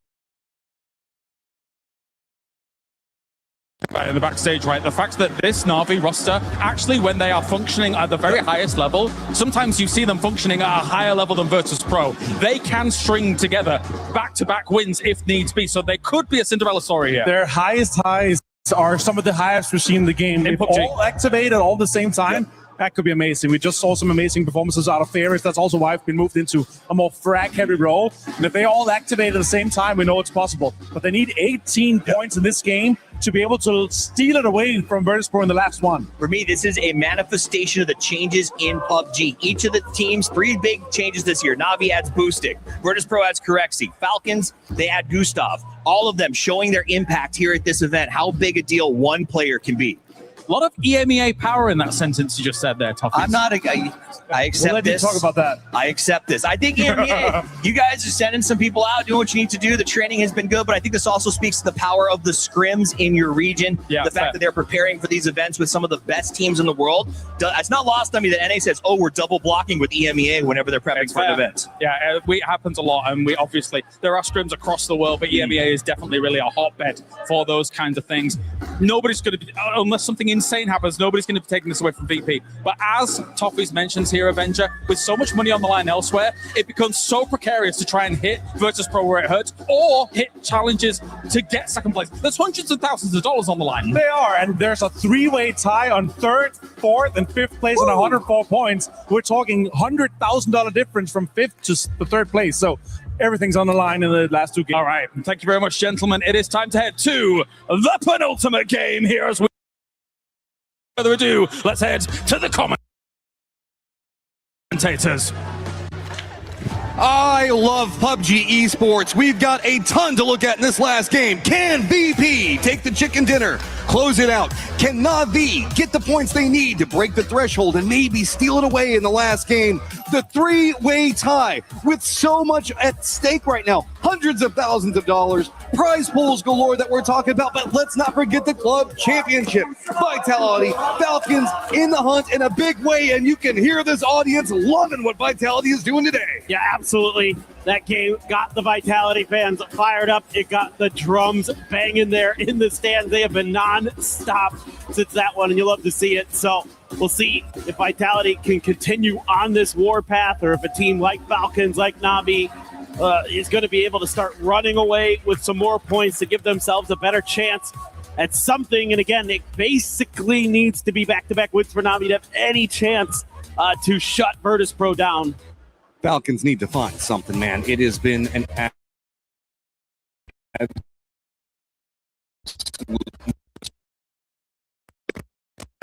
everybody is now just coming up tied, nipping at their heels back behind all of this. So much opportunity for everybody else, as it feels like Falcons have sand slipping through their fingers as every game just can't find anything. Well, yeah, it is. It's just one of those things where for some reason today it just hasn't been clicking. You know, their team fights have looked a little anemic. They haven't really been able to get those moments that I'm used to seeing them, where they're, even though they're running around the edge like they normally do, they're not able to find those moments, the third party to capitalize. You know, a lot of teams have been kind of putting them into bad positions, being really diligent about watching their flanks themselves. Everybody kind of tightening the screws here for the final day. And it's definitely giving Falcons a lot of trouble. It's all about superstar time. Circle pops real far down to the south. The entirety, southeastern 50% near on entirely open except for Myth over there.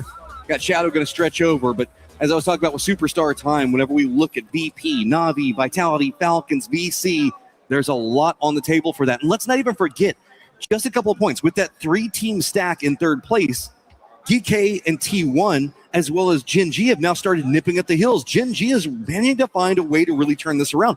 These squads are only about 10-ish points away, as well as Twisted Minds, from trying to get into that 3rd place position. Yeah, and it's really important just to get up into 8th place, so you get at least some, club championship points. So for Twisted Minds, they're 1 point behind Gen G. They would like to leapfrog ahead of them, and Gen G, same kind of level importance to stay ahead of Twisted Minds. And even though they've been playing pretty well today, with those 3 Korean teams stacked up in the middle there, who knows? Anything could be possible. Big call out right now as it is going to be Spiro way down to the south, away from the rest of his squad. Got control over the center of the circle to start. Navi's trying to give themselves the position off the get-go to take control over this game because they know it's got to be big. If they want first, they have to have a massive game. They've got to get kills. They've got to make it into the later stages. And then maybe they could swoop in and take it in the last game.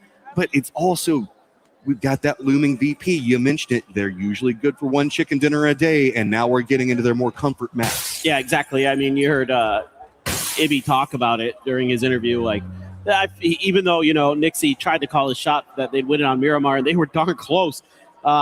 These are their two better maps, he feels like, and I tend to agree with him, that, they're a very solid Tego team. They're a very good Airgale team. So looking towards them getting the win on this map potentially, or that if we get to the next map and nobody else has hit the threshold, that it just doesn't matter. Oh, Hackatori finds one off the start, and it's Kamal's.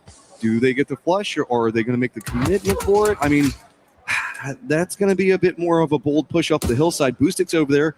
Remember, this is going to be Ferris coming in back behind it all. This was that center control position that we saw a second ago. It also has supervision over the res beacon, so it gives you an opportunity to go for a couple of kills as people are going for reses. Kamal's does get thrown into the car, and it looks like Shadow's going to try to get away. I don't think that Spiro can get on top of the hill in time to get the vision, and that was almost one more point for Navi when they needed more. He didn't have the comfort there to rush out of the compound to go for the grenade throw. Yeah, because the rest of Shadow was over on the other flank, so they would have been able to cut him off if he had tried. So well positioned there by Shadow to keep their player alive, and Navi, everybody else in the lobby, going to be very happy that they're not able to claim that point. As again, it needs to be 18 points in this game alone for Navi. Just have a shot in the final game. That's what they need here on Tego. We're probably not going to talk about VP for too long here, as they don't seem to make an entrance into the circle until about 2 or 3. They're trying to avoid all that center jockeying for position firefighting. Then they just watch, figure out where the firefights are, and then they just kind of squeeze their way in the right angle of a time and time again. It has been costing them. One player, often Luke Rux, in their rotation early, so they've been coming in as a 3-man in the later stages, but they're getting into that late stage time and time again to make sure if this comes down to points, they got tons of space to work with. No, for sure. I mean, it is kind of the name of the game right now. It's just trying to get there. We already saw that Team Liquid doing some damage early. Now, sorting POW. It's been a bit of a slow roll today for VC as well. They haven't had as bad of a day as Falcons, but it hasn't been the best, that's for sure. They looked confident and aggressive early, but since then we've been kind of not hearing much but whispers from the Vicious team as they are just going to try to reroute, go a little bit wider of Liquid. So for Liquid, kind of job done here because you're able to keep VC from cutting out of your rotation path. Navi's got that 2-2 split, center of the circle, feels pretty good. They just shoot away Shadow a moment ago. Myth is going to be down to their southeast.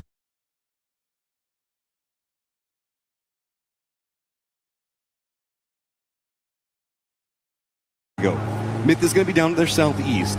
But there's this problem that happens whenever you do have do-up center control in a position like they're playing with that 2-2 split. You can cover each other, but not a lot of people are going to be making really dedicated pushes to kind of close the gap on you.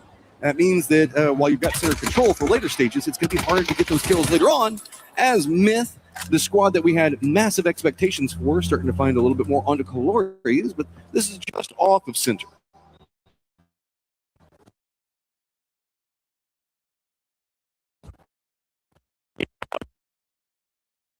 Yeah. Helping poor Clories.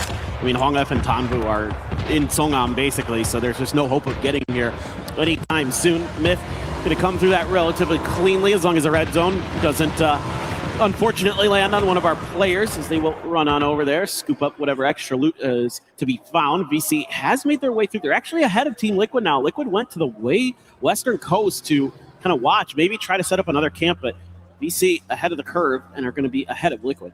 VP coming into the circle, going to find territory galore in front of them. Wide out, fine. I think that we might have had Jinji over into the west, maybe gone for an emergency pickup, but they didn't opt into taking it, so they're going to be going a bit more on that western approach as well. So the hillsides are going to be very much in the control of Twisted over into the northeast, Myth more down into the south, and then we've got the Songam hospital positions that a lot of people are going to be playing.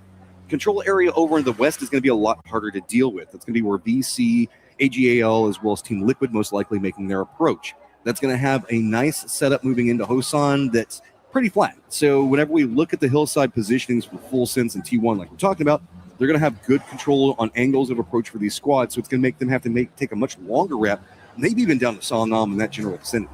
Yeah, could be, for sure. I mean, look at VP once again as they are starting to settle in up on this northern edge. Do have 17 and T1 within spitting distance, and you can see Lucarux has been shot at a few times here and there, but he's just using this to get some info, pop a tire, make life a little bit more uncomfortable for 17 in that compound across their way. It's just slow and steady, kind of wins the race here for VP, and I suppose if you get into a position where you're close enough to Na'Vi, you see them in the kill feed, you could just dial in on them and ruin their day. I mean, that is well within the realm of possibility and something they very well should do, in my opinion, if they're afforded that opportunity. I was kind of curious if maybe they were going to try a rotation trap or something, but didn't even bother. They're just going to play their game, and I think that's generally how teams approach PUBG esports as we get later and further into events. Falcons going to go ahead and have Gustav down to the south. They're going to get themselves a compound.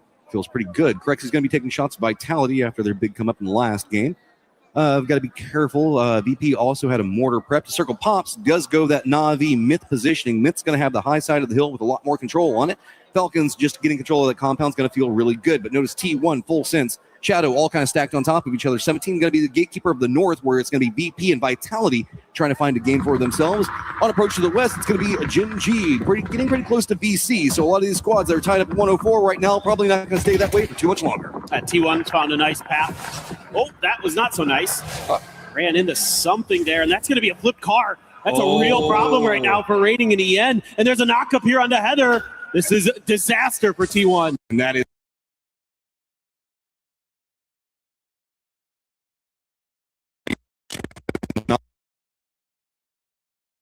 rolling down, goes a bit too far, should get some damage, but not the flush.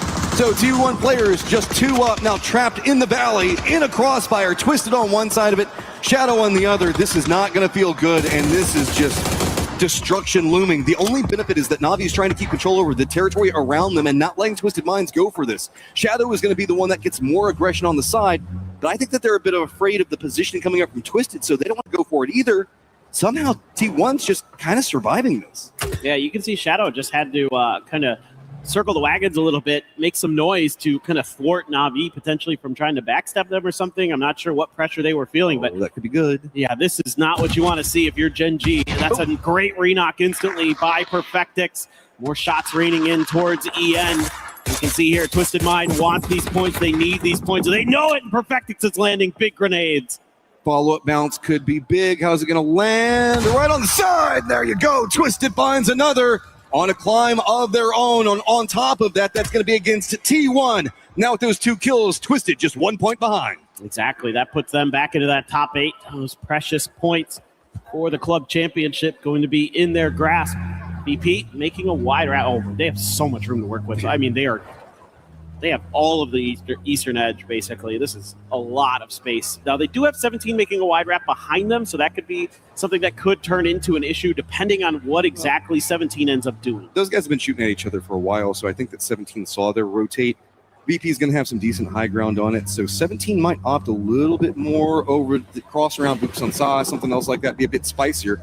Vitality not having the easiest of rotation, though. They are going to be moving pretty close to Full Sense. Even if they bypass Full Sense, that's going to put them next to AGAL, maybe even VC. Yeah, VC just trying to get a little bit of information of their own, but Full Sense going to be watching Vitality wrap around their western edge. Vitality actually, if they cut in, they're going to run into AGAL, and that might be exactly what it's about to happen. They're driving right towards their compound. Yep, and no good options means the fact that at least Destroy was already inside of his vehicle. VP's got so much space to play. The new circle pops, and it goes down to the south. Team Liquid's going to feel really great about that. Ginty right in the 2-2 split.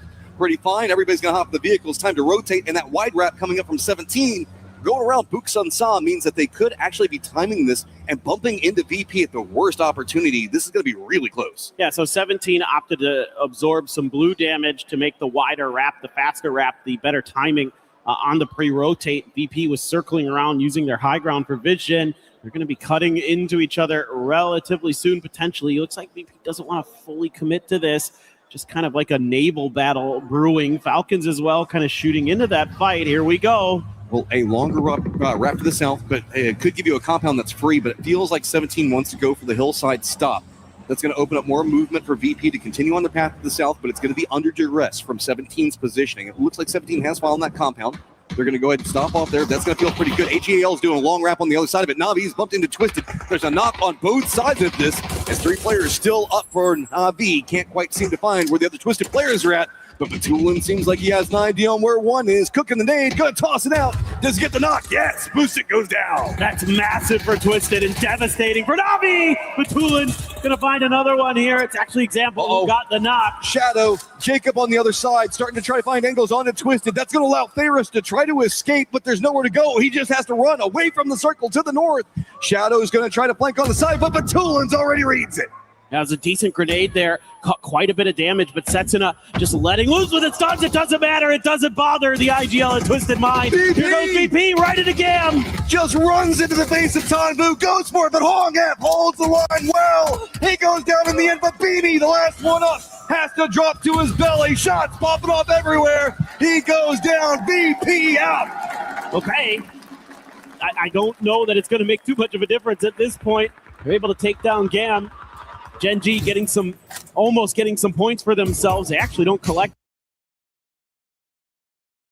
all of that. They're turning their attention towards Duckmai, who's stuck out in the open. I mean, he's just dead. There's no hope. He is finito. And Salute looking back towards his other side. He needs a little bit of help here. I mean, Gen G's still so spread out. Soul trying to find a new angle.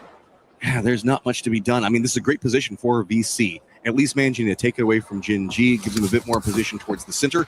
Falcon's been watching this. Gustav taking a couple of shots on the side of VC right now. Team Liquid's running a wide wrap down south. It's full 2-1-1. Vitality's got a couple players in Songam, and Gedrock's leading in just to the south of Gen G. So with this, it's going to open up more kind of awkwardness, I would say, into the north, where Example still the last one alive for Twisted. Right as they touch that point 95, I think they managed to tie it up, but it feels like Jacob is on the hunt. Shots. If not, Setsuna's going to try to find it. Poor Twisted is just stuck here in a bad spot as the circle pops, and it feels really good for Team Liquid. Ferris went into hiding mode, and he did tag up Baron a little bit up there. Example as well, having to stop the heal. Baron is going to be knocked in either by the blue or by Ferris. Looks like it is the blue that gets that. Example just trying to claim what he can, and he will take that point away. Every point's for Twisted Minds, and here's this crash again. Just jumps out. I mean, poor Tanvu, what are you going to do? He needed to hit the shots on the approach. Doesn't get the knocks. And Hong F at least manages to get something back at what was a pretty bad situation if you really look at it. But Example, I think, starting to spot out more of the myth players, and you know this guy is always going to be hungry. And now, yeah, Twisted's at 96 with that last flush that managed to pop. But touching distance of our 104s, but not there yet. Nobody on the three-way tie at 104 has found a point yet. That's crazy. I was just noticing that too. I was like, geez. It's donuts across those 3 teams, and to make matters worse for VC, they've already lost a player. Hello, my bad. Time for the mortars. Those are long-range mortars. I think, nobody's there. I'm not exactly sure if this is a kind of setup for a future rotation, potentially. You do see teams do that a lot, where they're going to try to create dips ahead of time, or if they maybe thought that somebody was chilling in that forest, but we'll have to wait and see exactly how it turns out. Yeah, Example gone. This circle's just kind of screwy. Everything's already been claimed on it. Myth making the run across the circles, left to Jacob behind. He's just kind of trapped over here. He's got Shadow down below him, but Shadow's got to try to get in the circle. It's going to be Falcons trying to keep out. Gen G on the other side with a good angle of approach onto it. With a long shift down, Myth is going to be able to spot out what's going on. Full Sense, AGAL, and 17 all jockeying for position down at the south because there's nowhere to really go. So I guess AGL is just going to send it after Full Sense.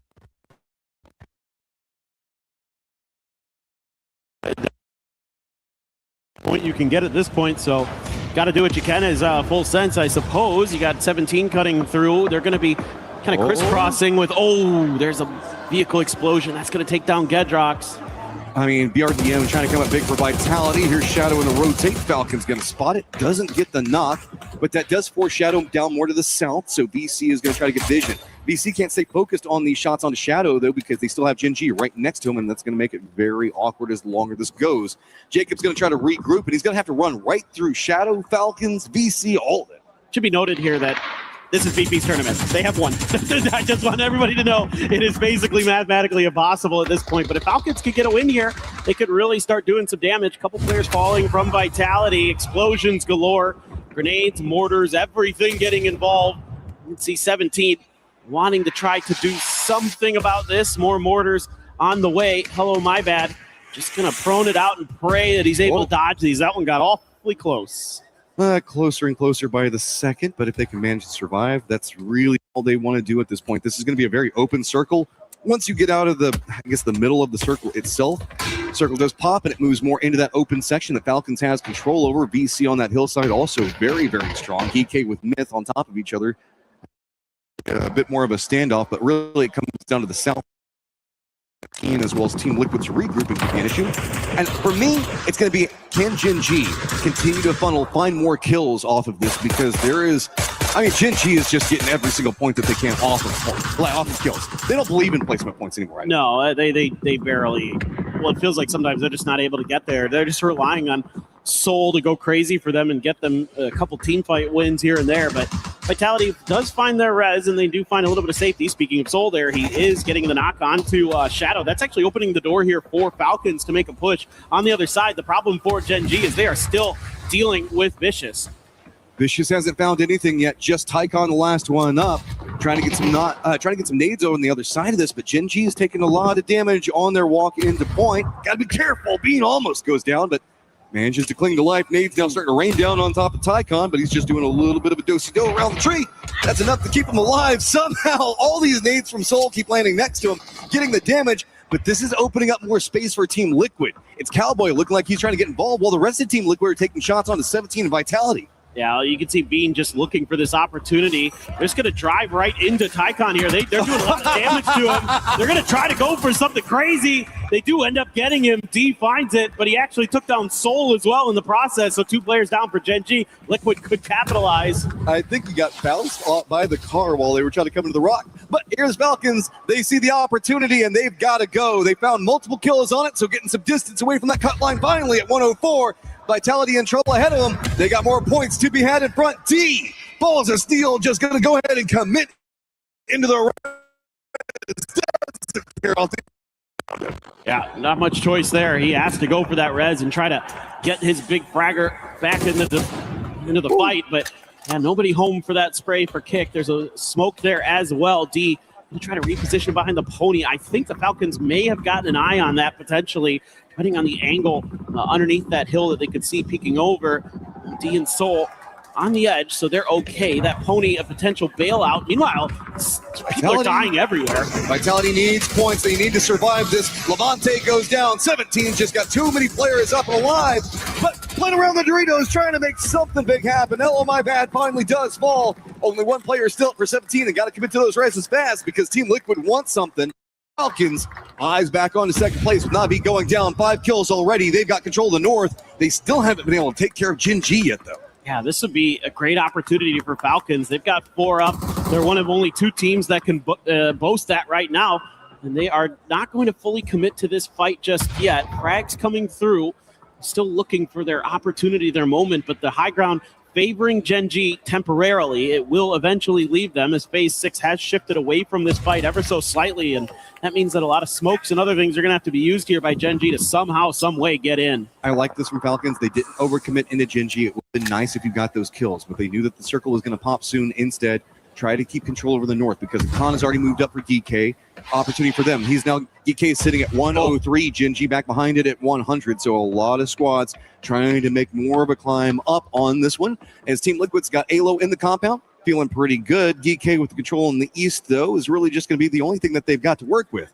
Falcons, you went from having control over the north to suddenly everything abandoning you in the circle, and now you've got just a little bit of a ridge line to play that's not going to feel good, and Gen G's still right on your doorstep. Exactly. And it's going to be really important how this one shakes out, especially for Geeke and Falcons, considering where they're at in the leaderboards. I mean, who knows? Geeke could even shoot up to 4th, 3rd if things go their way as this rolls out. If they're able to rake in a bunch of kills, not the most likely scenario, but definitely something that to consider, I should say. Luke 12 finds the links. A nice pickup for him. But Falcons, indeed, they would love to get this win here. They would love to give themselves that opportunity for second place, that club championship. And Team Liquid's on a bit of a come-up today. I mean, It was not looking the best. So they're using the opportunity of nobody taking the chicken dinner and closing out Smash rules to just continue to try to find a way to climb up.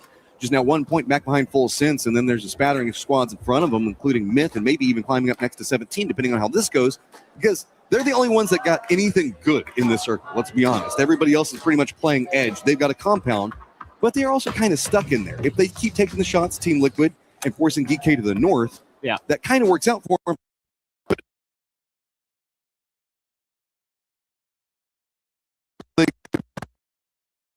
Falcons and DK.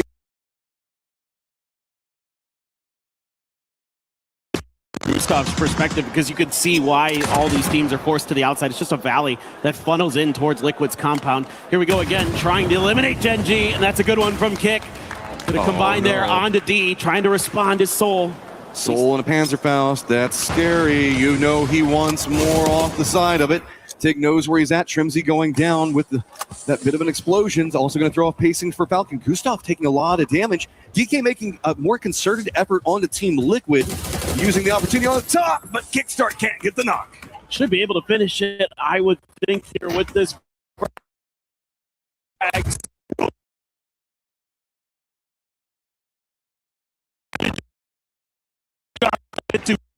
There may have been well timed enough to kind of keep it from being placed exactly where it needed to. So Soul offered an opportunity to heal, but another frag in right behind his feet. Thank God he's prone. I mean, Soul just a single man soloing up against the Falcons right now to see if he can find any more points for his team. Just 3 to try to catch up to Geek. But remember, Geek's got a great position in the circle for the time being. New circle has popped and it's gone, of course. Team Liquid sided, moving into that very open section. Hillside is abandoned, so the longer Soul stays over here, the worse Falcons are in because they can't leave. Yeah, he's just screwing them over. Exactly what I was just about to say. I not only in terms of time and placement, but also util. They've had to dump so much at him to try to displace him. Oh my God! Oh! I thought he was about to run out and get a knock on them the worst time. Soul finally goes down, the raid boss himself. Now, Falcons, you're the only squad that's got to go into the circle. Have fun with that. Yeah, it's not ideal for the Falcons. They do have a lot of vehicles to toy with, so they can at least, set up some kind of fortifications. There isn't a ton to work with, though. You can see one of these rocks that Geek's already taken, kind of one of the few things that you would really want to be eyeing in this circle. They're going to make a go for it anyway, and they're going to lose a tire on the way in just to make matters worse. Right off the start. I mean, they have a couple options, right? So that's pretty good.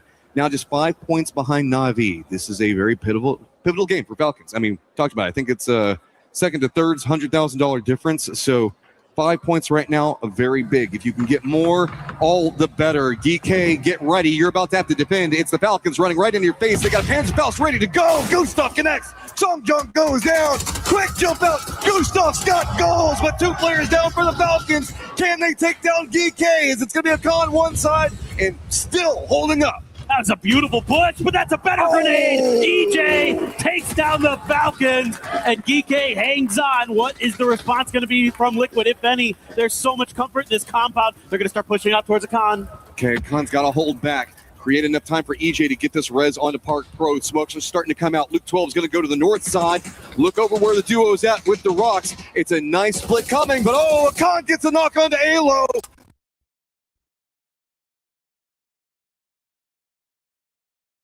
B3. Oh, and man, EJ had an opportunity there. Got to be careful. That links on the off angle going to be really tricky for Geek. Could be the difference maker here for Team Liquid, as they are going to have to lick their wounds and recover, but only 2 shots left in this link. Still have that level 3 gear and the AUG behind it, though, for Luke. Quite a few stuns as well. So this is very nice positioning for now for Liquid. They just can't afford to lose Luke here. But Falcons dying to Geek has now put, if Geek can somehow win this, them right back behind the Falcons and has opportunity to steal that 3rd place position away from them.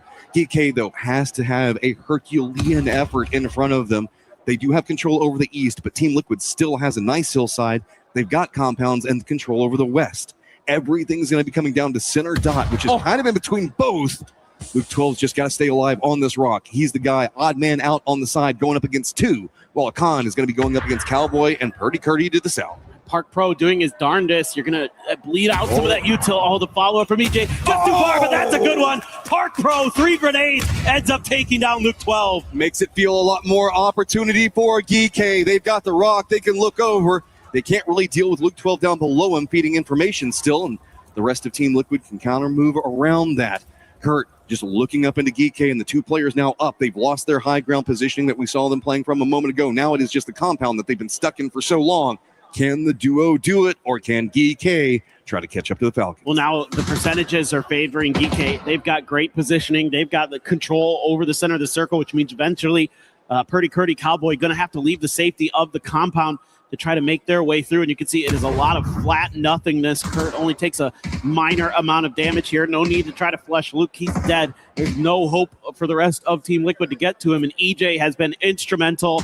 A bunch of kills, 8 total for GK, 4 for EJ. And if people don't remember, EJ used to be one of the best players in Korea. He was on that Afrika Freaks team in the early 2020s, and he was insane. There's 2 different factors that we need to look at right now.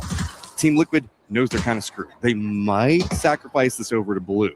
That said, they're presently tied with Myth. They need all the points that they can get. They want to try to climb up a little bit more because at the bottom of the leaderboard, it's just been bouncing around everywhere over there. That could potentially give them a more of an upswing in the next game to start going after 17 or something else. Because yes, Team Liquid has been playing pretty good today, so there is still opportunity in front of them. But if they sacrifice out 2 points, it'll make it easier for the Falcons. If they opt into going for it, it makes it easier for themselves. Khan's going to go down blue zone. He was kind of trapped over there, but he's in the same precarious position that we can see Team Liquid having play from. There's just nowhere to go. There's no cover, no anything in front of them. Yeah, and Liquid's happy to play out.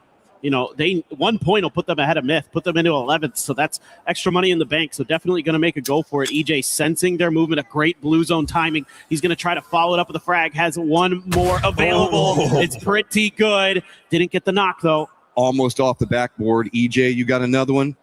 How's the angle on it? That's going to be a little bit too far.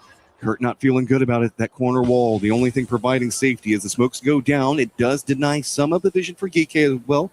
Doing a little bit of a hop. Seeing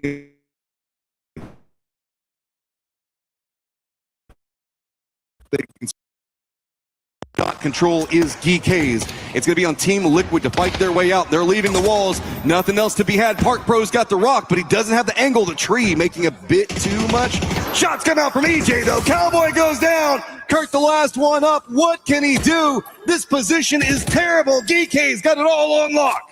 Yeah, the studs here could be the finisher. Purdy Curdy still going to go for the peaks, but that's allowed EJ to get to the tree. Park Pro going to line up behind him. Kurt's going to have to go huge. He's already tagged up, and he's down. It's GK going to take game 5 of the day. Big game for GK, getting those kills, getting the win. Going to put him in touching distance of Falcons. Yeah, that was a huge moment for them. They are now sniffing that top 3, that podium finish. And they have been feeling it these last couple of days. They are only 1 point behind the Falcons now. Okay, because what do we need moving into our last game? More craziness looking at this leaderboard, because while you mentioned it in the last game, VP, comfy cozy. They're in a great position. There's tons of space behind them. We didn't see anybody really get to the cut threshold, so it's just going to be about chasing that second, third place positions and who can have the big come-up game. Which superstar can step up whenever it really matters right now for your team. Exactly. For VP, it's a victory lap. You know, they've done it. They're good to go. So everybody else is just trying to get as many points as they can in this last game here. And my Ajashi's on GK, absolutely getting it done, man. The old school PUBG pros. I mean, these guys have been around for a very long time in PUBG esports. Sungjong in particular.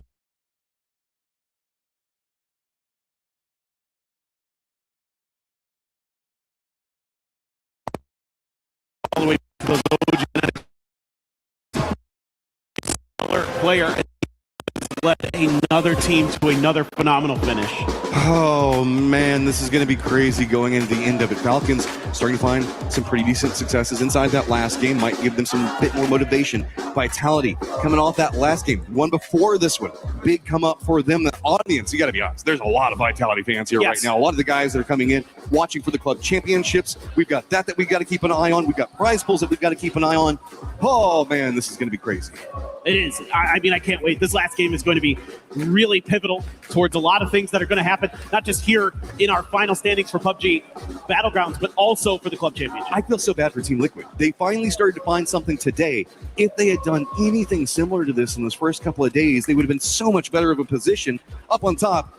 GK getting it when they need it. 21 points. Falcons back behind it, finding the kills. 13 to keep some distance. But Team Liquid with 11, 17 with 9. Myth with 9 means a lot of our middle-of-the-pack squads trying to find something. Of course, Gen.G finds a ton of kills. I'm glad you mentioned that because they were able to get deeper into that game than normal, and they circumnavigated Twisted Minds again. So they're ahead of them on the standings again. So that's something to keep track of. Okay, get ready, guys. One left. Tons of dreams still on the table. Who can clutch it up when they need to? We'll get ready for our last game right now. Play is in our DNA. Whenever we let it out, it becomes our superpower. Now imagine an entire city being built to supercharge it. Kadir City, powered by Play. He thinks he can come in here and play my game. He knows nothing but go! Tyler 1, you're done. This is my ladder. You can't climb it. That's an L airline. Somebody better hold me. Okay, yeah. Do something then.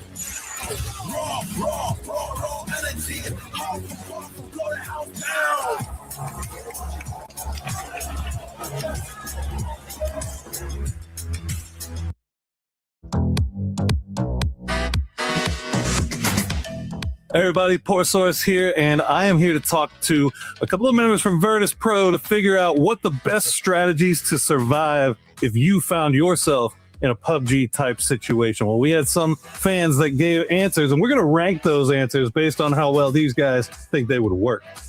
So let's start off with this. Tactical pack plus tons of first aid kits, EMT, hide and do fast heals in the blue until zone endgame.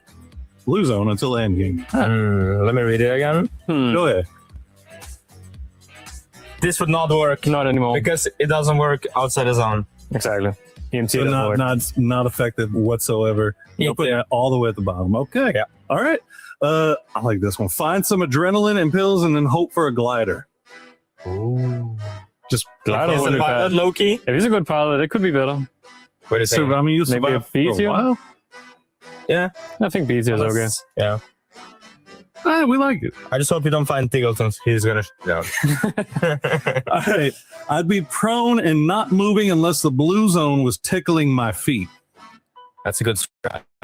I feel like If it's all about surviving, I think it's I've seen a certain somebody be very successful using that strat in the past. Low-key A, no? Yeah, I would say Better than glider.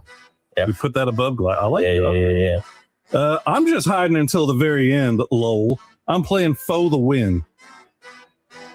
Okay, now we need to be strategic, though. Yeah, now you're running out of Because, slots. like, Yeah. can we move around? No. You're stuck. I mean, we have to put C now. Put a C and then we figure out what next is. Yeah. Not a bad tech. It's not the worst, though. Yeah, it's not the worst. They're not as good as glider. Golden pickaxe equipped. Left click, left click, left click, left click. That's left click. for sure. That's us. Yeah. Get digging. Yeah. Get digging. Just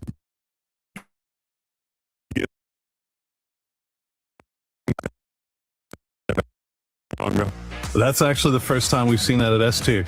Okay, last one. Dropping school and dying within 2 to 3 minutes. Yeah, pretty good. Yeah, I think that's fine. Yeah. This might be the best tier list made to humanity. Honestly, I feel pretty good about this. Yeah. I feel like this might be one of our better ones. Well, there you go, guys. If you find yourself in a PUBG type situation, follow this tier list provided by the gentleman at Virtus Pro, and you will be sure to come out ahead.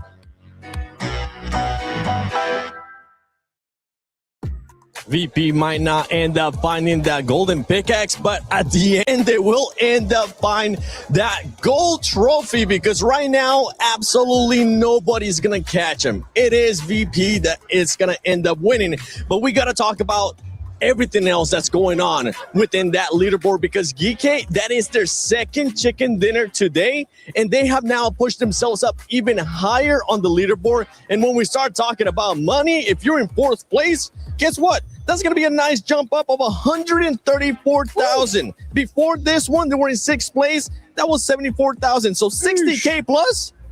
Woo! You're almost making what I'm making for this event. Damn, son. Pretty good for you.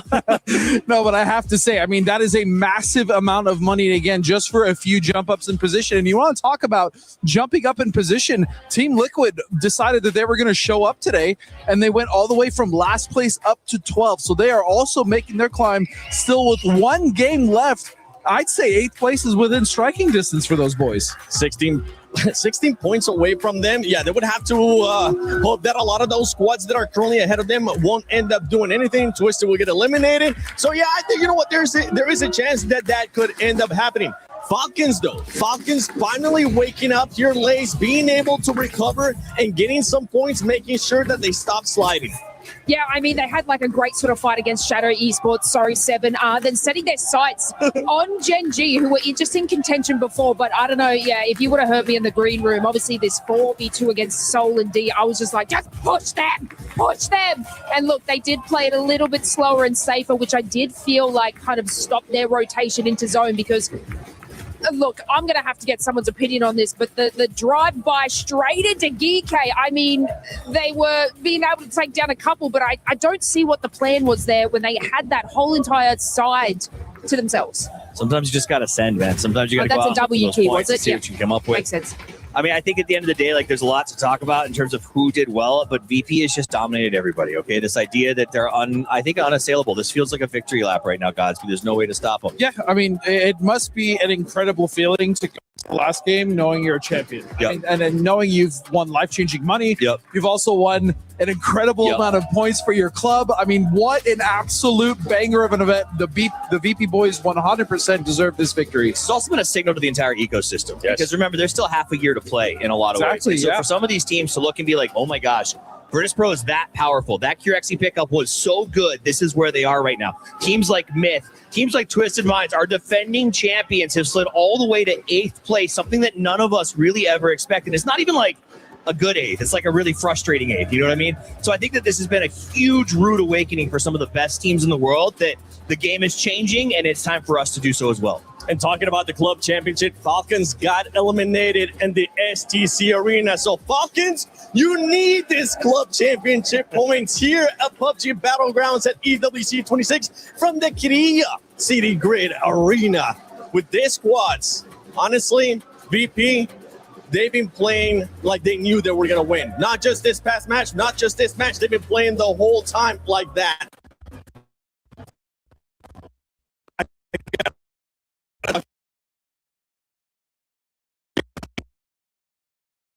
In top 8 here. Okay. They have been able to push themselves up. They started the day in 9th place. If they get themselves in a top 8 finish here, they will become club championship available. Gen G doesn't have to finish top 8. Soul has to finish it's top the 8. Soul show. I mean, he's literally, as Steve is right on the money, he's basically been carrying that team, kicking and streaming throughout this whole event. He's got a Gen G-shaped backpack, and it is abundantly clear. I mean, we saw it against the Falcons. They had that high ground, and it was just the Soul and D show, and the D sort of got out of the way in that sort of scenario. And then now it's just the Soul show. So look, yeah, the firepower behind this single player throughout the entire stage is exactly why we see Gen G doing well. Well, ladies and gentlemen, as we head to the final match, I want to give a huge shout out to just production, everybody that was able to make everything possible with the roaming sets when we got a chance to do something amazing from the Eiffel Tower. Shout out to Godspeed, Lace, Toffees, and myself as we're going to the final game. Who's going to be able to finish in 2nd place, 3rd place? We know VP is going to win it. This is PUBG Battlegrounds at EWC 26, the final match. One match to go, and we're sending it over to Erangel for what is to be the Virtus Pro victory lap. Fantastic performance from them from the start to the finish, but there's still so much left to play for here, Avenger. I am Porosaurus, and we are going to figure out who is going to finish 2nd, who is going to finish 3rd. But at the end of the day, we know who's finishing in 1st. 15 other teams And 4 happy faces on your 64-player cameras here. Some are nervous, some have big expectations, and someone has everything on the line in the last one here. Sure, Virtus Pro is going to have a victory lap here. That might have an impact. Some other teams might go in and have fun with it. Let's see how everything approaches as we are going to be going from the northeast to the southwest. A very easy and peaceful playing path for this last game. As VP does not get hot drop or change their location, they let all the other teams to fight it out and duke it out for that second, third, and fourth place, where we have $300, $200, and $134 and $100,000 spread out from second to fifth place. An immense amount of money for some of these guys, life-changing money. Virtus Pro, yeah, it's so sorted out yourself, essentially. Have fun with it. Let's see how it happens. And a victory lap. A victory lap is going to be fun to see. Like, one of these guys play sure dead center, and even with an Avio home circuit like this, you cannot win if you get the 136 points in the game. So even with this here, even if they breach it, they would have to do it by sheer amount of points. So we're talking. What would they need? It's not going to happen. 27 kills and a win. 27 kills and wins and VP going out there. So it's not happening. Let's just rule it out here. It's not happening. Well, they still find themselves in second place overall, which, as we said, is a bunch of money, a bunch of club championship points for their team. Team Falcons, though, right behind them. Geek right behind them. And Vitality, the Vicious, both still sniffing around. If things go their way, they could find themselves jumping up. But what we know about Game 6s is that they tend to be a little bit kooky sometimes, especially when basically you got nothing else to lose, right? You're more likely to see teams take third, fourth party fights, fifth party fights, just to see if they can get a few more points and scooch them up a leaderboard just a little bit more. Absolutely, and everything's on the line as well for that MVP standings, with Soul having 4 more kills than Nixie now.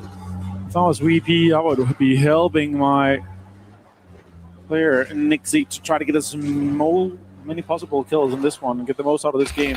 Our shots come in though, Setsuna finds Songjang. He's driving through prison here to get escaped out of this situation. And sure, they're not inside this depth of the circle, but Shadow's actually driving in towards him as he's sliding in and around the Daza. This might be painful for Songjang as more damage is coming in. Shadow's trying to get him out. Jexy gets him though with the 4x AUG spray down on the GK player.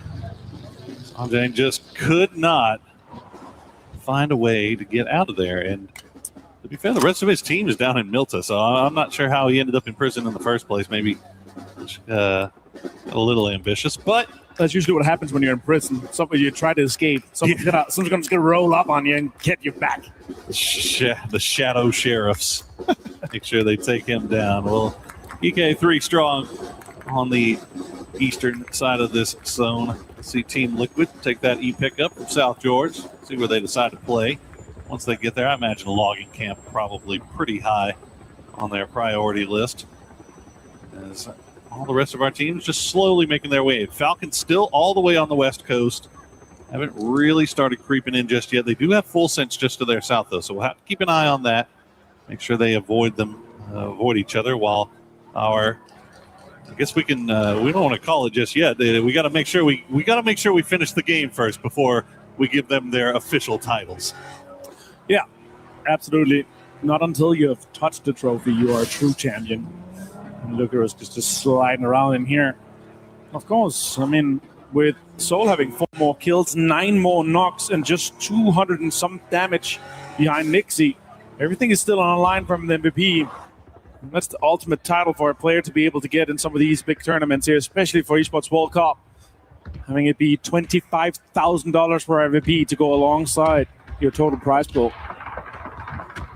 Well, that is a terrifying drop. Mortar, come back! Oh, red zone, never mind. Oh, well, yeah.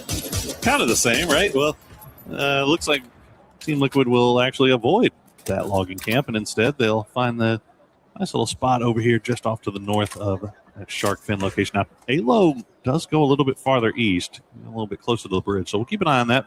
Virtus Pro, meanwhile, looks like they've got a good enough foothold inside the zone. They've left Beamy behind.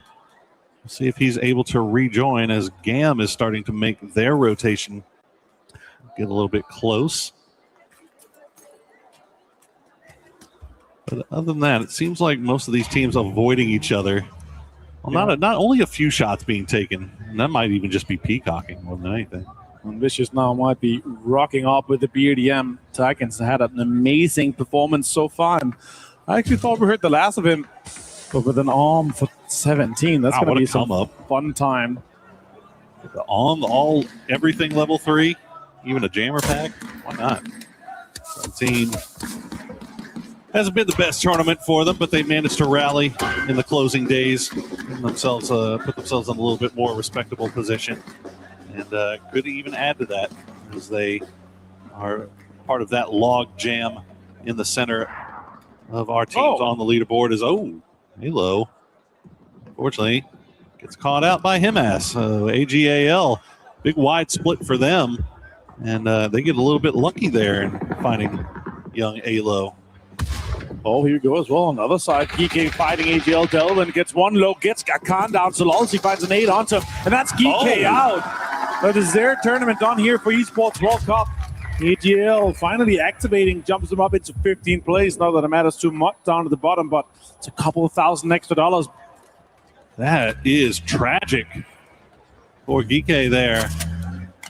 Obviously, we're hoping to maybe make a run for second place, but going out that early, obviously, it's going to make them a pretty big target. So Vitality, Vicious, all looking in that direction. They see that kill feed, but look at this. E-pickup called by Vicious off to the north. Gen G creeping out there to do a little camping of their own. So starting to see the aggression coming out of some of these teams that are on the hunt as we check the Falcons coming in from the west. Nobody anywhere really near them.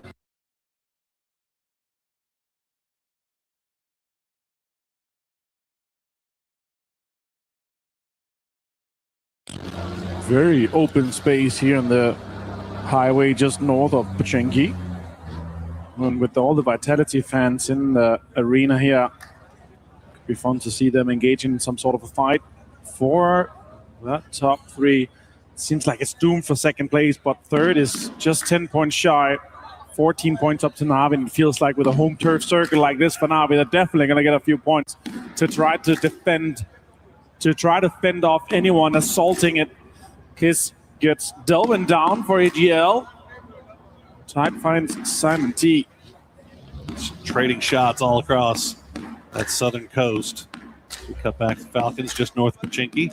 Stopping down, seeing where the next circle takes us, and it is going to go hard north. Vicious. So all of our teams that are very close to each other on the south are going to have to be passing by each other. T1 in a decent location here, so is Twisted. You can see them already kind of sending it towards center locations. Vitality also kind of making their way here as we're seeing the jousting go on here. Navi getting very close to Virtus Pro as they will stop down. Nixie's going to spot out Boosted, Boostic rather, gets that first knock, and that's going to be VP just sending it in. Now they know who they're fighting, and they want to take them down. That's a big name to take down that second place chasing team, and sure, there's no chance of them getting first away from them, but have a fight. First and second place team, and Boosted gets flushed by Beamy, confirming the point. Twisted Minds third parties that fight here as Ferris takes damage. Blue hits him through. No, that's going to be VP knowing that Ferris is knocked up here. They might be able to get the confirmation, and Lukarux does get it. But he did get knocked. Meanwhile, VP puts 2 kills on the board. That is the worst possible scenario there for Navi. As they are trying to hold on to this second place spot, they are now going to have to do it with just 2 players. And Hakatori, or Boostic rather, being one of those taken out. Hakatori and Spiro, we'll see what they can pull up together as a duo. Virtus Pro just hunting at this point. And as he said, Twisted Minds also looking down on them from that Death Road location. Falcons, meanwhile, after coming in from the west, they'll continue to wrap all the way up to the north and take their time. They see that kill feed. They know that Navi is wounded. Yeah, this obviously opens the chase for everyone in that high pack. 4 points up to Navi for Falcons. Very doable with 2 members lost. And Kike is out now, so Kike Falcons out, is yeah. not nervous about the teams that was just behind them chasing. Sure, Vitality can have a run for it. Vicious could have a run for it, but they already lost a player. So they would have to do the impossible. Now Falcons trying to close down that northern side to ensure that they're the last team coming in from the north. They're going to have a high ground to scout off the information with everyone.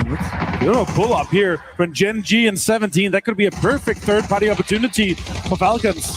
Why not? See the fight going on. Tian getting that first knock onto Bean. The flush comes through as well. Soul already inside the house. Lil Ghost trying to reposition as he knows that there's a man on the stairs. Xiao Wu has already been taken down, but as you mentioned, Falcons starting to make their way down there. You see them just off to the north. They haven't gotten in range just yet. No full commitment coming through as the utility is just being traded back and forth. But I think 17 realizes that they have Soul all by himself. Get him low, but won't be able to get the knock just yet. Genji pushes in. Soul goes around the corner here, and he's going to have to try to fend the 17 players off. Half HP. He helps with some utility. That's a great bounce. It's going to be blind on the two players. Vitality. Soul finds one, too. Vitality sending Gendrox over in the BRDM to see if he can maybe get some points off of this. 2 of 17. 17 gaming now Gendrox down to just Xiao Wu and Wemwa as Gendrox will find the knock onto D with that well-placed grenade. And now the rest of Vitality. They saw this. They saw it in the distance. They didn't want to commit, and they now see that Vitality is making the full pull-up here, but Shrimsy will get the knock on Wemwa. And was standing open in the glass house. Now Soul goes for the steal. If he can get this nade knock, that could be the break even for him to get that MVP. Trying to survive MVP. Oh, there's a BDM on the outside too. They're burning. They're losing all the lethal utility they can to get this cleaned up. Sure, they're not inside the circle, but they have a BDM. They can just roll in to the next circle. That's a great utility as well, but I think he's in the bathtub, so it's going to be fine. Gendrox going to dry his hands off, let go of his mouse and keyboard. He's just waiting for the Molotov to dissipate. It's sweaty times right now for everyone. Vitality need every single point that they can muster. Soul looking like a pretty easy come up. That nade will go through. Nicely done. Levante will finish him off. And they do it without taking a knock, which is extremely important because Falcons has been hovering around here. They're still the duo of 17 in this compound, but they have just been lying low. Wemwa, after getting knocked by Shrimsy, still bleeding out. Xiao Wu just hiding in a corner. Yeah, they don't realize that 17 is not in this big house anymore, so they're trying to use a little bit more utility to clear this one out here. As VP is now pulling up onto Na'Vi, the remaining members from Na'Vi even, to stop this second place chase. VP making the push, despite the fact that they are as secure as they are. They're still going to be disciplined, still play the game the way they've been playing it all week long, doing what they have to do to secure these points. Hackatory has that rooftop location, though. They have to be careful about how they approach it. He's going to spot out. Luca Ruck's first knock comes through, and Hackatory will get one. Shots come in from the other side as well. It's Full Sense looking at it. They want to get involved in this one here. Flash steals away Luca Ruck's. There's still no kills with Na'Vi. And now it's a 3v2 effectively. The Hackatory can't hang out on that roof anymore. Meanwhile, you see in the kill feed that Falcons are getting knocks. They're getting more points, getting ever closer to Hackatory down to about half HP. Will have time to go for the heal after getting that initial knock. VP, 3-man push. To slowly figure out where these Na'Vi players are while also avoiding the shots, avoiding the third party. But now, shots coming from the side from Twisted Minds is going to force them to push into this building a little bit quicker, where Spiro is waiting with the pump shotgun. He'll find Nixie, get the knock, get the point.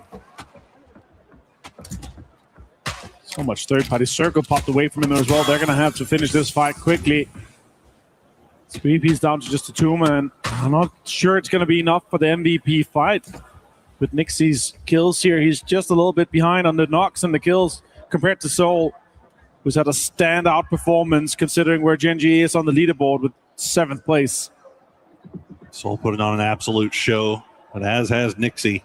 It's incredible that Soul is able to even be up there in the conversation for MVP. For sure. But that is what we've come to expect from him over the years. Meanwhile, that circle did pop off to the north, so Falcons be in good position 4 alive. They know that Navi is wounded. They know that they're engaged in a fight right now as well. And this is on the very edge of that blue zone. They're going to have to come to a head here shortly. Throw that Molotov. He's going to spot out Beamy, but won't be able to get the knock. It's being deployed here as blue zone comes into. Spiro is forced to the corner. Hagator is trying to engage a little bit here with the barrel in hand. 238 damage done for him.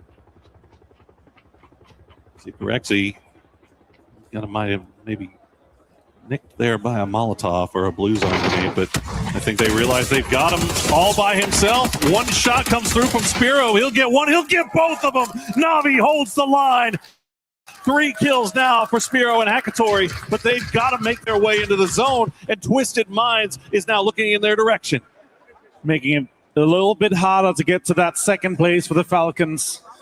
And they are inside this next circle here. They're looking extremely good, though, in their current positioning. Teams are moving towards them as Liquid and Mid is rolling towards their direction. Falcons are set up, trying to make a northern wall here for anyone to be able to get into this next circle. They're making it difficult. Kicks up does find Jacob with a headshot from the MK. He's going to be able to get the flush as well. Shots come in from multiple sides here. Kickstart gets it for the confirm, making the difference from second to third just 5 points now. It's like Navi is able to get away. Twisted Minds are going to pull away from that hold for the time being. Start putting attention to other places here as Team Liquid will clean out Shadow Esports. After getting that initial knock on Cowboy, Luke 12 just opens up, but Falcons still in great position here. And Virtus Pro, though they are down and they are out, it's all smiles from the boys in orange. Hear me out. You ready? I'm ready. 30 more kills and the win for Falcons. And I don't even know if there's enough. Well, yeah, there's still 38 players left alive. It's doable. But it would be similar to climbing Everest with one leg and one arm. Doable with the biggest air quotes around it. But Glories will try to stay alive here as the grenades come through. And he manages to avoid them for the time being. But Twisted Minds still only have eyes for Gam. As Hakatori has now made his way in to the zone just behind Twisted Minds. They have to have eyes looking around. They know that Navi needs to make it in. So you can see there in these ditches, still looking at Gam, but also still keeping one eye behind them just in case. What a performance it's been. One of the teams in the top to put up triple digits here is impressive. There's such a separation. Shawu dies and 17 Gaming goes out as Vitality locks down the northern side. They have so much control of this. Vitality here could potentially also get another chicken dinner for their home crowd. Yes. And that would put them up even closer to that top 3. Just 10 points shy of Falcons currently. And they're in the chase. Yeah, keep in mind as you look at the map, Gedrox is in that BRDM and MG3. It's an MG3 because why not? And a Gilly. Yeah, get you some new threads there, some new drip. See Vitality in the late game. Gedrox, gillied up Gedrox in the BRDM. Terrifying thing is Hakatori is just going to go down to blue zone. I think Twisted Minds was just staring him down. He just doesn't have any smokes, no utility to fight his way in. But Navi's still in it. We still have one player left alive. Liquid's also out in 11th place here as Luke 12 goes down. And Navi now with just Spiro left trying to run for it. He's going to have to heal every few seconds here to try to get into this circle, and it's closing ever fast.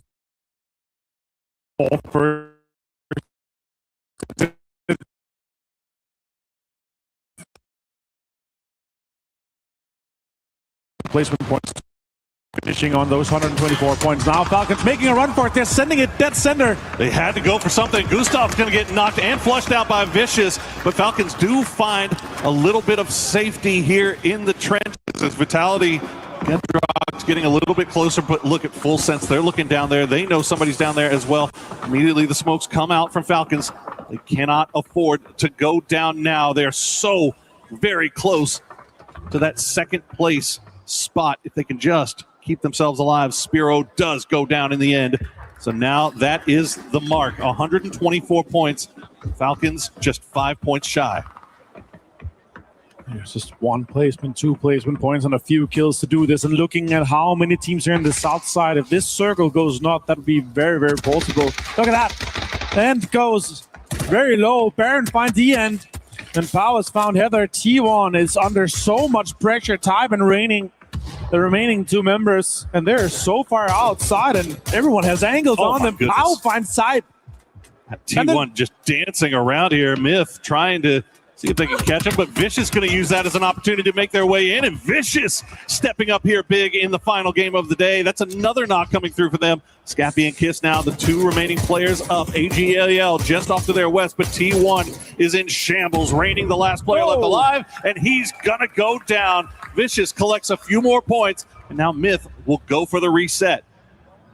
Vicious also with the BRDM, with Vitality on that western side, with the northern shift here. Twisted Minds, Full Sense, and GAM are going to have to fight, and we're into placement points here. Just need 4 more points for Falcons to get that second place. Sycam jumps out, and Utility's being deployed here. It's not worth it to engage. You could get easy points here, Vicious. You could potentially get into the top 3 if you get more kills alongside the win. Even potentially get that second place. Just 12 points shy. There's 9 more placement points and plenty more kills to get for you. It's not outside of the realm of possibility here for Vicious or Vitality to make a big jump on the leaderboard. Falcons right now definitely on the clock. 3 players alive. Trench warfare. Wrenching themselves in. Yeah, there's not really much else they can do, but this is a dangerous spot. And no team is going to want to have to push downhill into this, as Twisted Minds will pull on to GAM, and GAM goes down. Twisted Minds collect their 4th kill, and they are down to 3 players. They'll turn their attention immediately back over towards Myth, but they're getting backfilled now by Full Sense at the same time.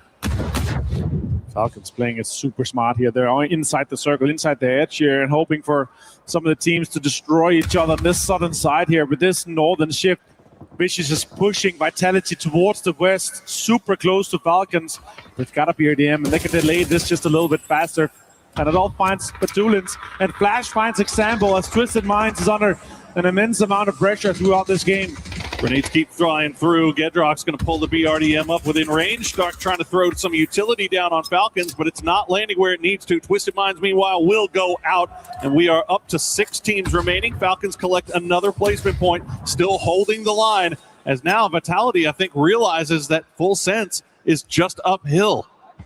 Yeah, this is very close on that southwest side, and Vicious is just laughing. Next circle finds Tickleton, and Hello My Bad also finds another one here. And this could be the push that Vitality wants to do on to Falcons.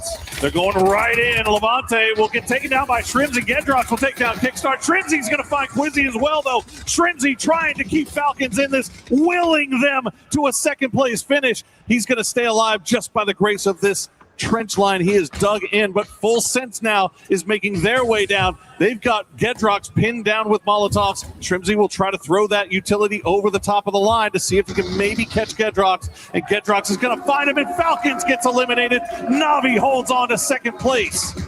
And look at Vitality now. It's Vitality and Vicious trying to chase that podium finish. Hello My Bad finds them at all. There are just 2 members left alive, but then MG3 makes it sing, but Tigger finds him. Gedrox gets taken down. Vitality goes out. And now the cut line is set for Vicious. They still have all 4 alive, and they are starting to get active. They are fighting their way up the hill. Simon T will find Tigger. They're going to flush out Flash as well. 7 kills picked up for Vicious. Vicious could jump super high placements here. They're in 6th place just before. They're in 4th already. And with a win, they could jump all the way into 2nd place. This is how tight it has been all day long. Vicious has been doing the most. They have been trying to stay within range, waiting for this perfect opportunity to make a run, and now it has arrived. Let's see if they can just grab onto this victory, as Myth still have 2 left alive, and Belmoth just hiding in the trenches. Vicious taking over all the real estate. They've got center dot. They've got everything. And remember, Vicious had 19 points in the first day, 1 more kill. They were able to put up 100 points in the 2nd and 3rd day. If it wasn't for that first day, they would have been the whole story. And so far, Utility's being deployed here. Belmont is in this trench as well. And they just need a few more kills alongside the win, and that will push them in to that 2nd place. It's an unbelievable turnaround for Vicious. Simon T will have to reposition that BRDM. You saw how low the health on it was. It was about to go up in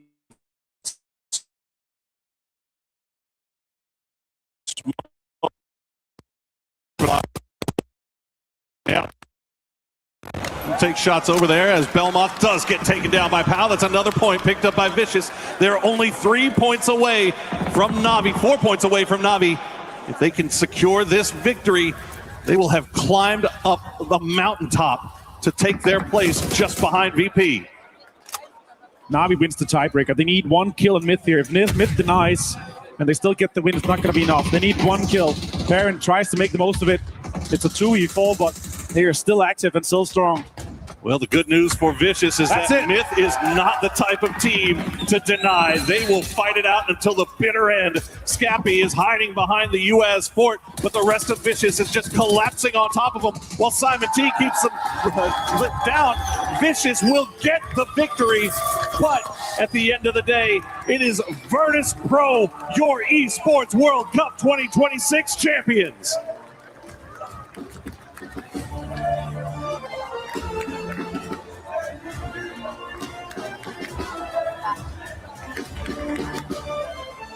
And Vicious, with this victory, able to jump from 6th place to 2nd place, going from $6,000 to $300,000. But it is these players on your screen, with Mamich, the manager, coming in, congratulating these guys. They knew it already. They knew it basically from the start of the day. They just need to make magic happen, to deny that 2nd place, to get in and over the threshold. Nixie, of course, the superstar player of this finals, and them being able to take the victory. The grand finals of Esports World Cup 2026 in Paris. Falcons disappointed. They get pushed down to a 4th place with Vicious jumping in ahead of Navi, and Falcons getting pushed off that podium finish. The board was set going into this final game for a lot of movement up and down the leaderboard. Falcons did everything they could, but weren't able to hold on. Navi also running into Virtus Pro, the worst possible team you could run into. But we are going to send it down to Barney now to talk to our winners. Wow. Okay. You set the bar. I'm just going to push this in. Give me 1 sec. You set the bar. What an incredible performance. Even coming into today, you outplayed everyone from day one. And how does it feel to not only win the Esports World Cup, but to dominate it? I don't know. It's an insane feeling. The emotions are going through. I don't know what to say. I'm just happy that I've done it with this team and no one else. So, yeah. Speaking of this team, I mean, how proud are you of these boys to show up and perform the way that you did over the last 3 days? Of course, super proud. I don't know. I'm super proud of them, and that's all I have to say. Speechless. The crowd are behind you as well up there on the sidelines. And I tell you what, as of course the Esports World Cup victors, comes a few perks. So come with me, gentlemen. Let's make our way over here. Absolutely dominating PUBG Battlegrounds at the Esports World Cup is, of course, Virtus Pro. Come and step onto here. This is our glorious crusher. And of course, I'm pretty sure, having competed here before, that you know exactly what you're about to do. And so, if one of you would like to press the button. Beamy, if you press the button first, press the button. We're going to open it up. Let's open the iris, the chomping teeth. Okay.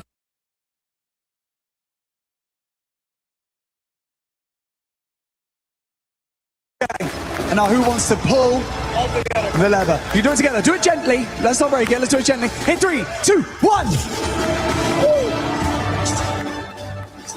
And all those keys. Anything you'd like to say to the eliminated teams right here at the Esports World Cup? Let's try. Nice try. I like that. Now, to keep this ball rolling, I would like to invite Jacob, our key master, out onto the stage to give you your key that is now the only key that is still intact. Here he is. Jacob, why don't you pass it to Corexy? There we go. One of you take it. Okay. There's more jobs to do, gentlemen. More jobs to do. Okay. Now what I would like you to do is I would like you to walk down the Gadia City grid. I would like you to place your key into the trophy and seal it as champions. Once you've done that, I would like you to lift the trophy for everyone to see.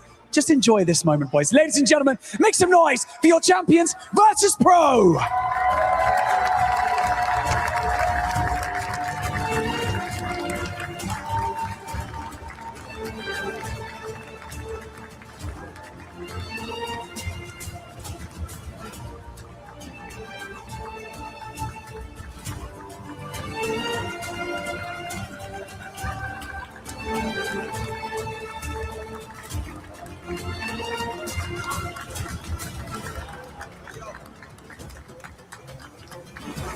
Ladies and gentlemen, your champions of PUBG Battlegrounds at the 2026 Esports World Cup, Virtus Pro!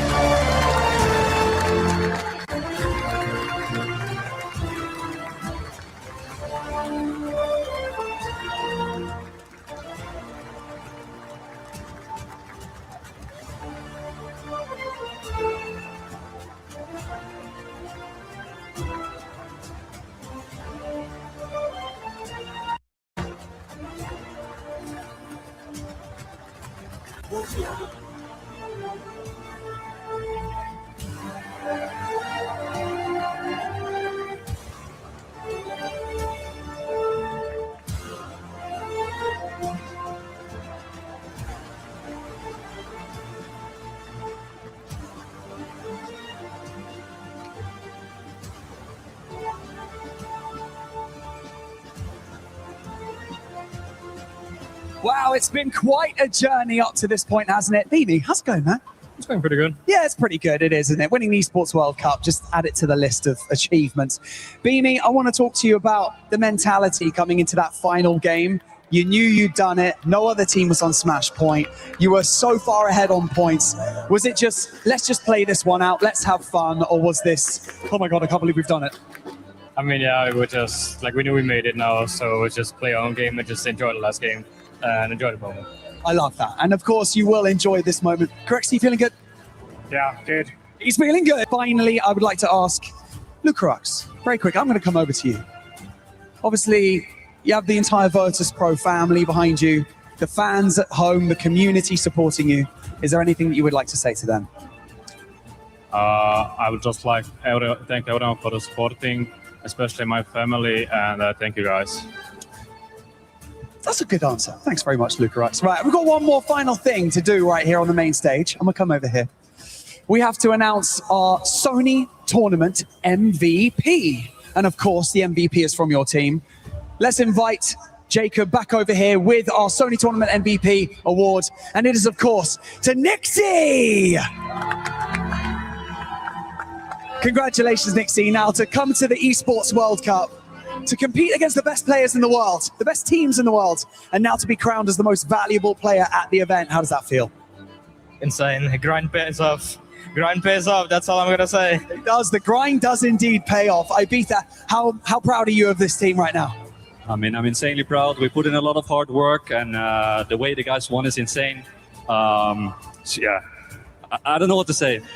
The only man taller than me at the Esports World Cup. Okay, it's fine. Now gather back over here, gentlemen, because I'm going to do this one final time. I want you to bask in this moment, enjoy it, and I want you to lift that trophy one final time for everyone to see. And so, ladies and gentlemen, your champions of PUBG Battlegrounds at the 2026 Esports World Cup is Virtus Pro!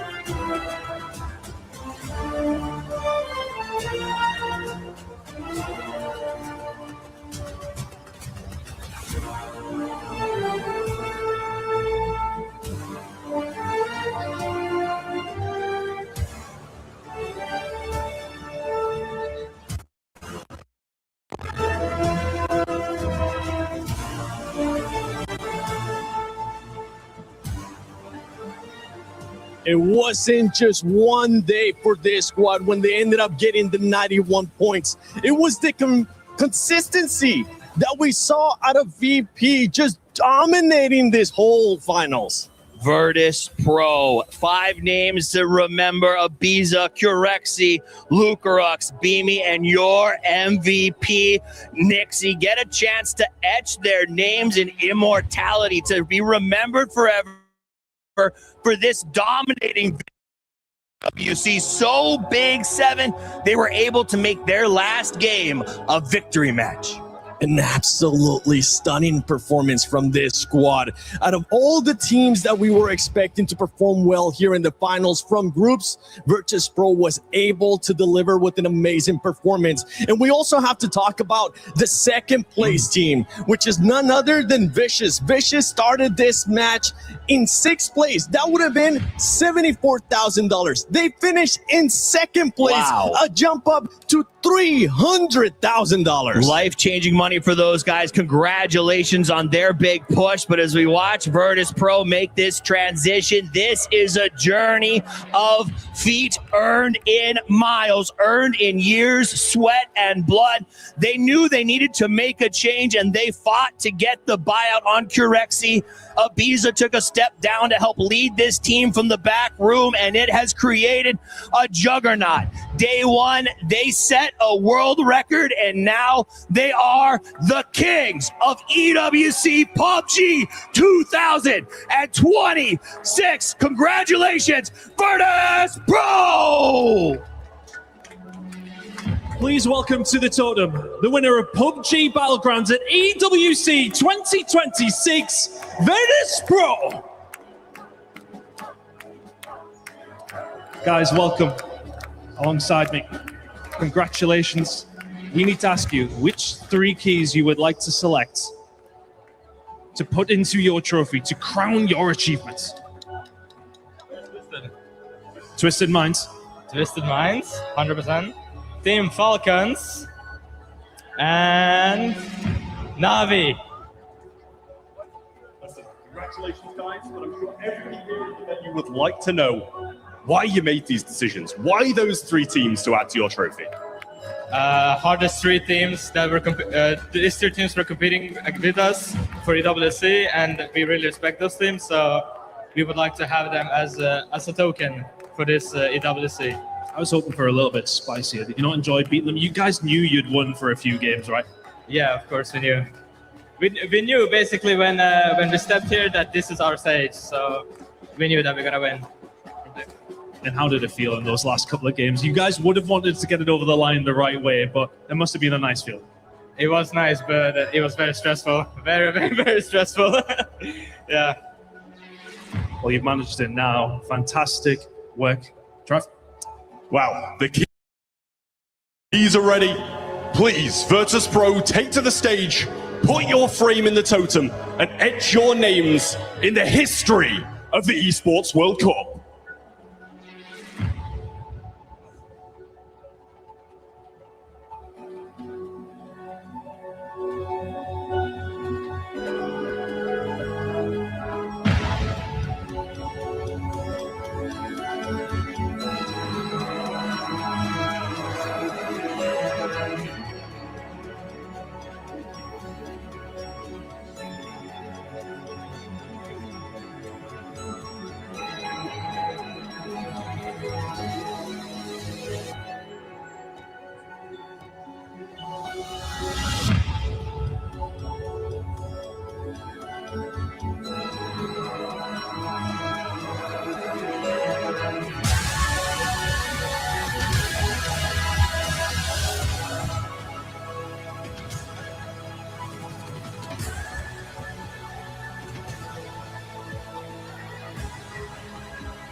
Give it up for your Esports World Cup 2026 PUBG Battlegrounds champions, Virtus Pro!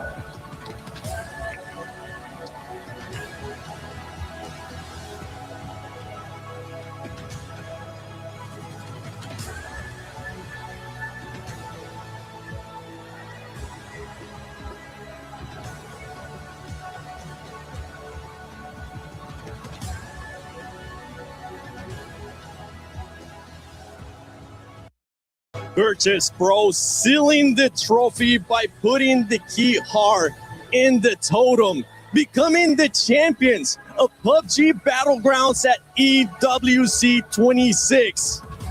Consistency is in their middle name.